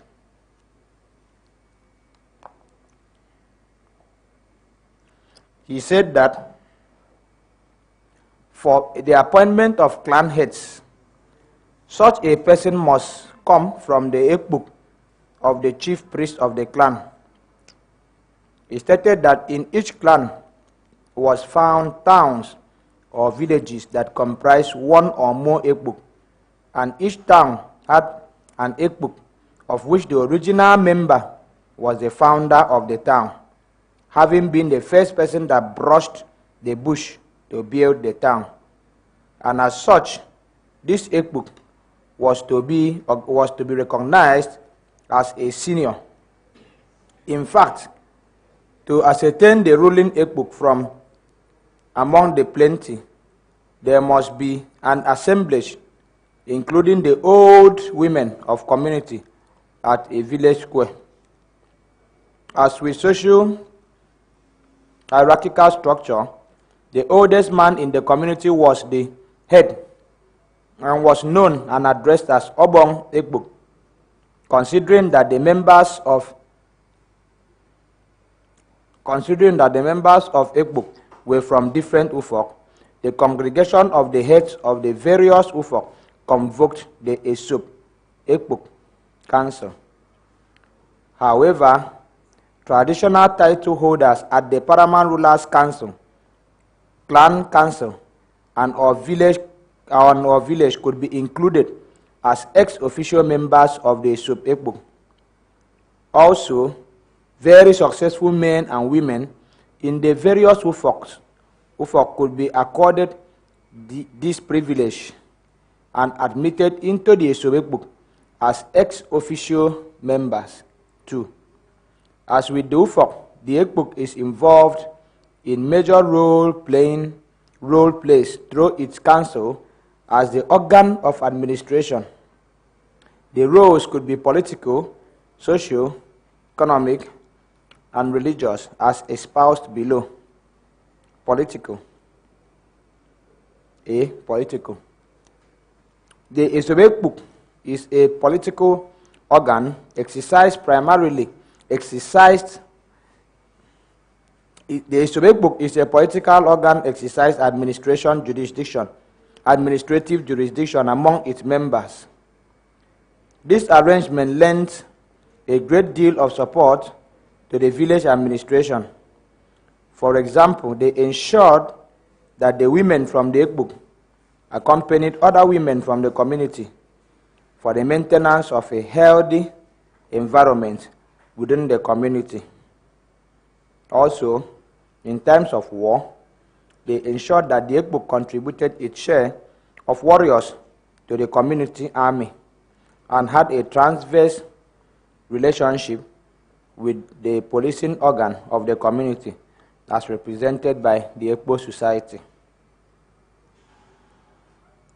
Social.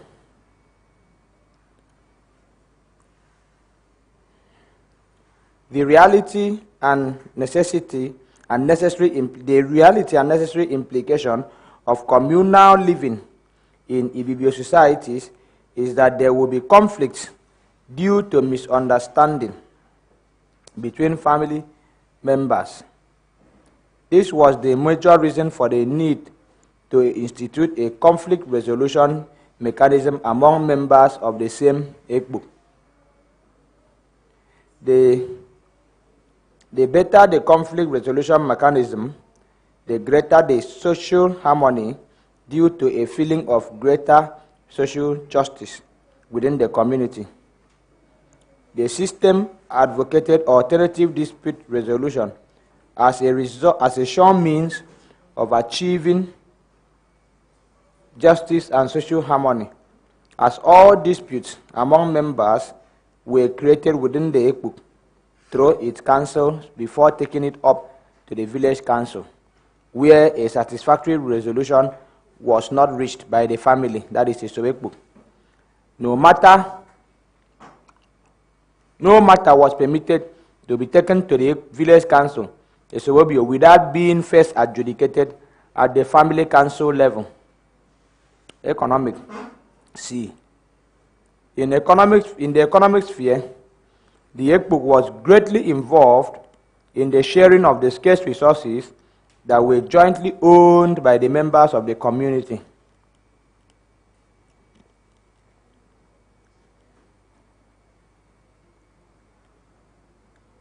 Most prominent among this was the allocation of farmlands from its land reserve within the community to all adult males of the Ekpuk. This land was graciously allocated to the married men who were considered family men and had a duty to provide food on the table of the nuclear or extended family, as the case may be. The allocation of land of market stalls at the village market square also involved the family council, that is Ekpuk, as fairness and equity were very important. Religious. The Ekpuk also involved in various religious activities in diverse capacities. Before the advent of Christianity and its incursion into the religious lives and references of the Ibibio, the Ekpuk exercised numerous religious rights and privileges in various roles. They were involved in coordinating the sacrifices to each of the ancestors who were initiates of the Ekong Secret Society. They were also involved in ensuring that memorial tombstones, Itiad Udi, were erected for their forebears at the family cemetery. Ederuro, in Who Are the Bibios, also recorded that the Obong Ekpuk ensured that all members, including women, married women, who were not necessarily members of the Ekpuk, cooperated to appease the gods and goddesses that the Ekpuk worshipped. And they ensured that the women also revered the ancestors of the family, Irong or Obio. The Irong or Obio represents a village in the political establishment of the traditional Ibibio society. Uwem Jonah Akpan made a clear distinction between Irong or Obio, where he stated that Obio represents the traditional headquarters of an Ibibio clan. Examples include Obio Fort, that's a Fort clan, Obio Insert clan, Obio Itak, that's Itak clan, etc. Edith Udo records that before the 18th century, the power to confer an investiture of obongship on the deserving person was resident on the clan head, Ikpaisong. But this had changed over the last 2 centuries, when difficulties such as distances from the clan parent village, and the existence of other natural barriers like rivers, hills, and very thick forests all contributed to making it difficult for constant travel across those distances. Isobekpuk Village Council was involved in a lot of administrative endeavor, and these issues could border on security, land rights, tenure system, organization and regulation of women and youth groups within the community, It also adjudicated on the rights and privileges of non-indigens, etc. The Sobufok normally decided on the period of a ban on the harvesting of palm fruit within the community. Iwuk Ayub, and when the ban was lifted, Iwoko Ayub. They also prescribed commensurate fines where bans or injunctions were violated. Also, the farm fallow tenure system was determined by the council. They also enforced the teetering of livestock to confined spaces within their owner's backyard to prevent roaming and destruction of farmlands within the community. The judicial functions excluded family land adjudication, marriage, customary law enforcement, judicial conflict resolution, enforcement of law and order, and through the empowerment of the Ekpo Secret Society, and or liaison with formal law enforcement agencies. Ukbong, in his account, stated that the law of the community took the form of the customs.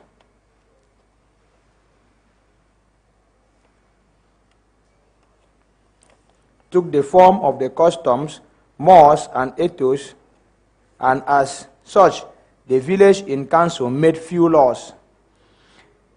They also decided on the emissaries to be sent to make peace with neighboring communities whenever tension arose between the communities. Also, where cases arising within the various Ekbuk were not successfully settled with the approval of the head of the Ekbuk, Obong Ekbuk involved in the case, the litigants usually took the case to the Esobirong for final adjudication, and the decisions were binding on the parties involved. Where the customs and traditions of the people were not respected by any member of the Ekbuk, the offender was sanctioned without pity or help from other members. Offenses that could be heard at Esobirong: murder. The murder of a person in the community imposed a duty of pacification of the aggrieved family on the Esobirong. Tradition demanded that the grievance be settled by handing over a young, healthy woman as a replacement for the deceased to stay in the murdered person's family and bear children that the deceased would have born if she were still alive. However,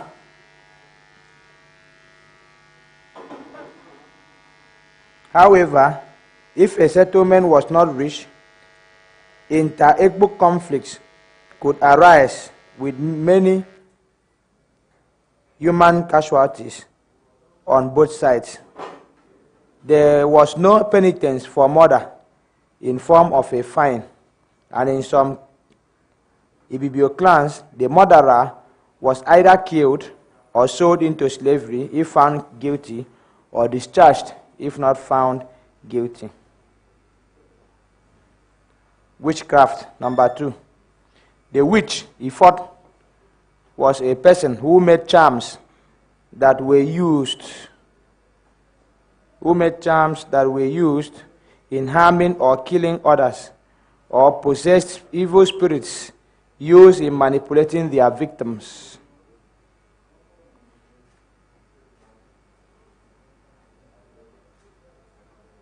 When a person was suspected and accused, he or she was summoned to the village council by the village council.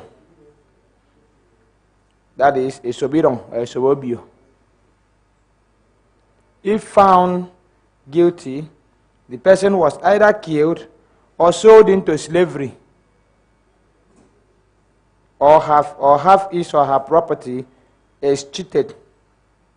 The property of a person is taken over on the premise of abandonment or being unclaimed in the event of death.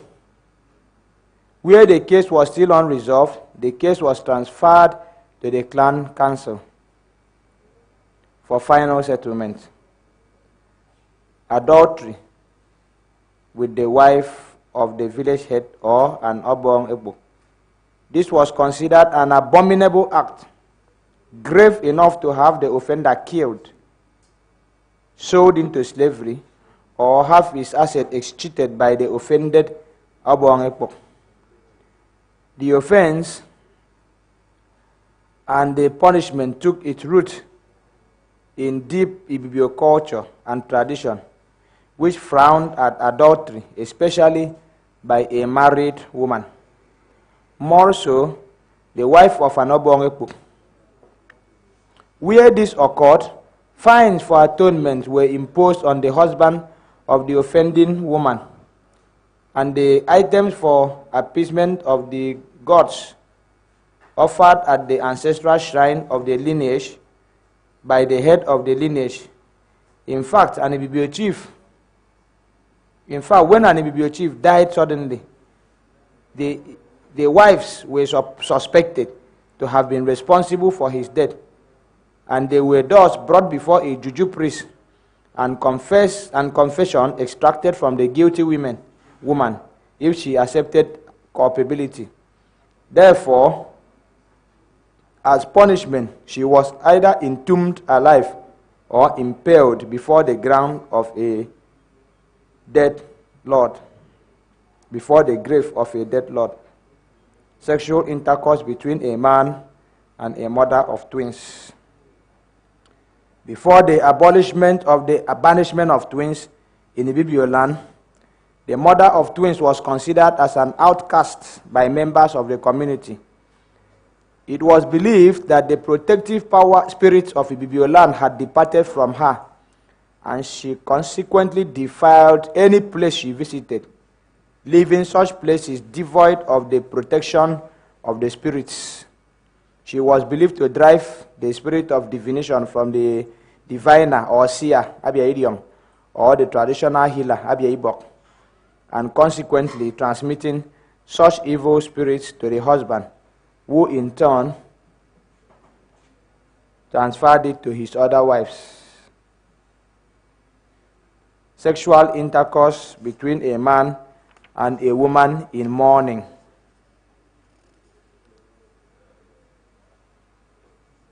A dead man was considered to still be an occupant of his house as a ghost until properly interred or buried. Therefore, any man who had sexual relations with any of his wives in the period before interment or burial is deemed to have committed adultery. The crime carried a death penalty because it was committed against the dead. This was considered a major offense because of the Ibibio belief in life after death. Because of this, the dead man was considered capable of harming the living members of his household if he was not treated properly in death.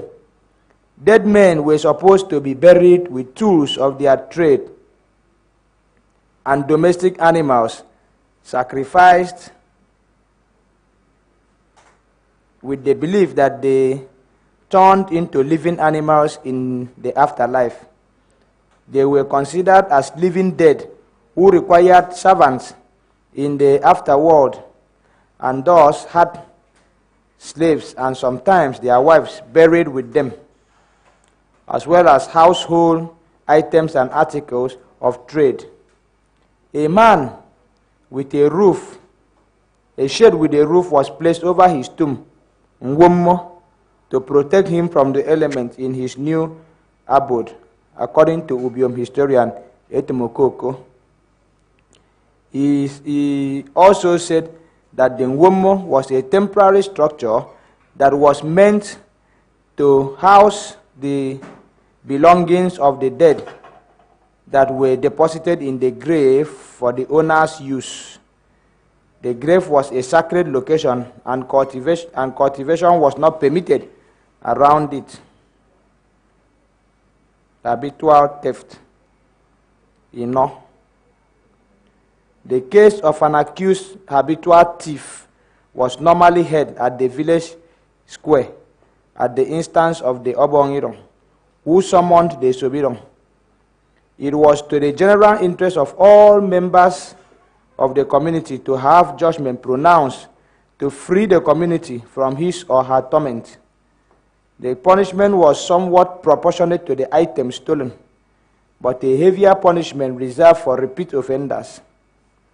If he or she was sold into slavery, part of the money required realized was given as restitution to the victim, with the balance remaining on the traditional bench that adjudicated the matter.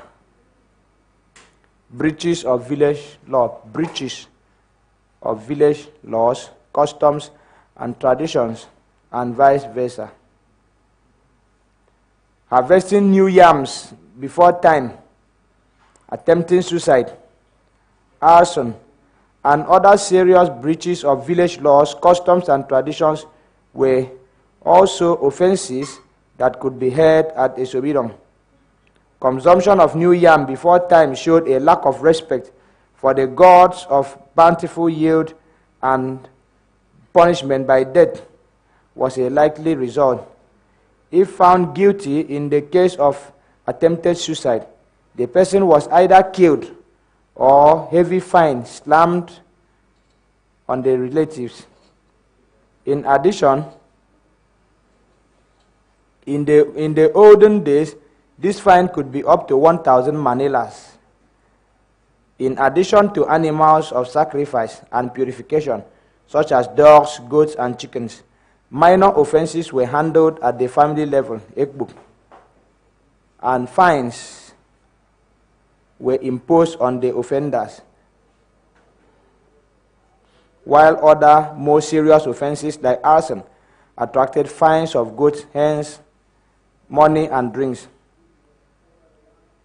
However, despite the detailed criminal justice system of the dispensation of cases brought to the village council, there was no definite system of appeal for judgments of either brought to it.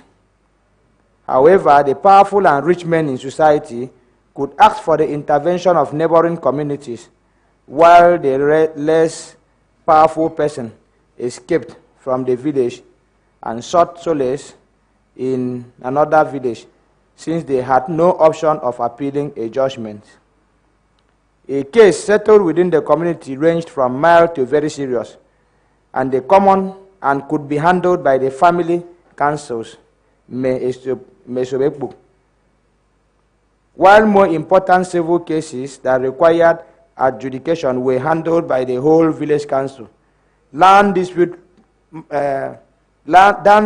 disputes between villages who were of the same group, Oduk, were settled at the group level, and if the dispute persisted due to the satisfaction of both or any party, due to non-satisfaction of both or any party to the dispute, the case was settled at the level of the clan council. Ederudo also identified the administrative, executive, and judicial powers that were conferred directly on members of the council based on the Ubong royalty. These men, chosen by divine proclamation, usually wore tightly fitted raffia string caps known as ntinya, and this insignia was recognized by members of the community. These persons were chosen by the chief diviner Abia Idiong after inquisition of the gods. The choice of the family head Obong into the Ubongship by the Abiaidion and his subsequent installation conferred divine power and authority on the person. This investiture made secret societies subject to him because their divine right was as given through the bibiospirit of dead ancestors, that is, Ikan, and this made them the divine delegates of these spirits. The symbols of office for the Obong Irong, that is, village head, included Ntinya, closely fitting raffia cap as a crown, Esang Obong, staff of office, Nkwa Obong or Ndo Obong, that is, brass or ivory necklace, Me Obong, brass or ivory bangle, Nok Enin, elephant tusk, Ekurikbu Ubong, throne, Ofong Ubong, royal robe, Ukak Ubong, royal drinking cup, Ekuriku Ubong, that is mace, Akankang, that is long sword, Ikwa Isong, double-edged sword, Ikpaekpe Ubong, royal leopard skin.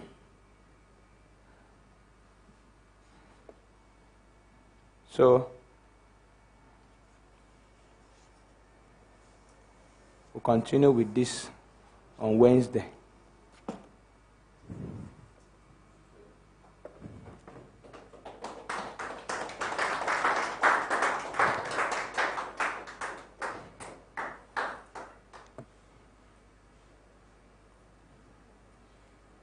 Eze goes to school. By Onora Nzeku and Michael Crowder. Published by African Universities Press, Ibadan. First published 1963. Eze Adi hurried over his breakfast of cassava served with cold bitter leaf soup. It was all that remained of last night's supper. Then he put away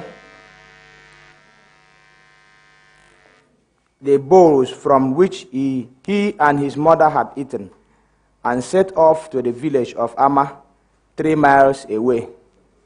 Eze was going to school for the first time.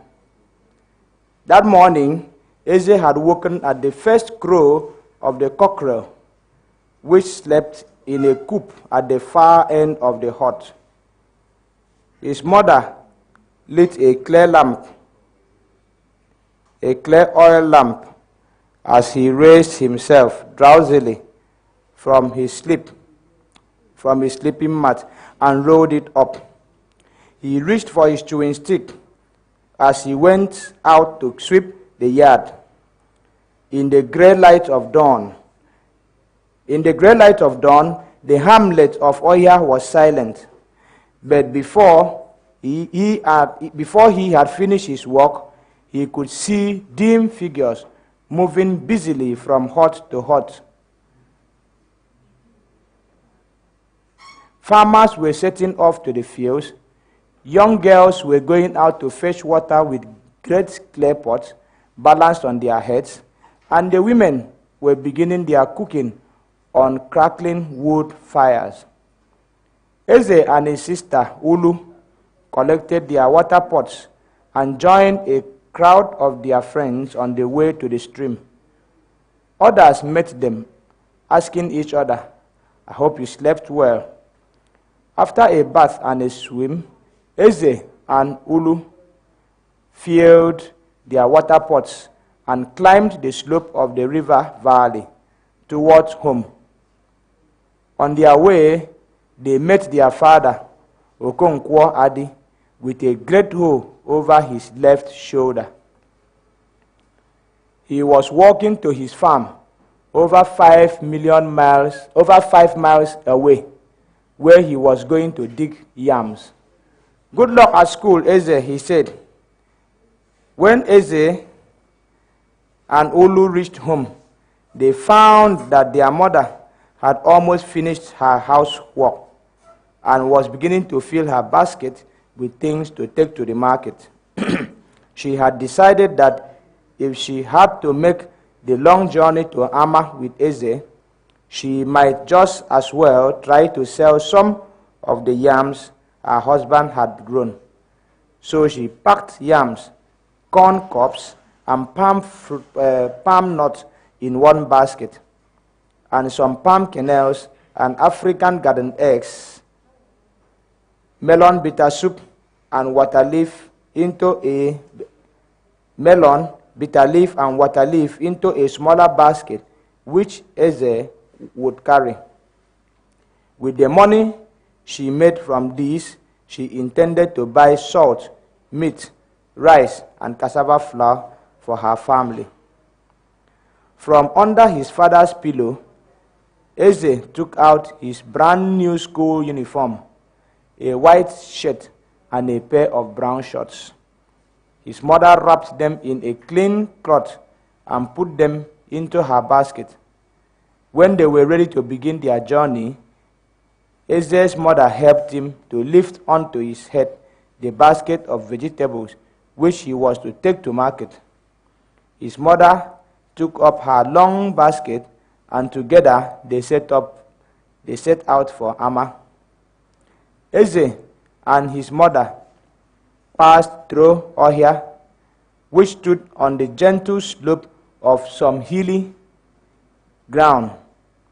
The houses were built haphazardly amongst the surrounding trees. They were close to one another and faced any direction the builders chose. Paths wound in and out between them in the most confusing manner, but few outsiders ever came to Ohia, and none of them complained. Trees grew everywhere. Many were fruit trees. Only a few were meant to provide shade. Eze and his mother crossed the main square, a sandy strip of open ground planted with shade trees, and followed a narrow path through the trees beyond.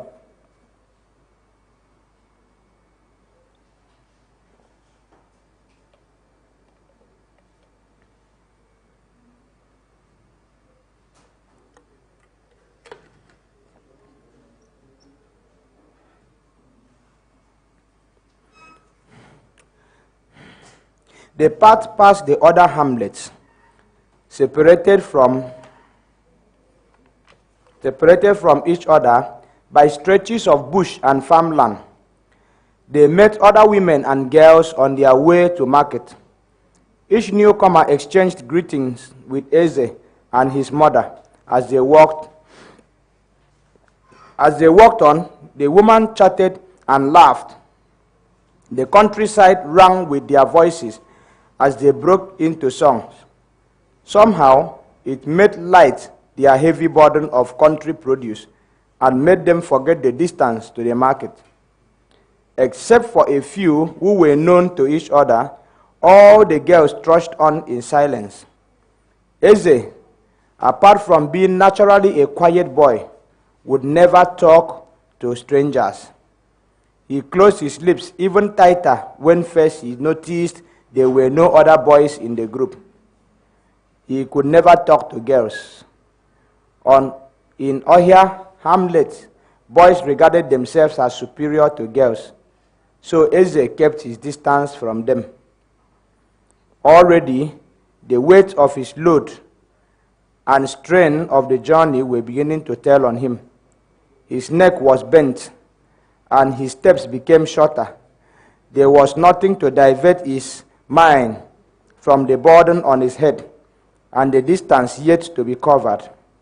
But Eze, at 7 years of age, had the courage of a boy of 10.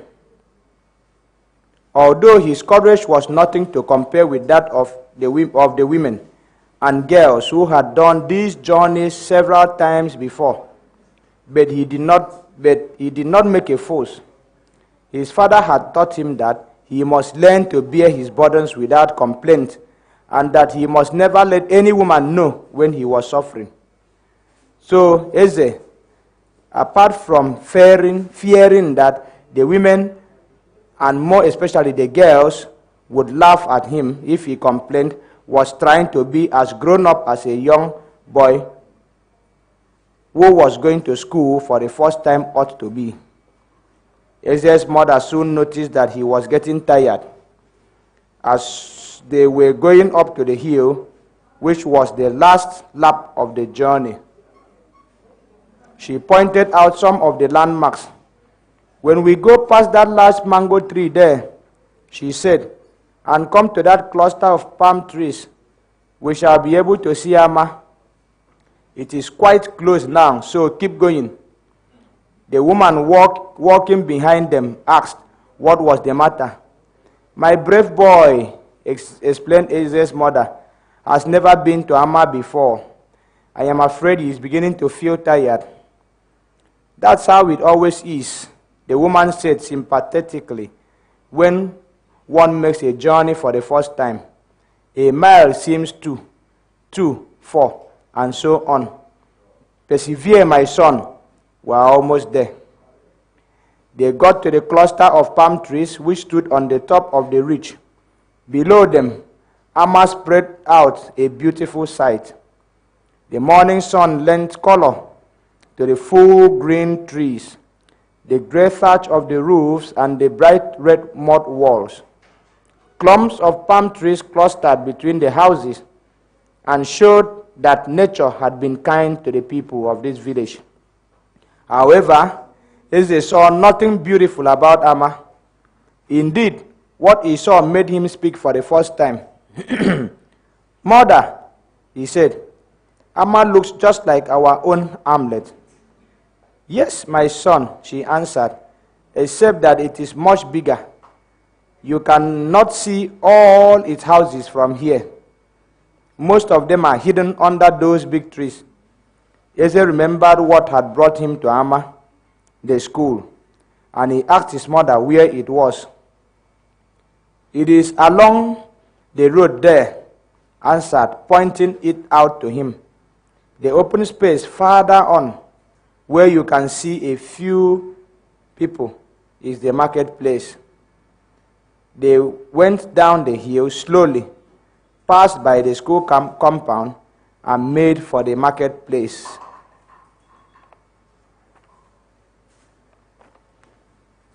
At the marketplace, they put down their loads and stretched themselves. Now you put on your clothes, and I'll take you to school," his mother said. "Are you hungry after the journey?" "No, mother," Eze answered, for his excitement about the new school was so great that the last thing he wanted to do was to eat. His mother untied the clean cloth which was wrapped round his clothes and gave to him. When he put them on, they were a little too large for him. They had been bought ready-made for him by his father, who knew that Eze would soon outgrow them if they fitted too well from the start. The other woman admired Eze's new clothes. "He is going to school," his mother informed them, adding unhappily, "It is his father's idea, not mine." "Going to school?" the other woman exclaimed. "Are you mad? His father's idea? And you did nothing to stop it?" In those days, no boy in Ohia hamlet went to school. The villagers, who were all farmers, had no use for education, and it did not teach a boy to plant yams, to build a house, to cut down trees, or to do the traditional dances. The school at Amma. Eze's mother followed him as far as the gate and watched him go timidly into the school compound.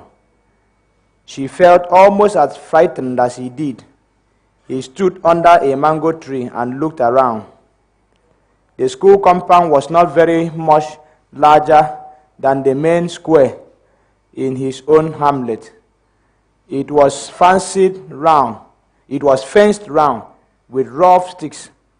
In the center of the compound was the schoolhouse itself, which was not much bigger than his father's house. It had low mud walls from which pillars rose to support the thatched roof.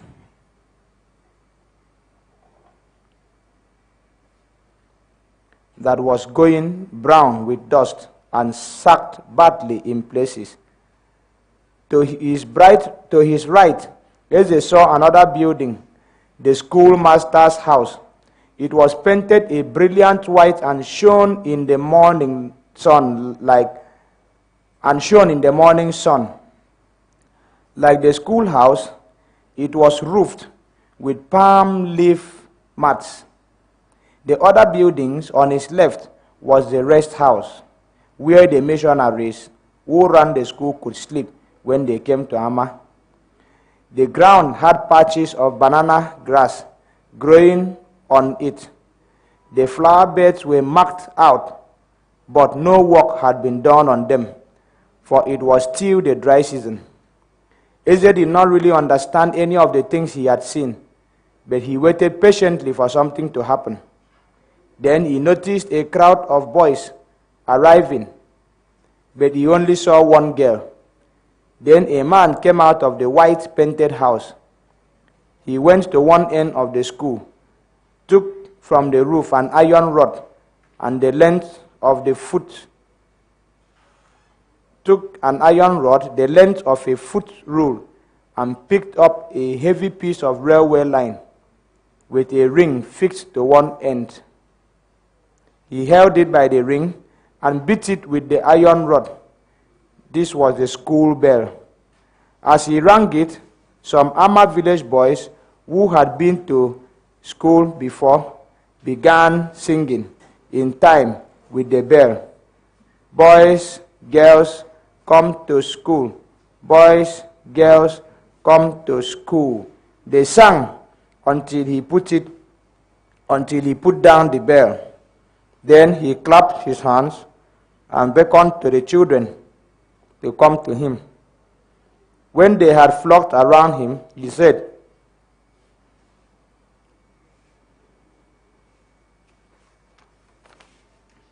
"Come with me into the school." He turned and they followed him. Inside the classroom, he knelt down and they knelt after him. "Close your eyes and let us pray," he said, and they obeyed. Only one boy kept his eyes open. That was Eze. He did not understand why he should close his eyes when he prayed. He had never seen any of his own people close their eyes when they prayed, or when they made offerings to the good spirit that looked after their village. After prayers, the children were divided into two groups. One group sprinkled water on the floor of the schoolhouse, and the other swept it. Eze did not like this.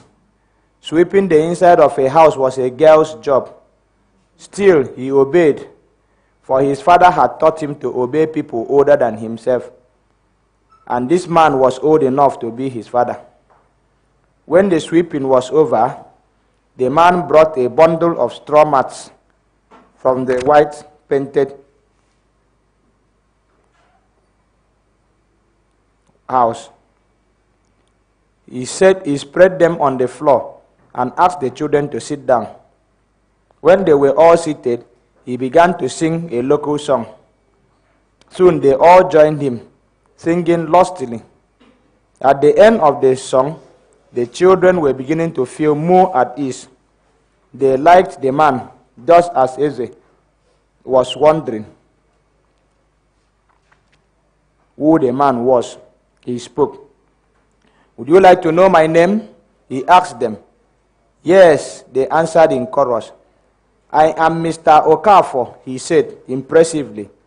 "I am the schoolmaster. I am your friend." He paused to let this sink in. Then he asked, "What is my name?" "Mr. Okafor," they answered timidly. Do not fear, he told them. As long as you are all good, I will not beat you.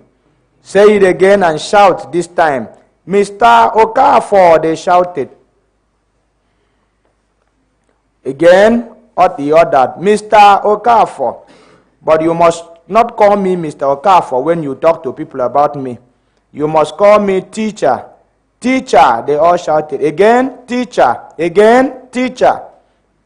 Do you know why I keep on asking you to repeat things? One boy said he knew.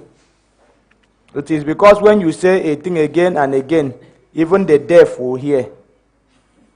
He used one of his own people saying to answer the question.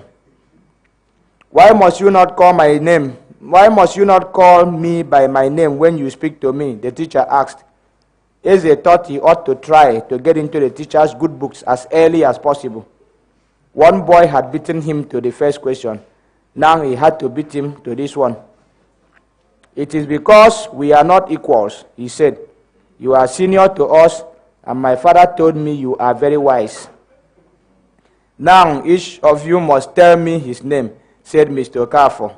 As they did, one after another, he wrote their names in a book. Now I want you to listen. When you hear your name, you must answer, present, sir. Do you understand? Yes, sir, they all shouted. The school was a new one. When the missionaries who were proprietors of the school invited the elders of Ama village and the hamlet around it, including Ohia, to discuss the possibility of establishing a school for them, they had refused to attend the meeting. They did not want a school. It will only lead to a waste of future farm hands. What use on a farm is a man who can read and write? They asked. Ohia, in particular, had plenty farmland, but it was land that was not very fertile, so its people had to work extremely hard to get any crops at all. They had no industries, although all the women did a little trading. So land meant everything to them. Their whole life, their religion, their customs, their livelihood was based on it.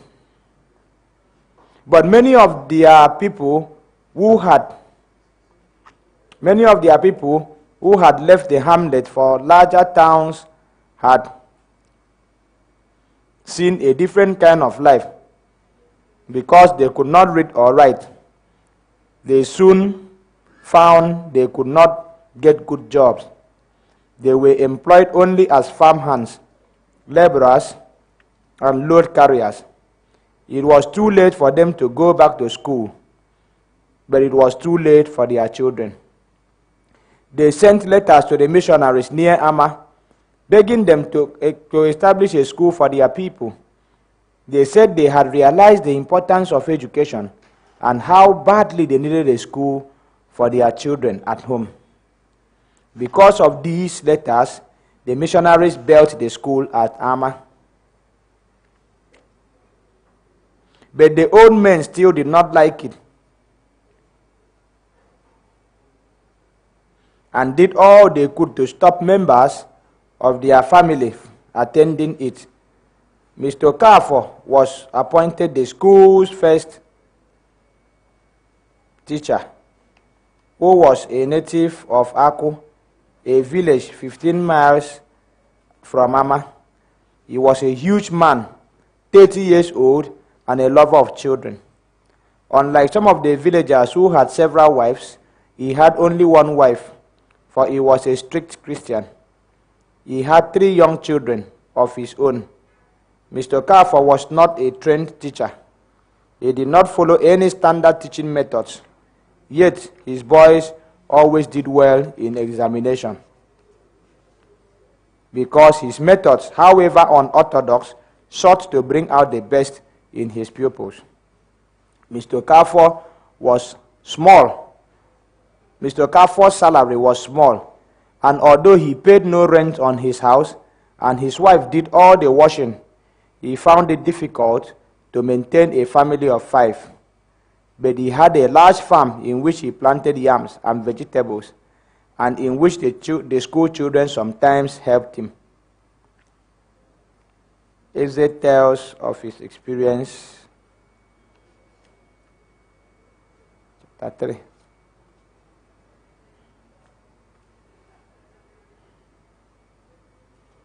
Okay, don't indicate chapters. Just 20 children came to the new school on the first day, but there was only one girl called Chinwe among them. Her parents had been to the great city of Onitsha and had seen girls teaching in schools, working as nurses in the hospitals, or as sales clerks in shops. These girls had been able to get such jobs because they had been to school and had learned to read and write. Since Chinwe was their only child, they decided to educate her so that she could be like the girls they had seen in Onitsha. Before school closed that day, Mr. Okafor told the children, "When you go home, tell your father or your guardian to buy you slates and pencils. Tell them you must all wash before you come to school every morning, and you must never come late to school. If your house is far from school, tell your families to wake you early. Do you understand?" They answered in chorus. "Do not answer like that," he told them. Good school children answer their elders, "Yes, sir." If the elder is a woman, you must answer, "Yes, ma." Is that clear? "Yes, sir," they answered. Mr. Okafor announced, "Now it is time to go. But first kneel down and close your eyes," he ordered. When they obeyed, he led them in prayer.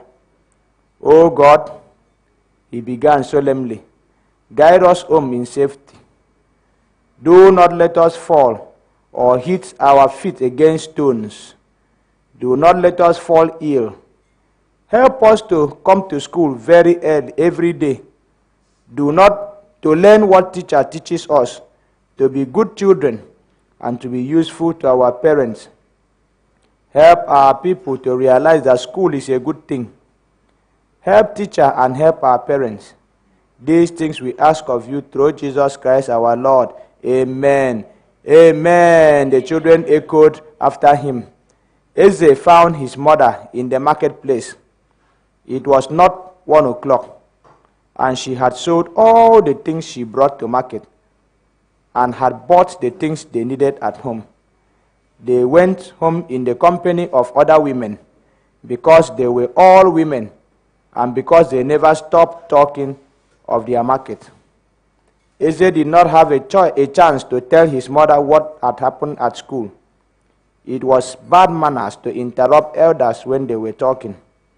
It was not until his father came back from his farm that evening that Eze was able to tell his story.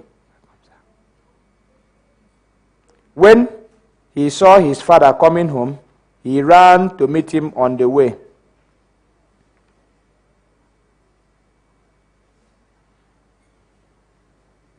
"I hope you went to school today," his father said, as he walked towards the house, a heavy basket of yams on his head. "Yes, sir," Eze answered, trying to show off what he had learned on his first day at school. His father was impressed. "You must come and tell me more about the school." When they sat down, Eze asked him whether he knew their teacher's name. "No, my son." "What is it?" "Mr. Okafor," Eze said with pride. But he said we must not call him by his name. We must call him teacher. "Really?" his father exclaimed in pretended surprise. "Why?" "Because we are not his equals. Moreover, it is a mark of respect." "That is true. What else did Mr. Okafor tell you today?" He said, "You must buy me a slate and pencil," Eze answered, ticking the points off on his fingers so that he would not leave out any. "Number 2, we mustn't come late to school. Number 3, we must wash every morning before we come to school. Number 4, we must keep our clothes clean." Much to Eze's surprise, his father went to a box which he always kept locked, opened it, and took out a slate and pencil. He did not tell Eze, but in the box there were also 2 exercise books, pens, pencils, and ink. For although Okonkwo Adi could neither read nor write, he was determined his son should. Having lived in Obodo, the headquarters of their district, he had come to realize the importance of education. He made up his mind that Eze must be literate. This was why he had joined those people who fought to have a school built at Ama, and now his dreams were beginning to come true. For his own son, Eze was going to school. "Papa, do you know one of the children who came to school today was a girl? Her name is Chinwe." "Now listen," his father said seriously, as if life itself depended on what he was about to say. "You must beat all the boys in any examination you take. You must take first place always. And if you are stupid enough to let a boy beat you, never, my son, never let the girl Chinwe beat you." Every morning before he went to school, Eze would sweep his father's compound and fetch water from the stream. When he came back from school, he had his lunch, practiced writing the letters of the alphabet, fetched more water, and played with other boys at snail shell spinning, wrestling, archery, hide and seek, and any other game that took their fancy. Sometimes he taught the other boys the games he had played at school. These they all found very amusing. Eze was a very clever boy. He had a very retentive memory too. He rarely forgot anything the teacher taught him. In July, when the children had been with Mr. Okafor for 6 months, he divided the 20 boys into 2 groups. One group he called Infant Class 1A and the other Infant Class 1B. Clever boys like Eze, who were now nearly 8, were put into Class 1A. There were 9 of them, including the girl Chinwe. Mr. Okafor taught both classes alone. With Class 1A, he was already teaching things which were in the next year's syllabus. He was not wasting time. For one thing, he wanted the children, when they left the school for the township school at Obodo, to bring him credit by beating all the boys from other schools. Secondly, he believed that the sooner the pupils could read and write, the quicker the importance of education would be realized by the villagers. The man eating leopard. With the first rains in May, he came first in his class. He was so happy that he almost ran the 2 miles home to tell his parents the good news. That day, a chicken was cooked and served with dinner to celebrate Eze's success. The following year, Eze was promoted to the new Infant Class 2. The year ran smoothly for Eze until just after the harvesting season in November.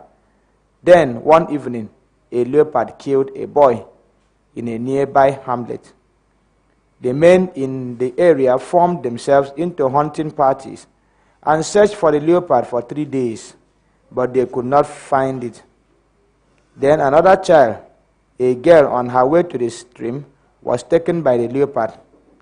From that day, no one left Ohia. Eze did not go to school. The women only went to the stream in the company of a party of men armed with machetes and spears, and no one went to the farm to farm the land. But after 4 days, the supplies of food ran short for some families. Amongst Eze's people, food was always stored on the farms and not in the village itself. So some of the men had to go out to their farms. Okonkwo Adi set off early in the morning with 5 other men to get food from the nearest farm. The path to the farm was so narrow that they walked in single file, one man carrying all the baskets and hoes. The others all had newly sharpened machetes and spears. Okonkwo led the file, and at first he saw no signs of the leopard, not even its track. So they all took to talking amongst themselves. After they had climbed a small hill, Okonkwo had to turn a sharp corner in the path. Without warning, the leopard pounced on him from the top of a large boulder. Its left paw dug into his shoulders, and its weight sent him crashing to the ground with the animal on top of him. Although he had been taken unawares, Okonkwo was a brave man. He and the leopard rode over and over the slope of the small hill. Okonkwo shouted as they struggled, but his companions had all run away on the pretext of going to call more people to his aid. Before they returned, he had killed the beast with a small dagger, but it had mauled him badly. 2 days later, Okonkwo died. There was much sorrowing and weeping in Ohia, for he was a man everyone had liked and respected. He was given a hero's funeral, for he had died like one and saved the village from great danger. Before Okonkwo died, he instructed his wife to make sure that Eze continued going to school, at least until he was able to read and write. And though his wife did not really welcome this idea, she did all she could to carry out her husband's dying instructions. But as soon as he died, his relatives insisted that he must be given the full funeral rites of a hero, apart from the normal rites performed at a funeral. The other 10 hamlets, which had benefited by his bravery and with whom the Ohia people shared the same ancestry, would have to attend to pay homage to him. They would have to bring their funeral orchestra, and all who came would have to be fed to their satisfaction. Okonkwo had been a member of many cults belonging to his people. All the cults had ceremonies which they performed when a member died, and each ceremony was very expensive.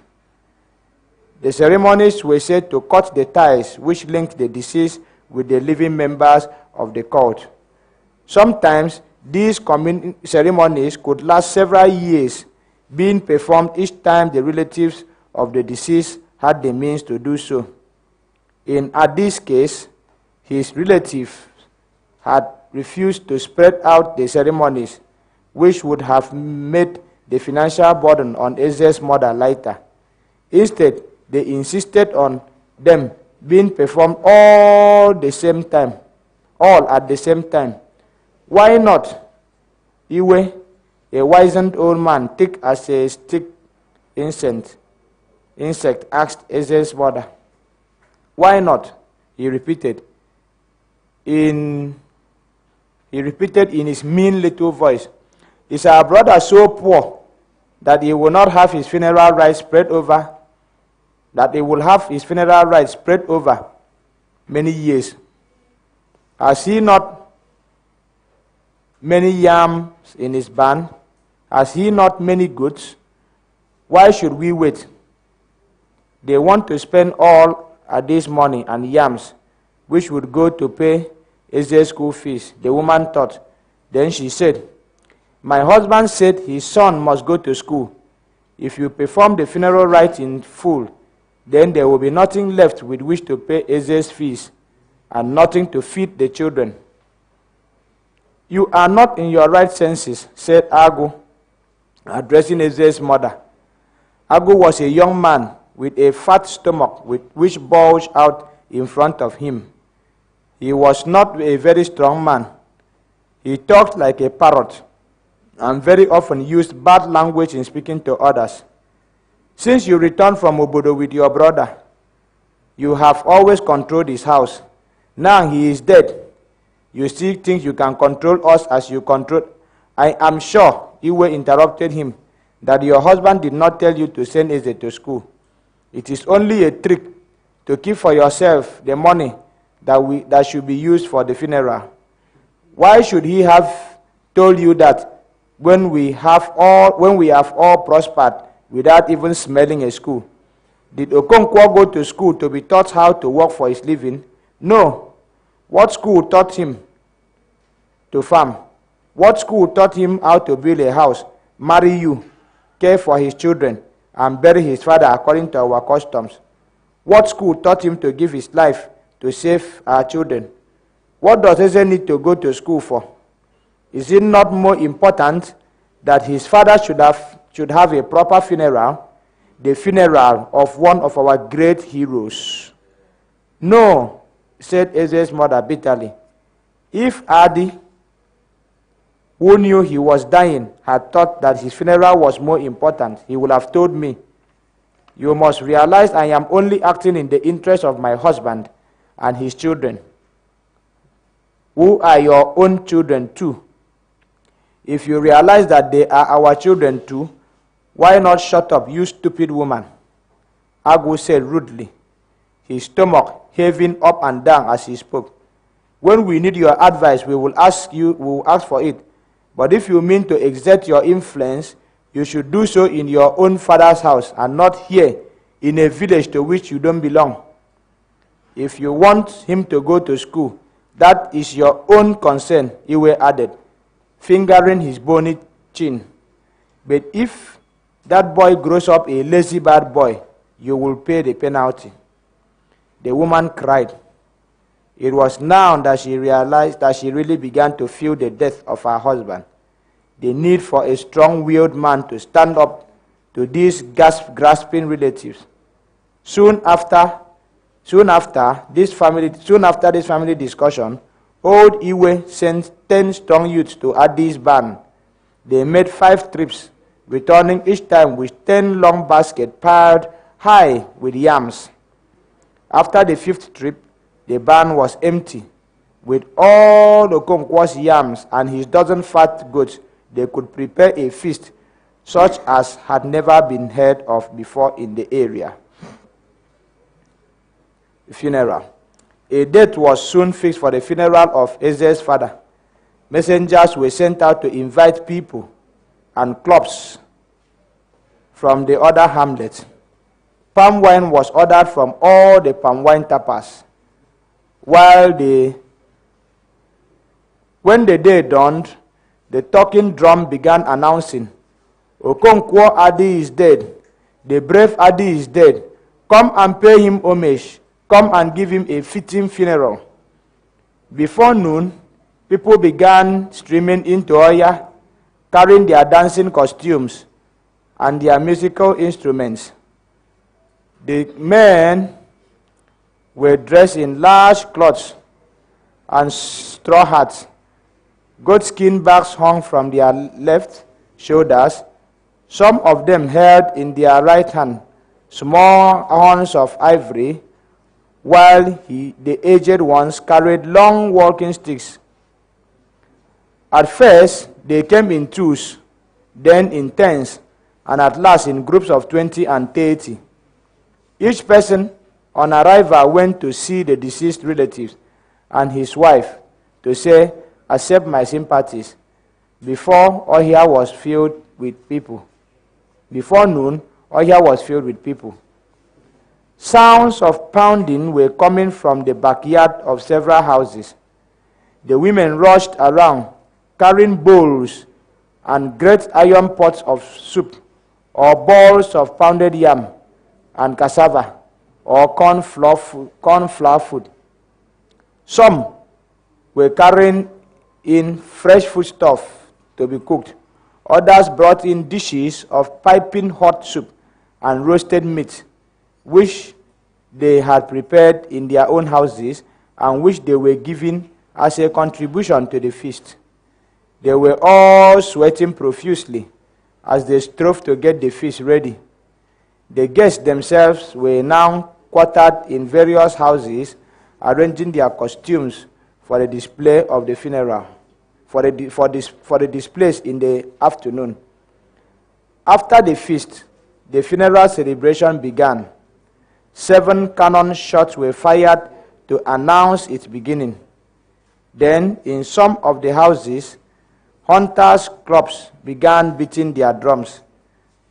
The drumming was accompanied by the sounds of wooden and metal gongs, rattles, and gunshots.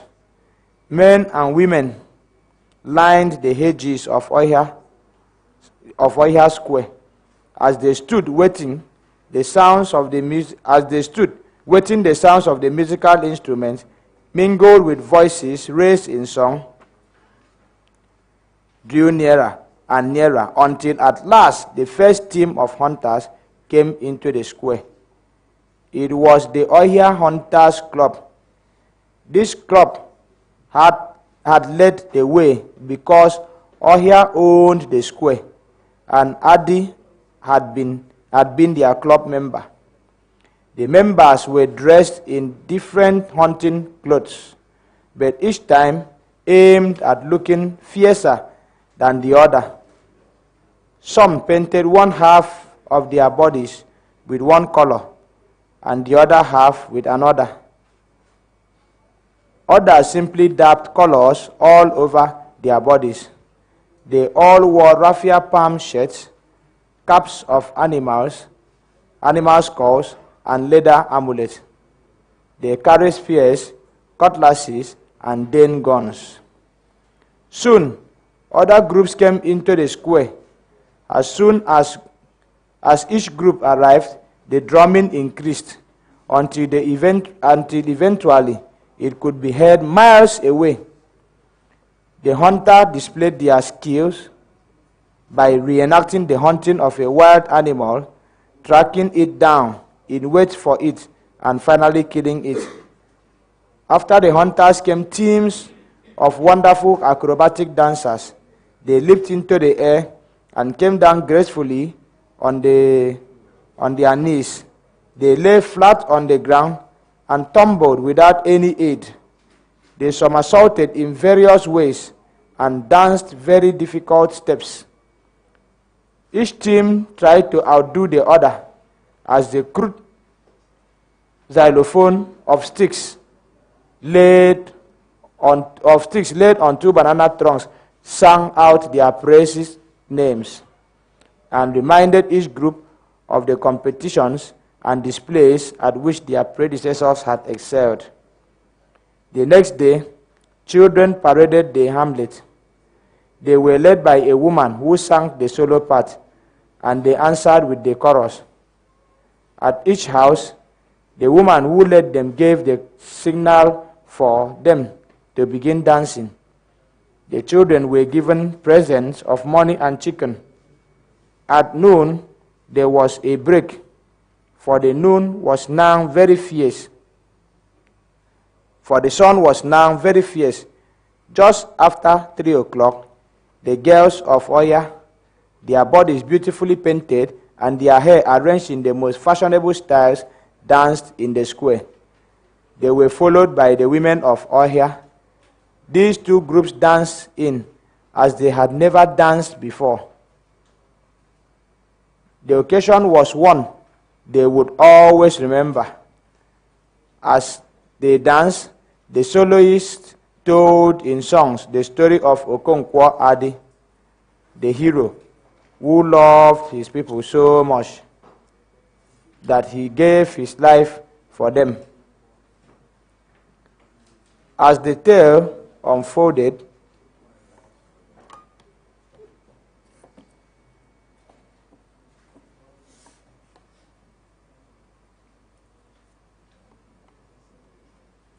As the tale unfolds, who entertained with their singing and dancing, mischievous ones who were kept in check by long ropes and tied round their waists and gripped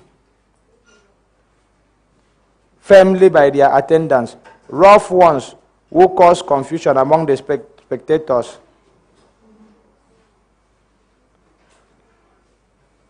There were funny ones who mimed tales that sent people roaring with laughter.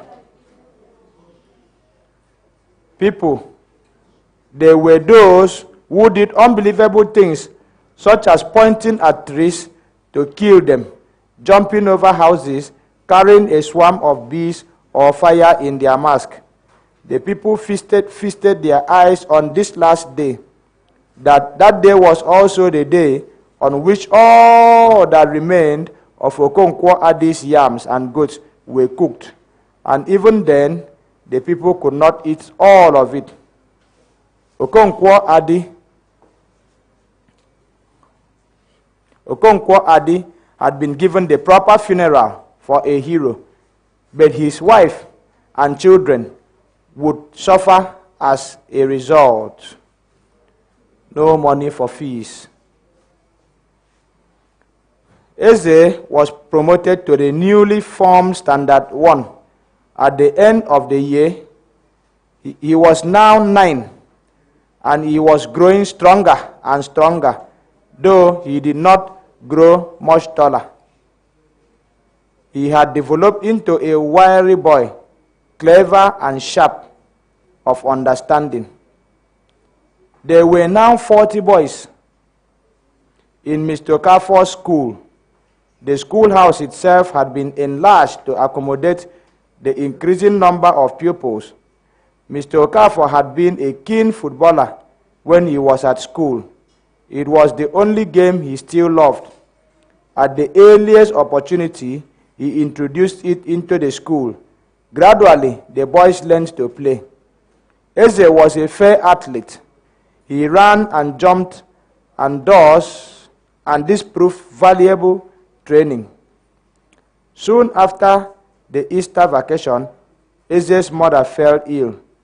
The shock of her husband's death, the disappointment she suffered as a result of the ruthless waste of her husband's property by his brothers, and the strain under which she lived all that month led to this breakdown.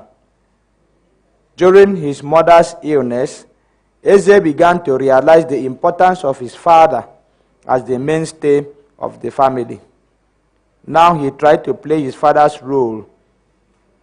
Most nights he sat beside his sick mother, as his father used to do whenever she was ill. But he was only a child, and though he battled with sleep, he was conquered by it each time and was forced to seek the comfort of his own mat. Eze cleared a piece of ground beside the house. He tilled it and fed the earth with a manure of goat droppings and wood ash. Anything they had done in the school garden, he repeated in his own garden at home. He manured it the way the school garden was manured. He planted seeds whenever they were planted at school. There were many goats in Ohia. To keep them from eating his plants, his sister Ulu helped him put a strong fence around the plot. In his garden, Eze planted tomatoes, waterleaf, melon, onions, pepper, and okra. He looked after them as he were taught at school. Yet Eze did not stop there. They had 2 orange trees. One had been planted the day Ulu was born, and the other the day Eze was born. Each afternoon, when he came back from school, he picked as many oranges as he could carry to Ama and put them in his small basket. In the morning, he rose early. did his morning walk, and carried the oranges with him to the market in Amma. Then he sold them to traders before school began. When he returned, he sometimes gave the money to his mother and sometimes to his sister for their food. When his mother recovered, she bought Eze a small bag into which he put all the money he made from the sale of his garden produce. He cried to Amma. When it was time to pay the 10 fees, he did not have enough. His mother made up the difference from her savings. She even borrowed some money to buy him a school uniform, as his old uniform was worn out. Full as his daily program seemed to be, Eze found time to take part in the normal activities of the hamlet. At weekends, he woke early and joined his mates in weeding and sweeping the square and repairing the bamboo seats built in tires in the shade of the trees. He followed his mother to her cassava plot and brought home a headload of cassava roots. Then he washed his clothes. In the afternoons, Eze played in the village orchestra whenever there was a wrestling match, a masquerade display, or a funeral. That year, Eze was beaten into second place.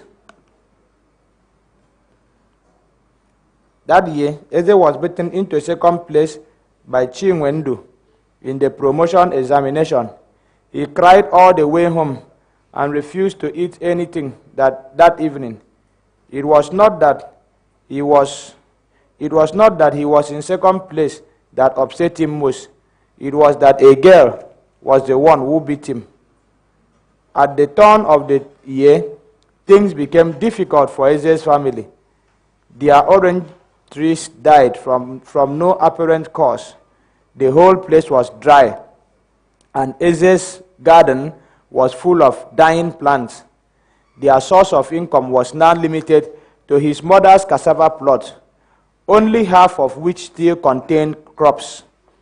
This income was supplemented with the money they made at cracking and selling palm kernels.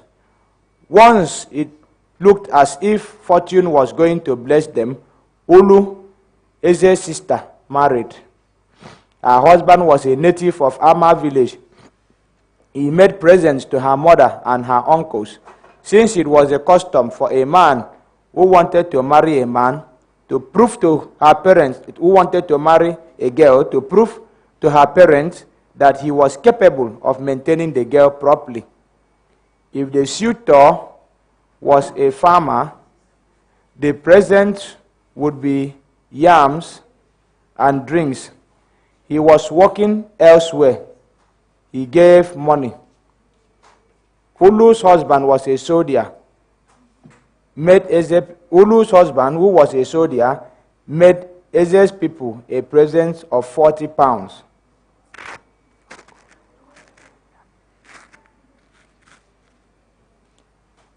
Iwe, Eze's uncle, seized all the money and said he was going to save it for when Eze got married.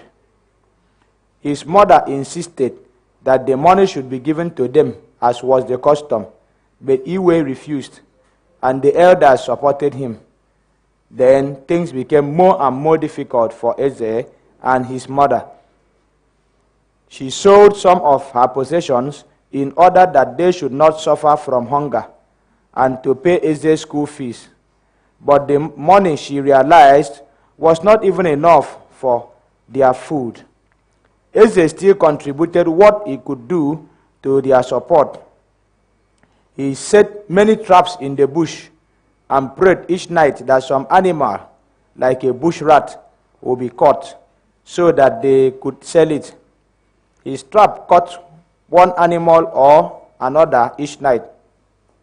But other people were doing the same thing, with the result that meat became so plentiful in the market that its price fell very low. It soon seemed to Eze's family that their difficulties were getting beyond them, and above all, that Eze would have to stop going to school.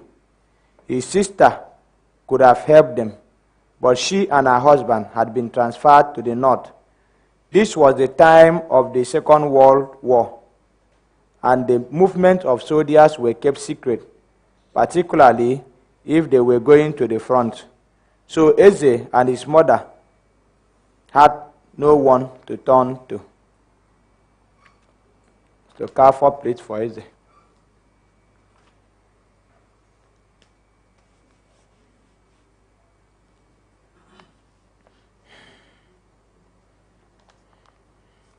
Mr. Carfor soon came to know of the difficulties Eze and his mother were facing. It pained him very much because he liked Eze, who was one of the most brilliant boys at his school. He visited them and learned from Eze's mother the extent of their hardship. He decided to appeal to the people of Ohia to help pay Eze's fees. After arranging to meet them the evening of the next day, he went home. The following evening, he arrived at Ohia Hamlet. The elders were assembled in Ohia in Chike's house. Chike was the oldest man in Ohia and was regarded as their chief. He was once a tall, handsome man, but now he was bent and had to walk with a stick. Wearing his long white cloth, he looked like a biblical figure from the Old Testament, for his head was capped with white hairs, and his face hidden behind a long, rich white beard. Present at the meeting were Iwe and Agu, Eze's uncles.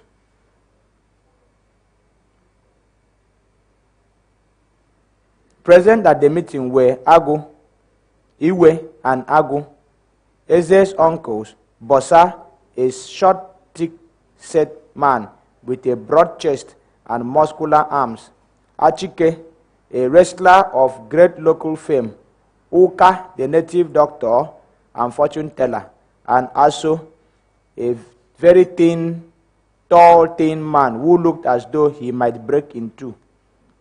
After greetings,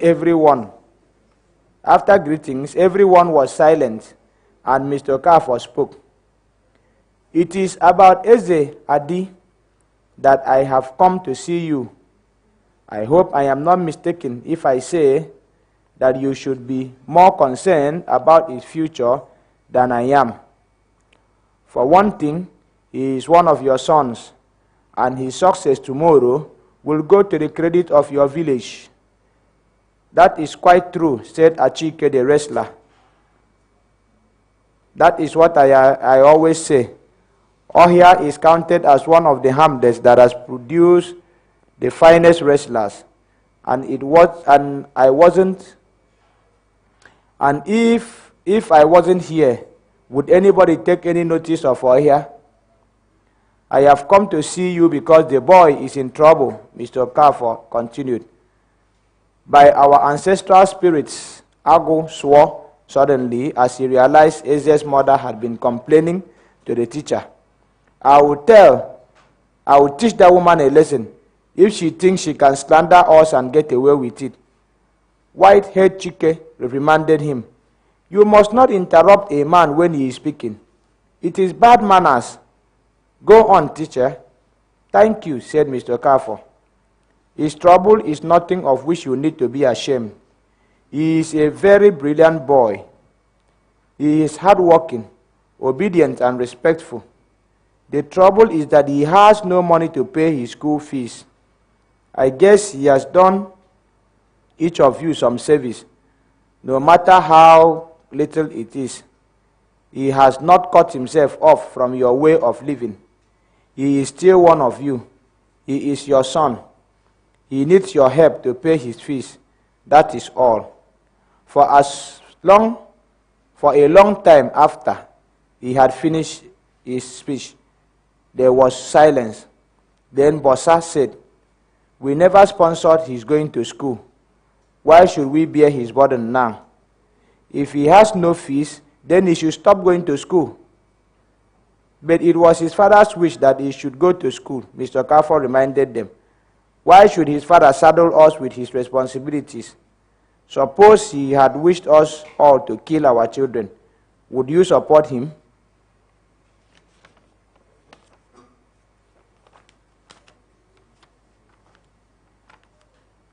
His father never wished anything, Agu said bitterly. That woman, his wife, has manufactured this wish. It is a lie. No, it is not a lie, Mr. Okafor said coolly but firmly. He told me before he died that he wanted Eze to continue his education more than anything. They heard him in silence. Then one of them said, We're schooling a good thing. I would not mind helping, but it takes people away from their proper way of living. It does not teach a boy to farm yams. After more argument, Chike asked Mr. Okafor to leave them. We shall call you when we have put our house together. When we have put our heads together. Don't go far away, for I don't think we shall be long. Okafor left them and went to see Eze and his mother, and told them of his talks with the elders of Ohia.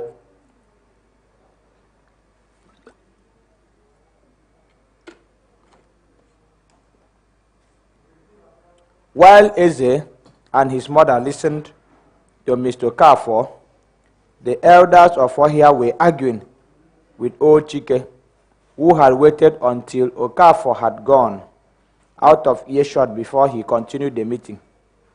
You have heard the strangest request the schoolmaster has come to make. It is because it does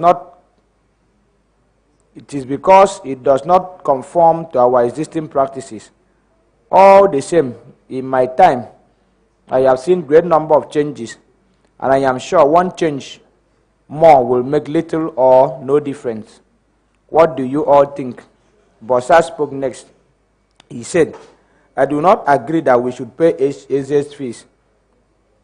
He is a good boy, I know, but most of us can do nothing to help him. I, for example, have 10 children and 3 wives. I have to feed them and all and clothe them.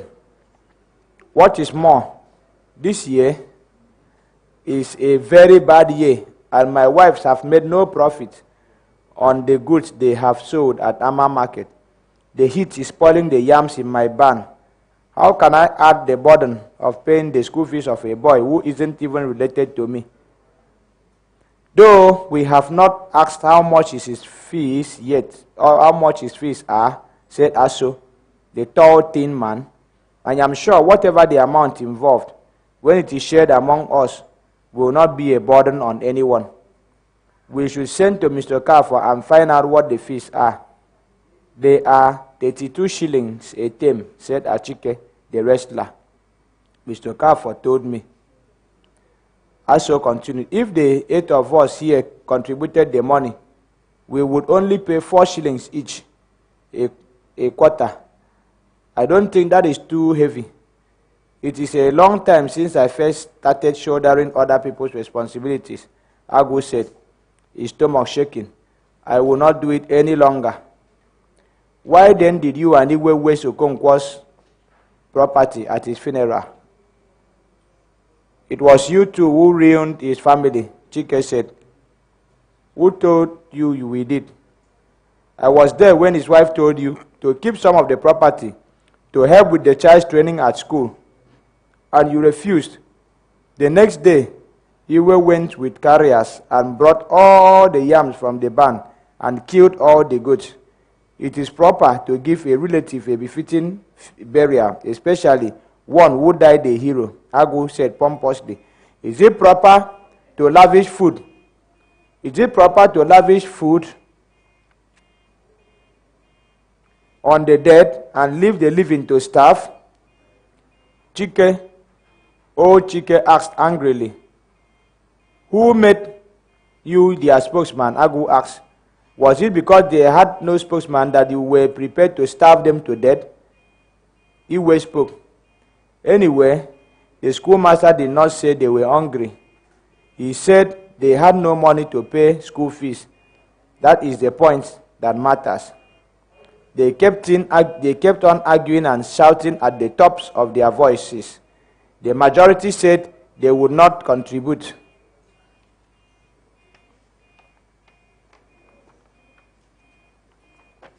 Towards Eze's school fees, because the year was a bad one, because they had their wives and children to look after, because Eze was not their responsibility.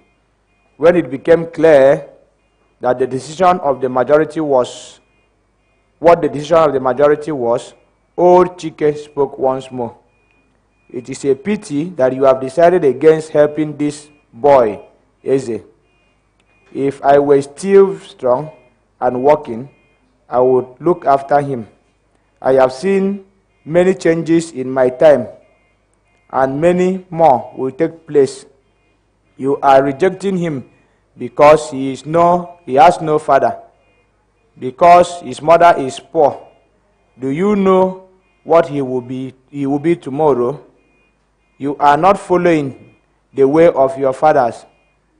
They would not have turned away this child as you are doing, and by the grace of God, he will yet live to pay you back in your own coin.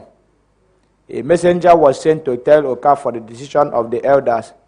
Mr. Okafor was sad and very angry as he went home. Eze in trouble. That year was indeed a bad one for Oya.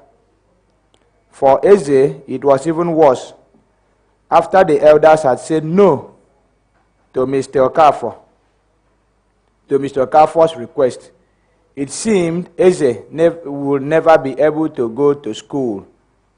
Although before Mr. Okafor left Oya, he had told him and his mother that he would do whatever he could to help them.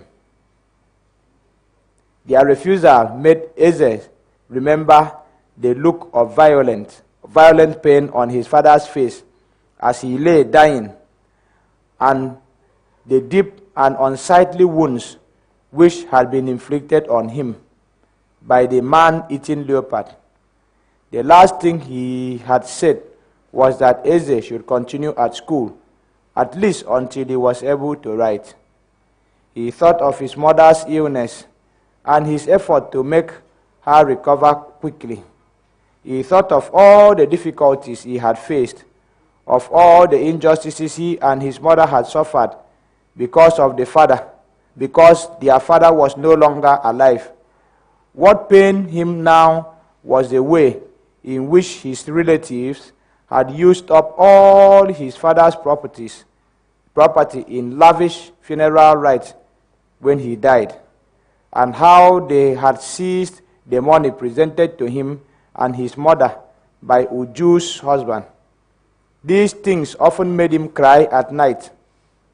One morning, whilst he was doing his normal round of domestic duties, he began to brood. What has happened? How can I get my school fees? The past is past and nothing can be done. Surely there must be a way out in the future. As he thought, two voices began to speak alternatively in his mind. The first said, "Go and steal it from your relatives. They spent your father's property. They are holding your share of the sum of 40 pounds. If you steal your fees from them, you will be doing no wrong. You will only be taking what is yours." The second voice said, "No, it is a bad thing to steal. Moreover, if they catch you, they will paint you with ashes, and they will put a chain made from pieces of broken bottles and calabashes around your neck and force you to dance round the hamlet. drumming and clapping for you. Do you like the thought of that? If you don't steal, said the first voice, you will stop going to school, and your people will have won in the end. Consider the shame if they catch you. The second voice was cool and persuasive. Consider the shame it will bring to your sister and your mother. It would kill your mother. But you must go to school, the first voice said urgently. The money is in Iwe's house, and there is no one there. Go and find it now. The second voice turned to the first one. Don't give him bad advice. You are always making people do wicked things.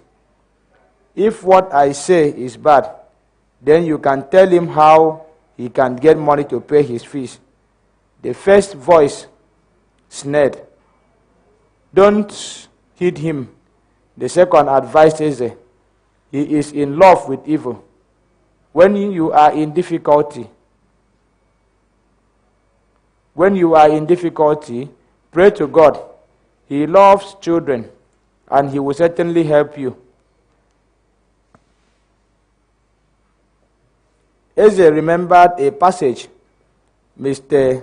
Okafor had read once. Ask, and it shall be given unto you. He ran into the house, and although his mother was calling him to eat his breakfast, he knelt down, closed his eyes, and joined his hands, and prayed as hard as and as urgently as he had ever prayed. God, he said, I am suffering very much. I have no money to pay school fees. My people have money, but they will not help me. My mother is poor and cannot help me. You alone can help me.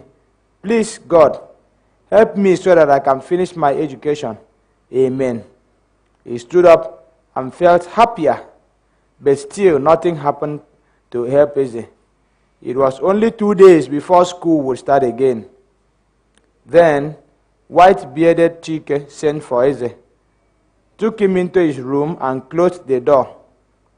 From a pot buried in the ground under the bed of Martin, he took out a 10-shilling note. Take this, he said. It is all I have. Find the rest somewhere else and make up your school fees. God bless you, my son. Eze was very happy. Tears of joy filled his eyes, and to Chike's surprise, he embraced him and kissed him on the forehead. God will reward you, sir, Eze said to the smiling old man when he had found his voice. Don't tell anybody except your mother and your teacher how you got the money. Those two must never think you stole it. Eze's mother had been to market as usual. When she came back, Eze told her of what old Chike had given him. She went off at once to thank him. When she returned, a woman came to borrow their small iron pot so that she could prepare a special soup for her son, who had just come to visit her from Onitsha. The pot was in what used to be Eze's father's room. This pot had not been used for the past 2 years. When Eze's mother went to bring out the pot, it was unusually heavy. So she put it down and opened it, and it was half filled with coins. She examined them, and they were good money. She poured them all out on the ground and came out of the room with the empty pot. After the woman had gone, Eze's mother went back and counted the money. There were in all 21 shillings. She called Eze and showed them to him. Now your school fees will be ready, my son. God has heard our prayers. For with old Chike's 10 shilling and this money, we will only lack a shilling. And I can give you that from the money earned in the market. That night, Eze put his uniform under his pillow so that it would look as though it had been ironed. Next morning, he set off to Ama with his school fees. The first thing Mr. Okafor did that morning was to welcome the children back to school. Then he promoted those who had passed their examination and arranged the classes. Eze now went up to Standard 2A. A junior teacher had been sent to Amma School. Mr. Okafor introduced him to the pupils, and put him in charge of the infant classes. He now had only standards 1 and 2 to teach himself. Eze and his mother sweated and toiled, and by the time the second term came, they had saved enough money to pay his fees. After that, Eze was not sure from where the following term's fees were going to come from. The people of Amma village used to come to Okafor to get him to write letters to their relatives in different parts of the country. He wrote for them at least 15 letters each week. It was just at the beginning of term that Mr. Okafor had an idea. People everywhere were writing to their relatives in the army, asking them to come home as quickly as possible. Mr. Okafor could not cope with the demands being made on him, so he made Eze come to school every Saturday to write letters for any people who wanted them written. At first, people only laughed when Mr. Okafor told them little Eze could write their letters for them. But Mr. Okafor was a clever man. He wanted to prove to them that Eze could write anything they said. So he made Eze write the letters in the school. When he finished each letter, the owner went with it to Mr. Okafor's house. There, Mr. Okafor read what Eze had written. The people saw that he wrote what they said, word for word. Their sentences, exclamations, idiomatic expressions, and proverbs. Soon, they were convinced that he was good. Some said he was as good as Mr. Okafor himself. After the first week, Mr. Okafor bought writing paper, stamps, and envelopes from Obodo. Then he told the people they would have to pay 6 pence for every letter written to cover the cost of materials and the work involved in writing each letter. Mr. Okafor divided the profit he made on each letter between Eze and himself, and never gave Eze the money, but asked him to help keep an account of how many letters he wrote each week.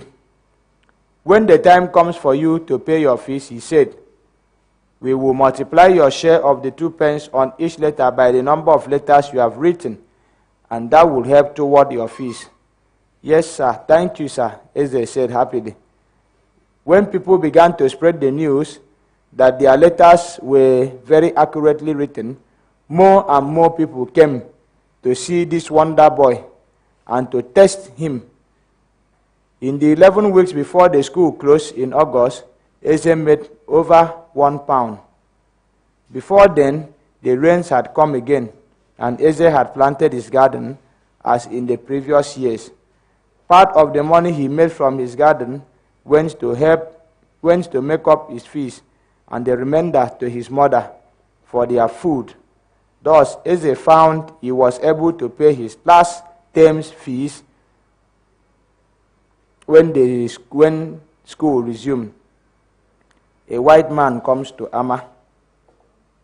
On Monday morning, after the August vacation was over, Mr. Okafor announced that the missions education officer, Mr. Thompson, would visit Amma School. The education officer is a white man. He is coming to test pupils in the top class of this school for entrance to the central school in Obodo. After that, if you work very hard, you may even go to a secondary school. There you will learn many things. Then he addressed the standard 2 pupils. You You are the people directly concerned. You must try hard to pass, for there are 10 other schools he will visit for the same test. Only the 30 best pupils in all the schools will be chosen, so you must study hard so as to impress him and justify all the time and energy I have devoted to teaching you, and prove to your parents the money they have spent on you has not been wasted. That week, boys studied hard. They studied far into the night, for their future depended on this examination.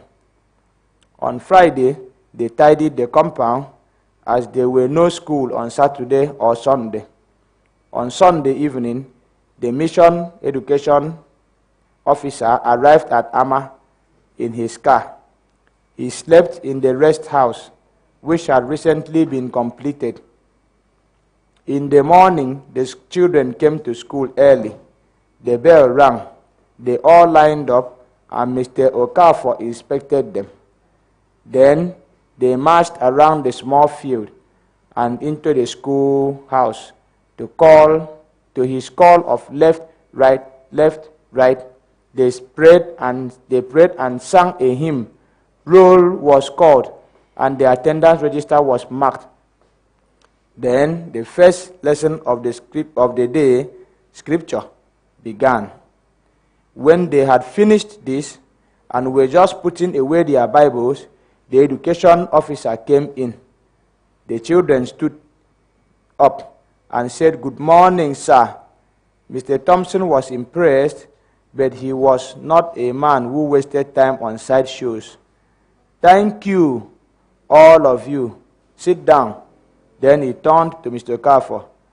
"I hope you told them why I have come.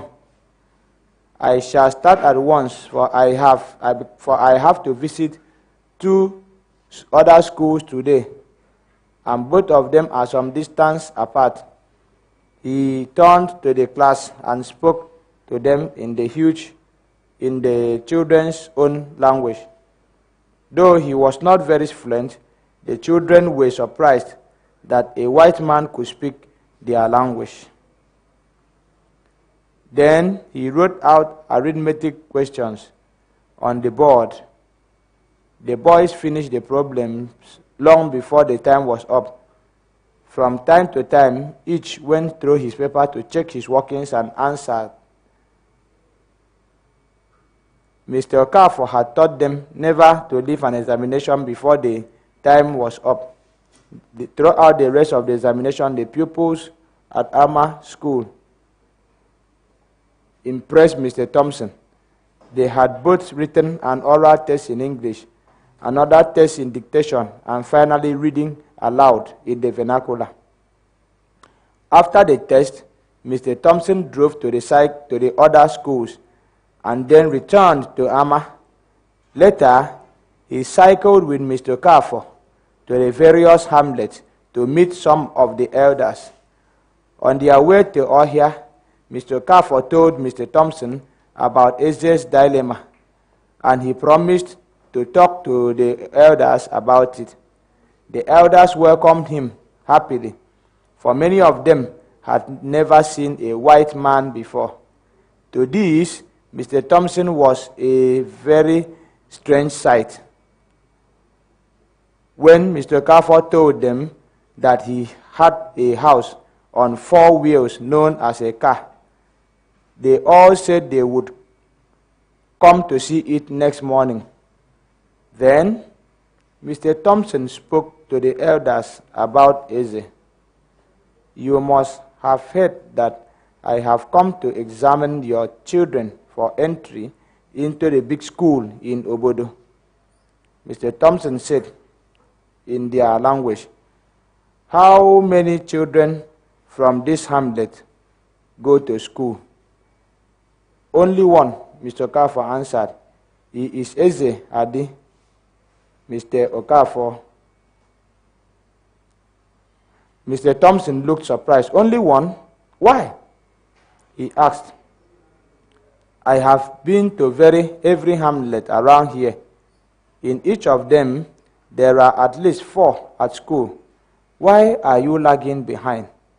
Our parents did not go to school, yet they lived and were happy. One elder answered. Those days are gone, Mr. Thompson said angrily. You should be progressive like your neighbors.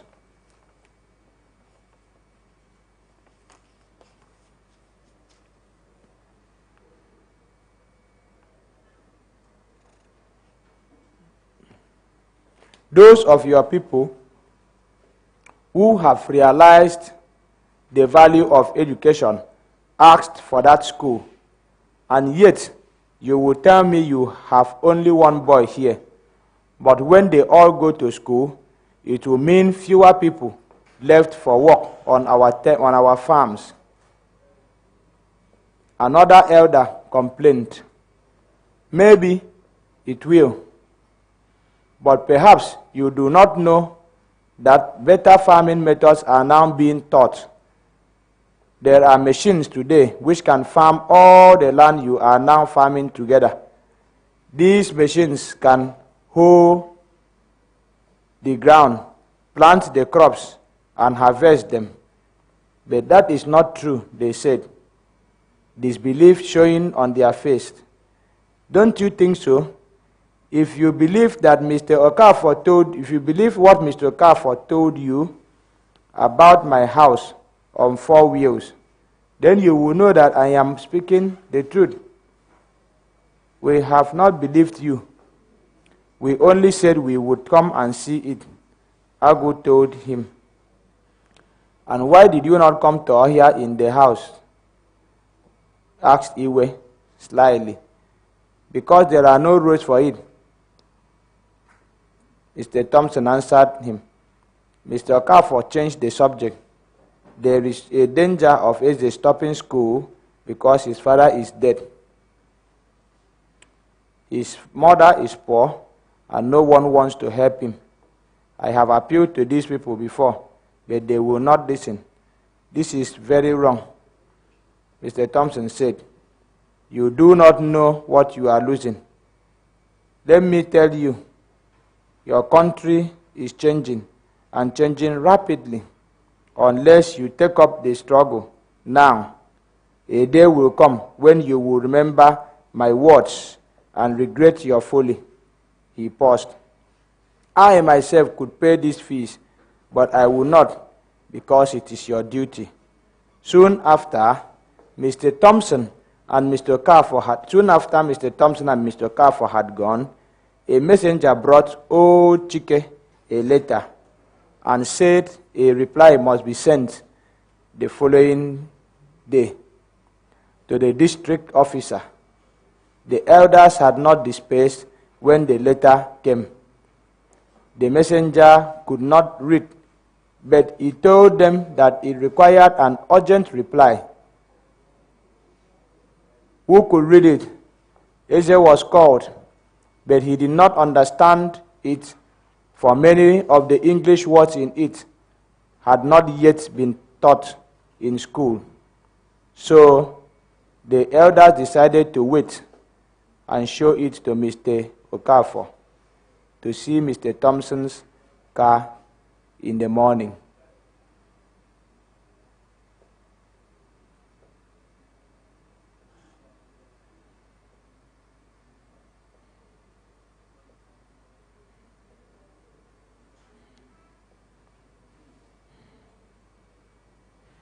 They were at Amma school compound early the next morning. Many people from other hamlets were there to meet Mr. Thompson. Mr. Okafor welcomed them. He spread the school mat in the schoolhouse, and all the people sat down. Those who could not find space in the school sat on the low wall of the schoolhouse. The Ohio men got inside, they waited. The Hoya men did not go inside. They waited outside until Mr. Okafor came out of the schoolhouse. We received this letter yesterday after you left. Eze could not read it, so we brought it to you. Mr. Okafor took the letter. Yes, I am sure it will be too hard for Eze to read. But of course, if he stays another 3 or 4 years at school, he will be able to read it. As he spoke, he opened the letter in his hands and read. Then he explained, this tells you of the money you must pay for tax. It is 3 times the amount you paid last year. How? Some explained. Ewo, others explained. This will kill us. Just then, Mr. Thompson came into the school hall. They greeted him. And without preliminaries, a man stood up and said, White man, my people say we shall send all our children to school, but this house is too small. Can you make it bigger? Yes, but only if all the hamlets agree to send all their children to school and actually do so. Another man said, we are still thinking about the things you said in our hamlet yesterday. We will give Mr. Carr for our answer, for our chief is not in town, and we cannot decide anything in his absence. That is true.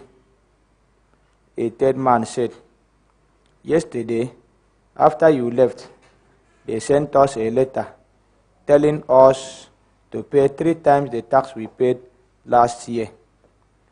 One like that was sent to us. A number of people said, each man holding up the letter, the paper sent to his hamlet. We have decided, continued the third man, to seek your advice. My advice is, send your children to school, Mr. Thompson said deliberately. Soon they will know so much that if ever people try to cheat you, they will say no, because they can then understand the minds of the people who send those letters. Another man wanted to know what the money was paid each year for.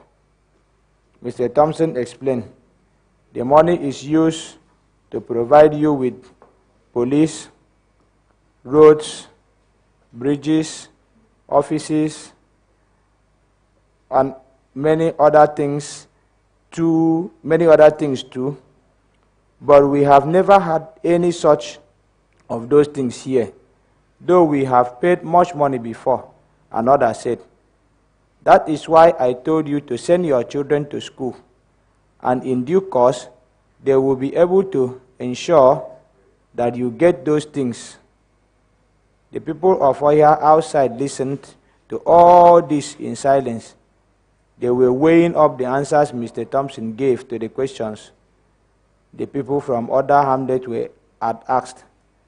At the close of the meeting, Mr. Thompson drove his car out of the garage, and the people looked at the car in surprise. He drove it around the field twice. The third time he drove close to the Oya people and said, now do you believe what I told you was the truth? On the way home, the elders wondered whether they had done right in refusing to pay Eze's school fees. By the time they reached Oya, they had forgotten all about him. Central School. The result of the examination conducted by the executive education officer were soon published. 3 of the first 5 places went to Mr. Okafor's pupils, and Eze was one of the successful ones. He told his mother, and though they told no one else, the whole hamlet soon got to know of it. Everyone congratulated him, yet still no one thought of paying his fees. While they were still on holiday, Mr. Okafor came to see Eze and his mother. Eze was out checking some traps he had set for bush rats when the teacher was about to leave Amma, he asked if Eze's mother would let her go to live in Amma. With whom? She asked. That is not what I am worrying about, Mr. Okafor said. Eze is very useful to you. He fetches water and wood. He cooks your food when you are away at market. He does the washing. He runs your errands. He keeps you company. If he goes, you will have to do all the work alone. If there is no sacrifice I will not make for Eze's education, she answered quietly. Do you really mean it? Of course I do. He is very precious to me. He is very precious to me.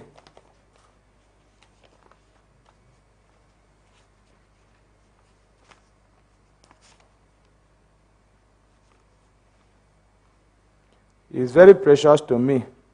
And above all, I want him to go to school. For that was what my husband had planned for him. All right. Will you let Eze live with me? For I will see he goes to school. I will see he gets as much education as I can afford. Eze's mother cried, tears of joy and gratitude flowing down her cheeks. She did not know what to say. When Eze came back, his mother told him he was going to live with Mr. Okafor, who would pay his fees. And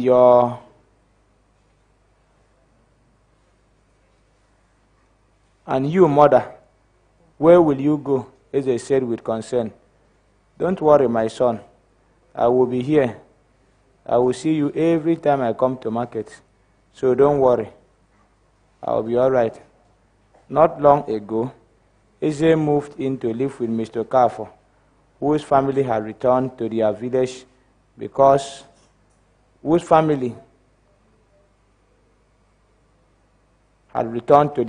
home while his wife was expecting a baby. Eze became Mr. Okafor's houseboy. He was cook, steward, washerman, and garden boy. He did not mind this, for he was fed regularly and found time to do his studies under Mr. Okafor's supervision. He was even allowed to use Mr. Okafor's little collection of school books. Eze's mother came to see him each market day. Each time she brought Eze and Mr. Okafor a present of vegetables, palm oil, and some delicacies, which she had made herself.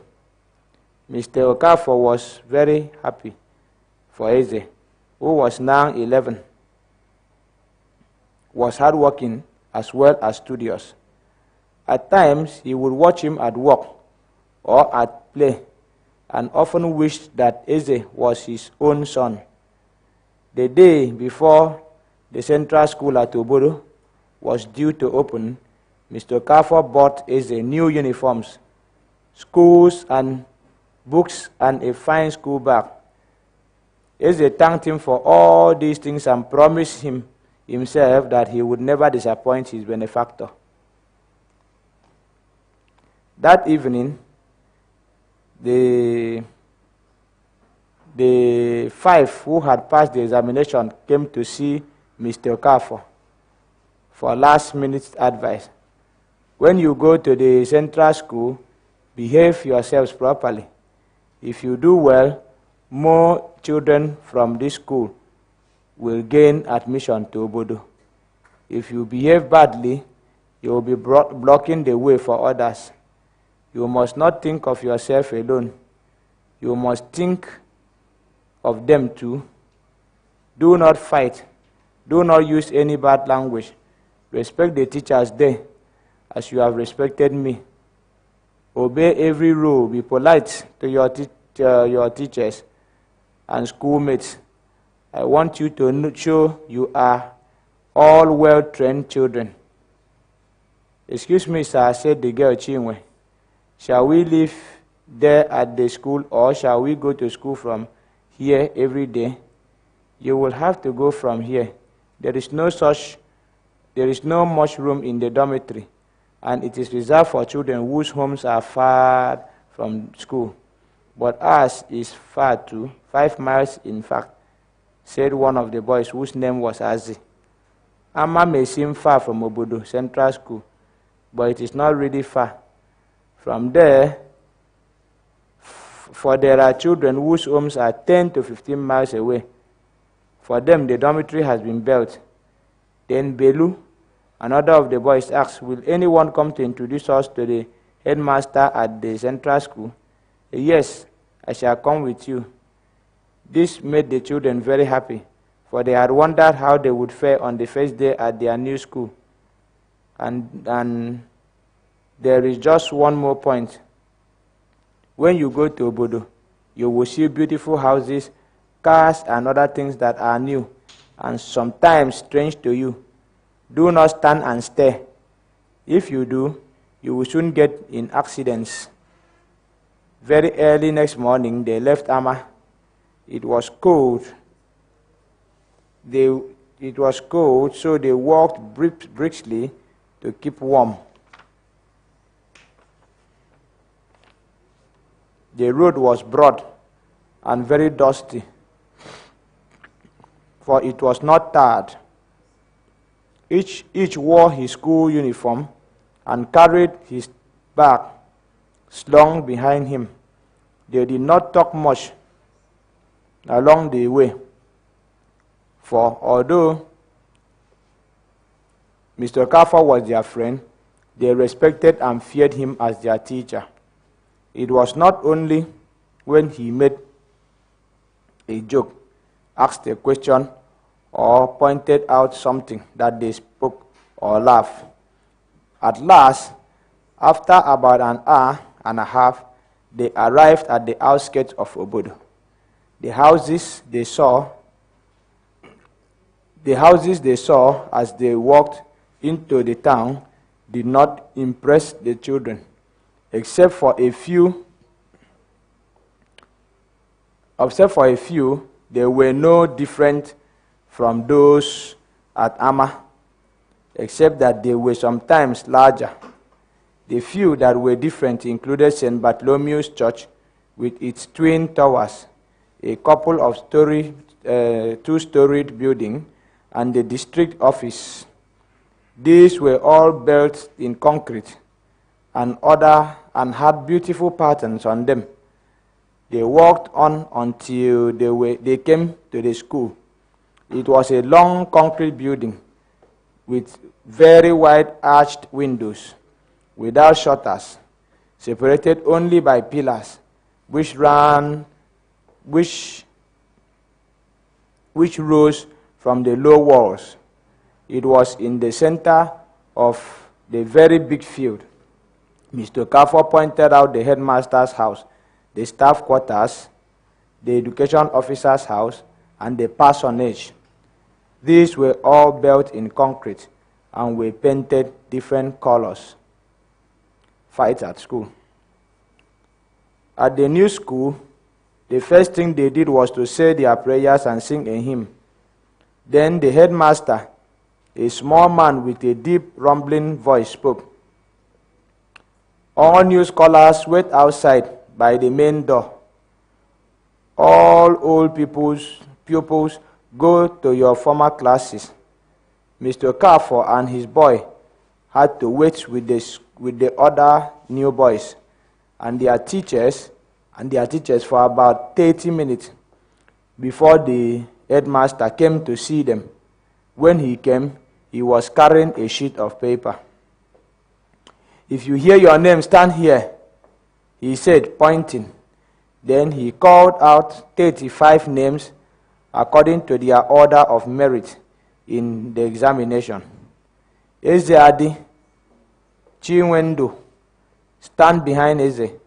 Azi Okoli, stand behind her. As you come out, you stand behind the person who came out before you. Belumba, he continued until he had called 35 names. The teachers were standing behind the headmaster, who walked along the line and counted out the first 10 Mr. Rapu, he said, calling the attention of one of the teachers, you take this 10 into your class, and you, Mr. Bonna, take the rest. Mr. Rapu was a tall, handsome young man of athletic build. He was always smiling, and the new pupils prayed his heart would be as kind as his face. Follow me, said Mr. Rapu to the pupils.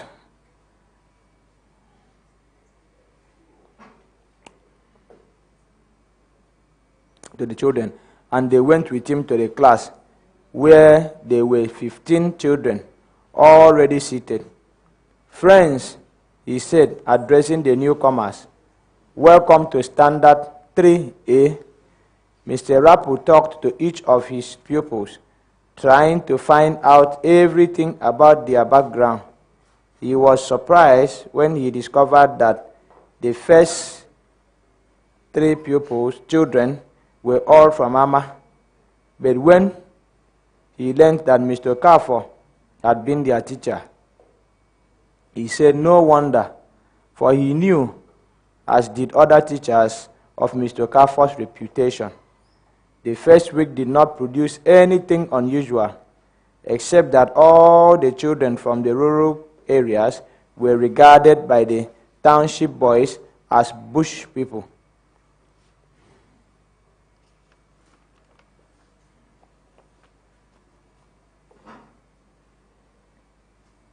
In fact, on the first day,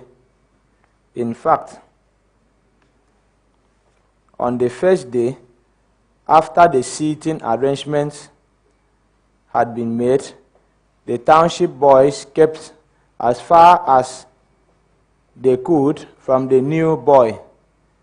They even made faces to indicate that these boys smelled. But in truth, it was some of them who smelled, for water was scarce in Obodo, and they were not always able to wash regularly. Eze did not like this at all. He and his mates from Ama tried to behave just like the township boys, but they were always called rude names and laughed at by them. Once, when Eze was discussing a problem with Peter, a small, quiet Standard 3 boy from the township with whom he had made friends, Igwe and Nwafo, 2 very snobbish boys in the same class, walked up to them. What are you discussing with that half-baked boy? Igwe asked Peter. I am trying to help him with an arithmetic problem, which he does not understand, answered Peter. He is too dense to understand. He is only good as a farmhand. That's his people's only occupation. Laughed Nwafo, whose rich parents were spoiling him because he was their only male child. Maybe, but while some people are trying to help others, you are going about thinking only of your father's money and how to spend it all, said Peter. Just then, Eze coughed. They ignored Peter's remark, and Igwe said contemptuously, the pity of it all is that the manners of these rural boys, especially those from Ama, are very poor. We try to teach them, but they will never learn. What did I do wrong? Eze asked, hurt by the insult against the children from Ama. Against the children from Ama's school. Did I not put my hand over my mouth, and did I not turn my face away? Did I not? That is not good enough. You must never cough when you are in the company of other people, especially your betters. Let us go, Nwafo, or we will catch all his filthy gems.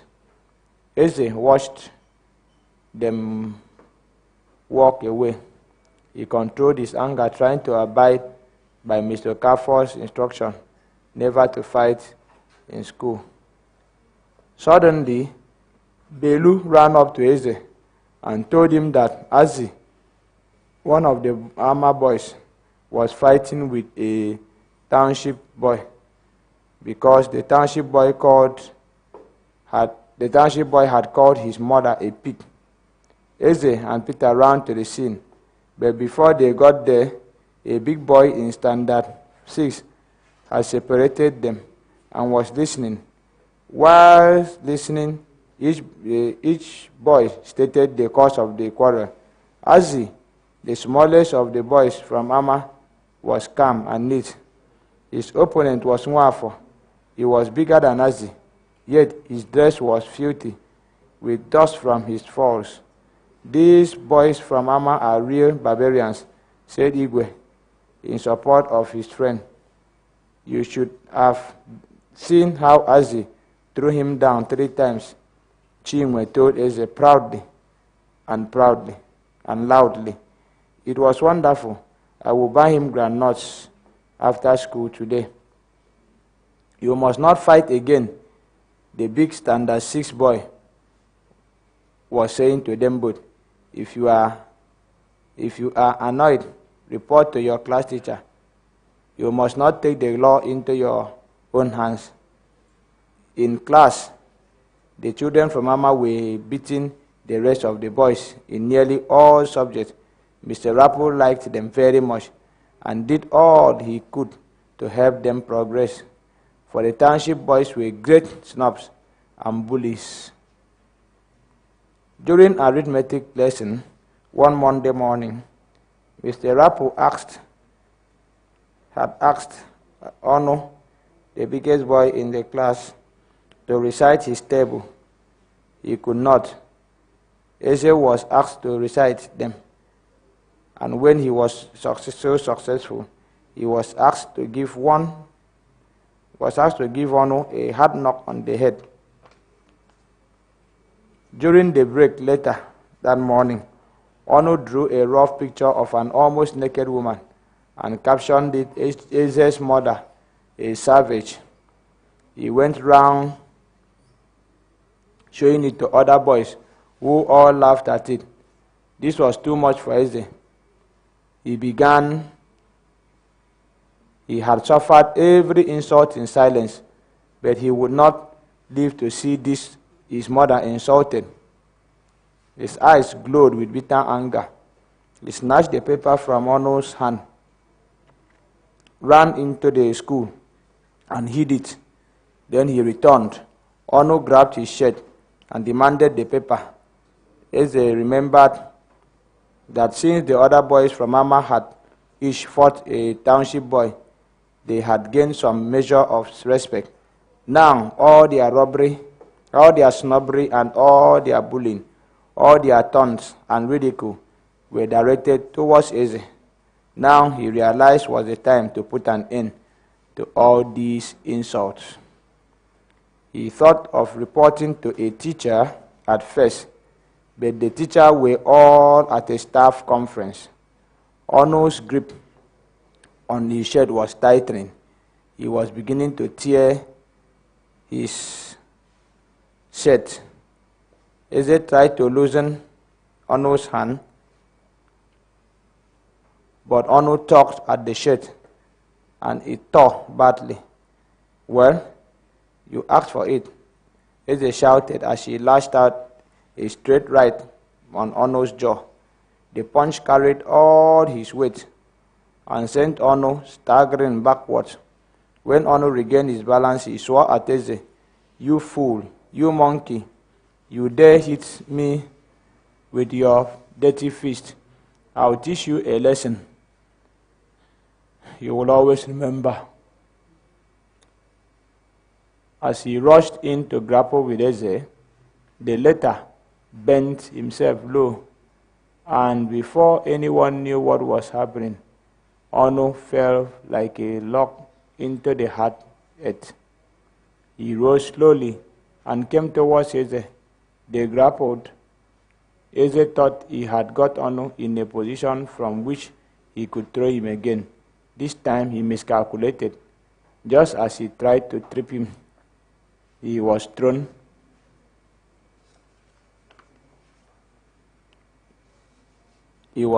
off balance Ono let go his hold, and Eze fell. He rose quickly as a township boy burst out laughing. This hurt Eze, and he closed in on Ono, determined to avenge his insult. They grappled again. This time, they held each other in a vice-like grip. They turned and twisted, their hands moving to get a better hold. They panted heavily, the veins beginning to stand out on their faces. They pushed and tugged for what seemed like a long time to them. They struggled. Then Ono made a false move, and Eze, who had thrown better wrestlers than his opponent, quickly seized his advantage. He fixed his left foot firmly against the ground.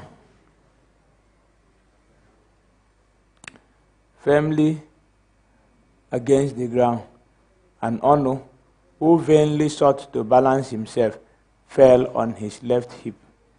Then Eze heaved. As he did so, he levered Ono by jerking his left leg up. Then he sent him hurtling in the air to crash at Chinwe's feet. When Ono fell to the ground, Eze jumped on him, sat astride his chest, and pinned his arms to his side with his knees. Ono was helpless as Eze began stuffing his mouth with a handful of sand and dust.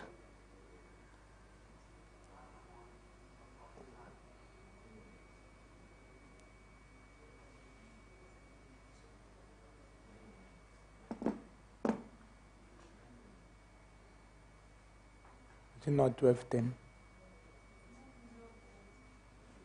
Yeah. Right. I'll teach you that though I am small, I am more than your match. You've got to give me my due respect and leave my mother and any of my people out of it any time you try to insult me.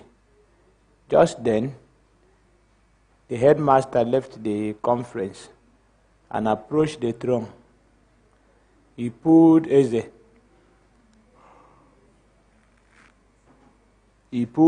up by his ears and took him and Ono to his study. Some of the onlookers were ordered to help explain the incident. At first, none would tell what was the cause of the fight.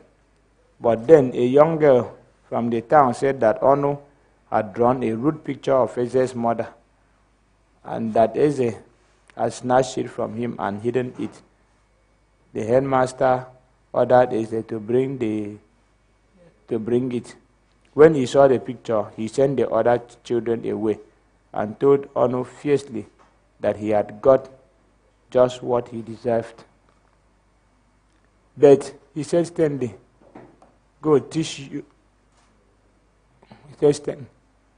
to teach you both a lesson for fighting in my school and to warn others like you, I'm going to give you both 6 strokes of the cane.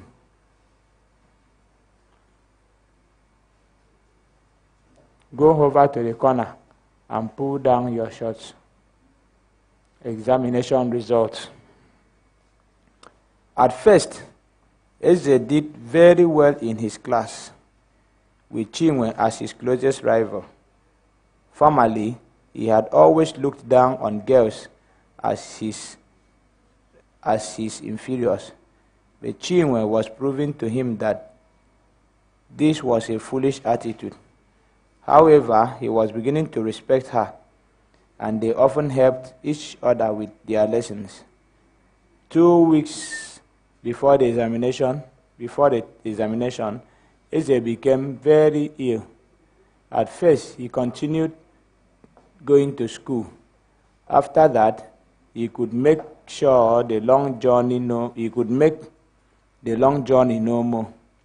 At the end of this week, Ono, Nwafo, and Igwe hired bicycles and rode from Obodo to Ama to see him. Though Eze had a pain, but in his sides, both in his sides and chest, he was glad to see them, for it gave him a chance to settle his differences with Ono. The boys stayed long with him. While they were there, Azi, Chinwe, Belu, and Dede arrived to see how Eze was. They all sat and chatted, and Eze seemed relieved. It was the first time that the children from Ama had talked to the township boys. The next day, Eze's condition became serious, and he was taken to the dispensary at Obodo. The visiting doctor said he was suffering from pneumonia and ordered him to stay in the dispensary ward. His mother came all the way from Ohia to Obodo to prepare his meals. The many friends she had made when she was there with her husband were all very kind to her. They helped her care for Eze throughout his stay in the dispensary. Eze did not leave hospital until he had fully recovered 2 months later. It was only 2 months to the mid-year examination when Eze started school again. His classmates and friends were happy to see him back. Eze tried to make up the ground he had lost, but it was quite impossible. When the time came, he went in for the examination, fully aware that he had little chance of doing well. All he wanted was a pass.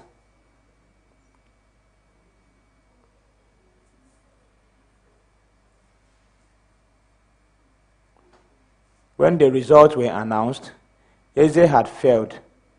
Though he was disappointed, his classmates, his friends, Mr. Rapu, and even his mother and Mr. Okafor all told him he should not be depressed.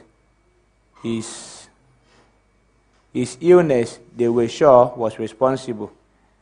They assured him that if he worked really hard, now that he was fully recovered, he would soon take his normal position at the head of the Standard 3 team.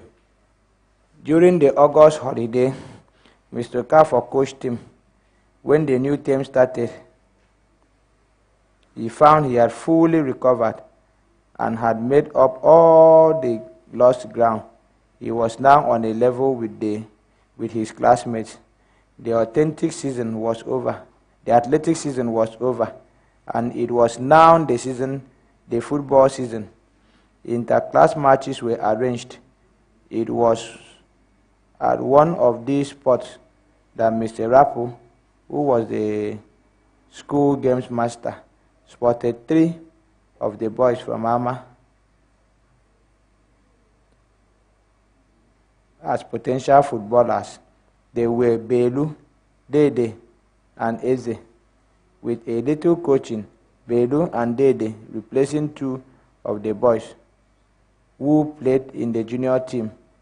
Belu played at inside right and Dede at inside left. Then the 3 forward fell sick and Eze took his place. The Ama boys were a wonderful trio. They soon made a name for Ama school and for Mr. Okafor, who always referred to them as the best fruit of his labor. He was extremely proud of them, though he never showed it in their presence. Gradually, Eze worked his way to the class, although he found it tough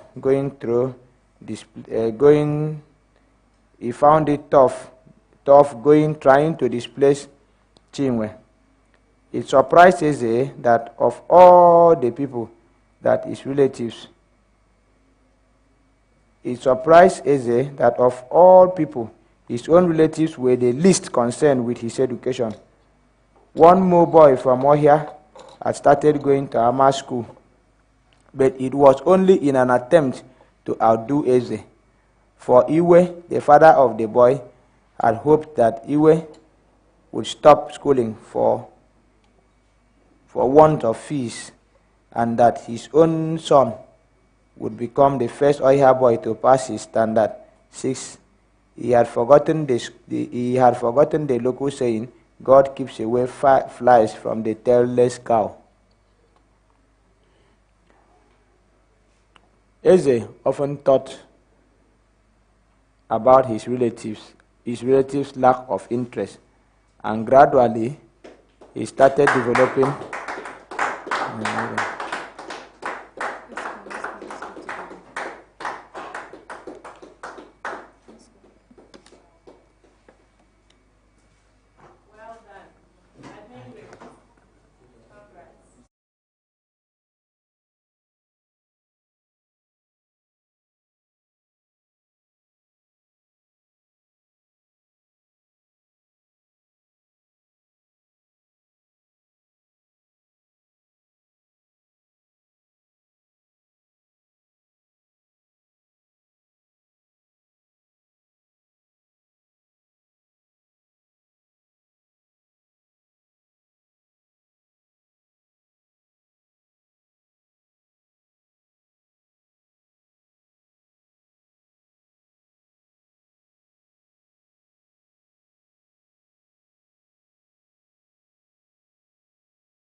Hello.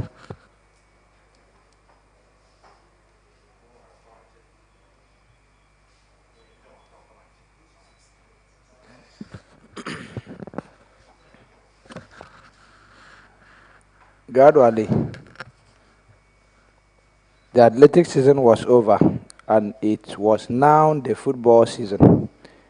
Interclass matches were arranged. It was one of these that Mr. Rappo, who was the school's game master, spotted. Three of the boys from Ama as potential footballers. They were Belu, Bede, and Eze. With a little coaching, Belu and Dede replaced two of the boys who played in the junior team. Belu played at inside right and Dede at inside left. Then the center forward fell sick and Eze took his place.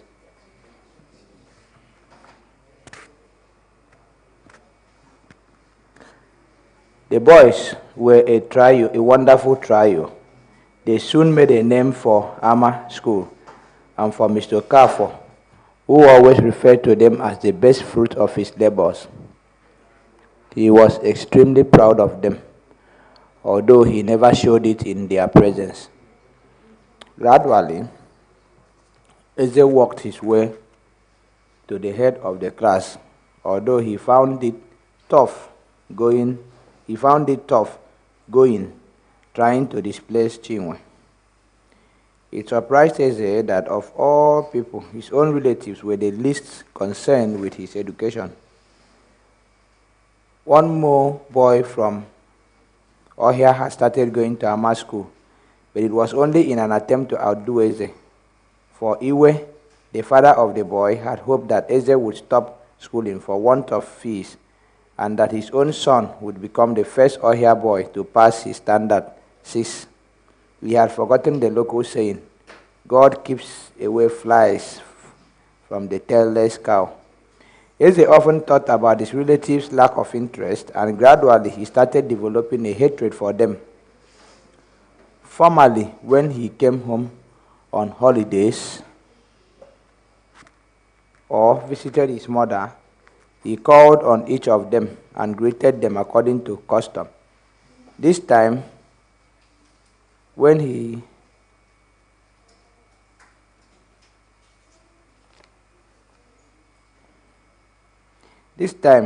went on holiday, he ignored his relatives for what he considered their wicked waste of his father's property.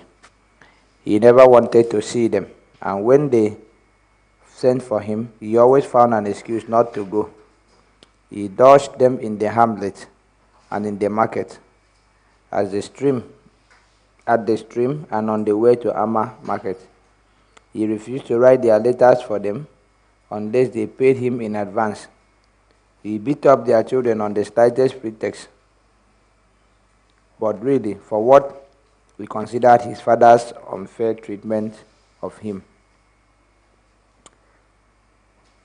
His mother noticed he had changed from a quiet, hard-working boy into a conceited bully. She hated this and became extremely cross with Eze. For each time he hit a boy, the boy's parent threatened both Eze and his mother, but it had little effect. His mother soon became very worried by the situation, which grew worse every day. So one morning, she asked Eze to pack his things and go back to Mr. Okafor's house at Ama, where he would have no opportunity of making mischief. She sent a special message to Mr. Okafor, who spoke very sternly to Eze and made him promise to behave himself from then on. Eze was in fact very happy. His best friends were Mr. Okafor and his classmates from Ama. It was during the holiday that the soldiers from Ama and the hamlet around it began to come home. Most of them looked well and strong. They had traveled far and wide. They had been to the Gold Coast, Sierra Leone, Egypt, Palestine, Saudi Arabia, India, and Burma. They had seen lawyers, engineers, doctors, civil servants, and other trained men. They had seen the contribution such men had made towards the progress of their various people. They had compared those places with their backward villages and hamlets, and had come to the conclusion that they too could be as progressive as all these countries and people if they were equally educated. They had therefore made up their minds that they would do what they could do to educate their people when they returned. While in the army, most of them had learned literacy most of them had learned to read and write in army adult literacy schools. Each wrote his own letters to his people and read their letters to him when on their return they learned that Eze had written some of the letters they had received. They were very impressed.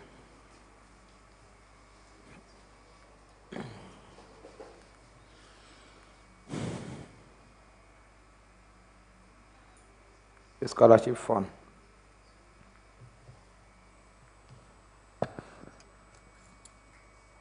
The soldiers, war heroes from Mama, came home in batches. Among the last batch was a man from Ohia named Wilberforce Ezilo. He was a small man, a burglar whose sergeant in the army had given him the name Wilberforce.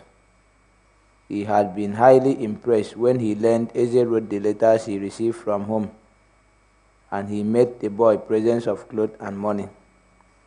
Wilberforce was a man who had always believed in action more than words. He believed in rewarding a person for good work done. He believed in giving any promising young person opportunities to progress. Since he went into the army, he had added these beliefs.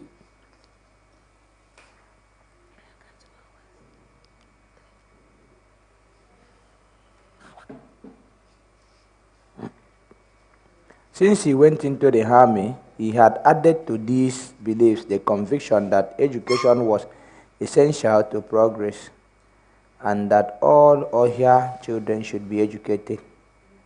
Most especially, he felt that any promising child should be helped to achieve as much as he could. It was Wilberforce, therefore, who reopened talks about Ohia paying Eze's school fees so that Mr. Okafor would be relieved of his burden, which was becoming increasingly heavy as his wife had just given birth to twins. When Wilberforce returned, he paid a visit to Ama's school in his uniform. Mr. Okafor respected the soldier who had fought to protect the country. But this was not the only reason for the good reception he gave them when they visited.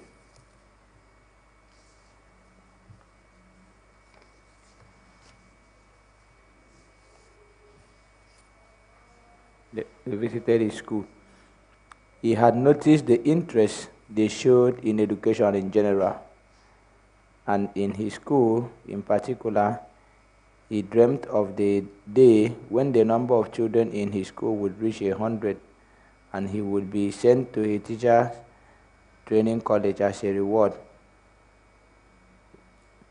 He would then become a headmaster.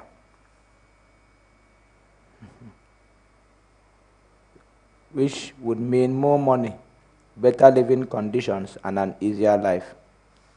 Wilberforce Ezilo asked Mr. Carr how many boys came to school from each hamlet.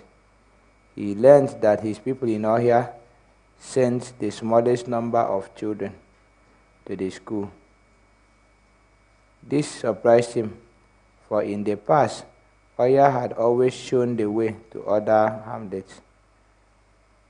When he returned, he visited Eze's mother. He learned how Okonkwo-Adi, her husband, had died. About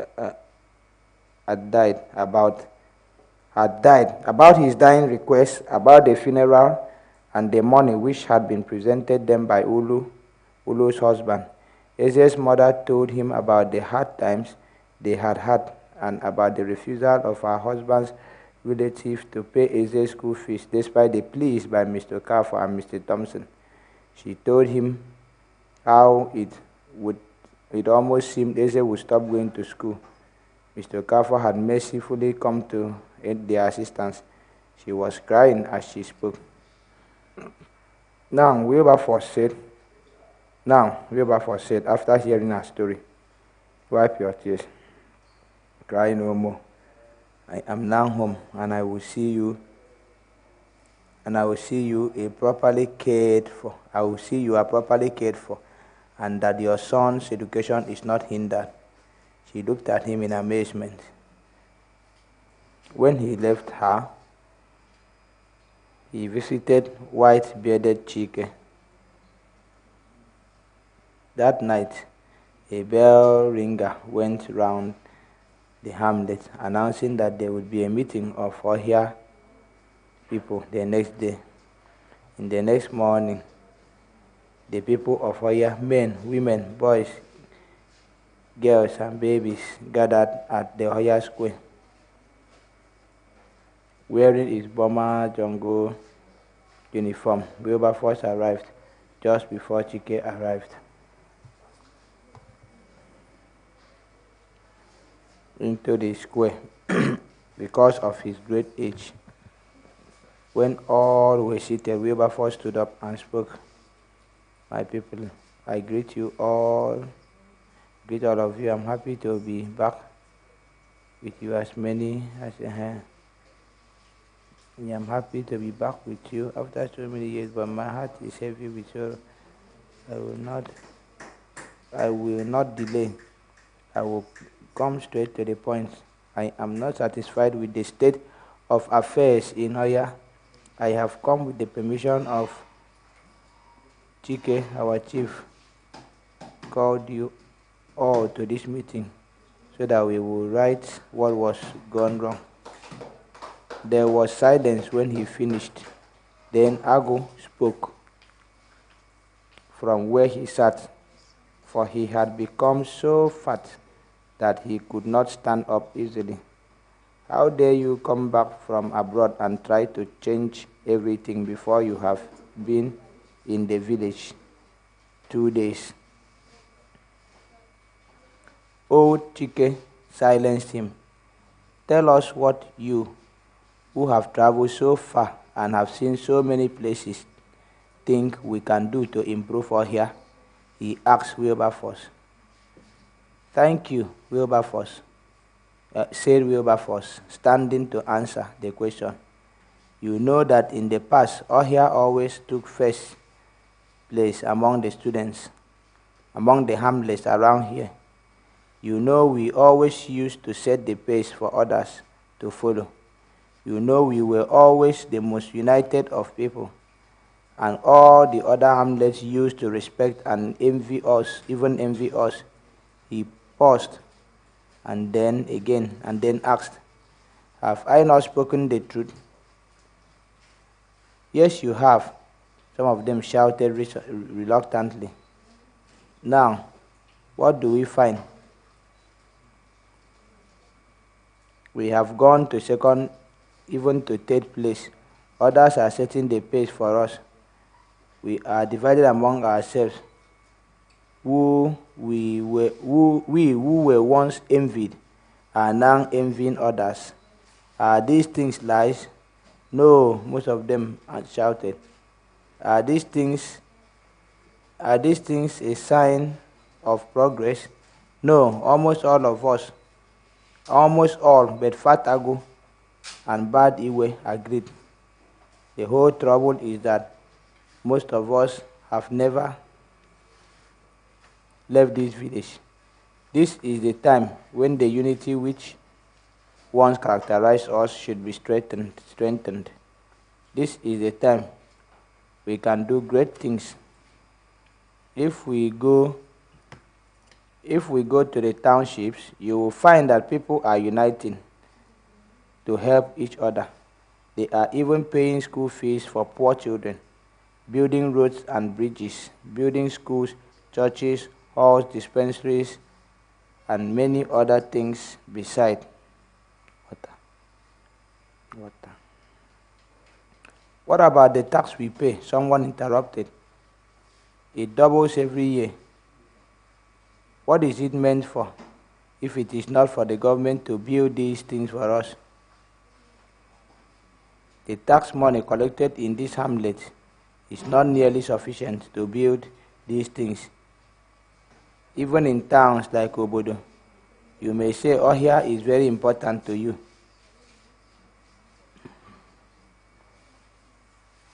And should be provided with amenities. But that is not true. As our people say, if either the eye or the nose is in trouble, the others share its grief.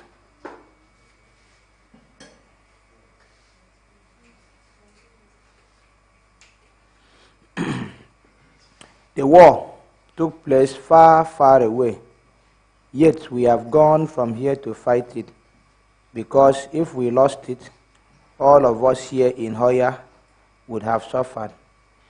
There are, there are many more important places and things to which tax money is devoted.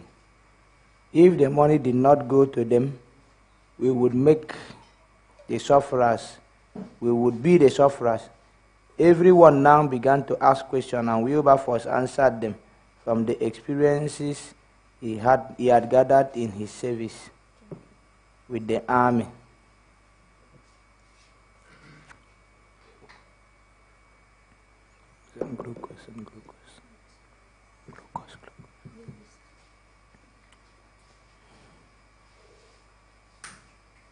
He had gathered in his service with the army. At last, old Chike said, "But we cannot collect enough money to do any of the things you say all these other people are doing. We are too few. What can we do? Have you ever heard of a scholarship fund?" "What is it?" Iwe asked suspiciously. "You see all these men with whom I came back from the army? You are persuading that they are people to send their children to school. They know Ohia has lost its former lead, and they laugh at us. We can still regain our lost prestige, and you will take my advice." What mattered most to the people of Ohia hamlet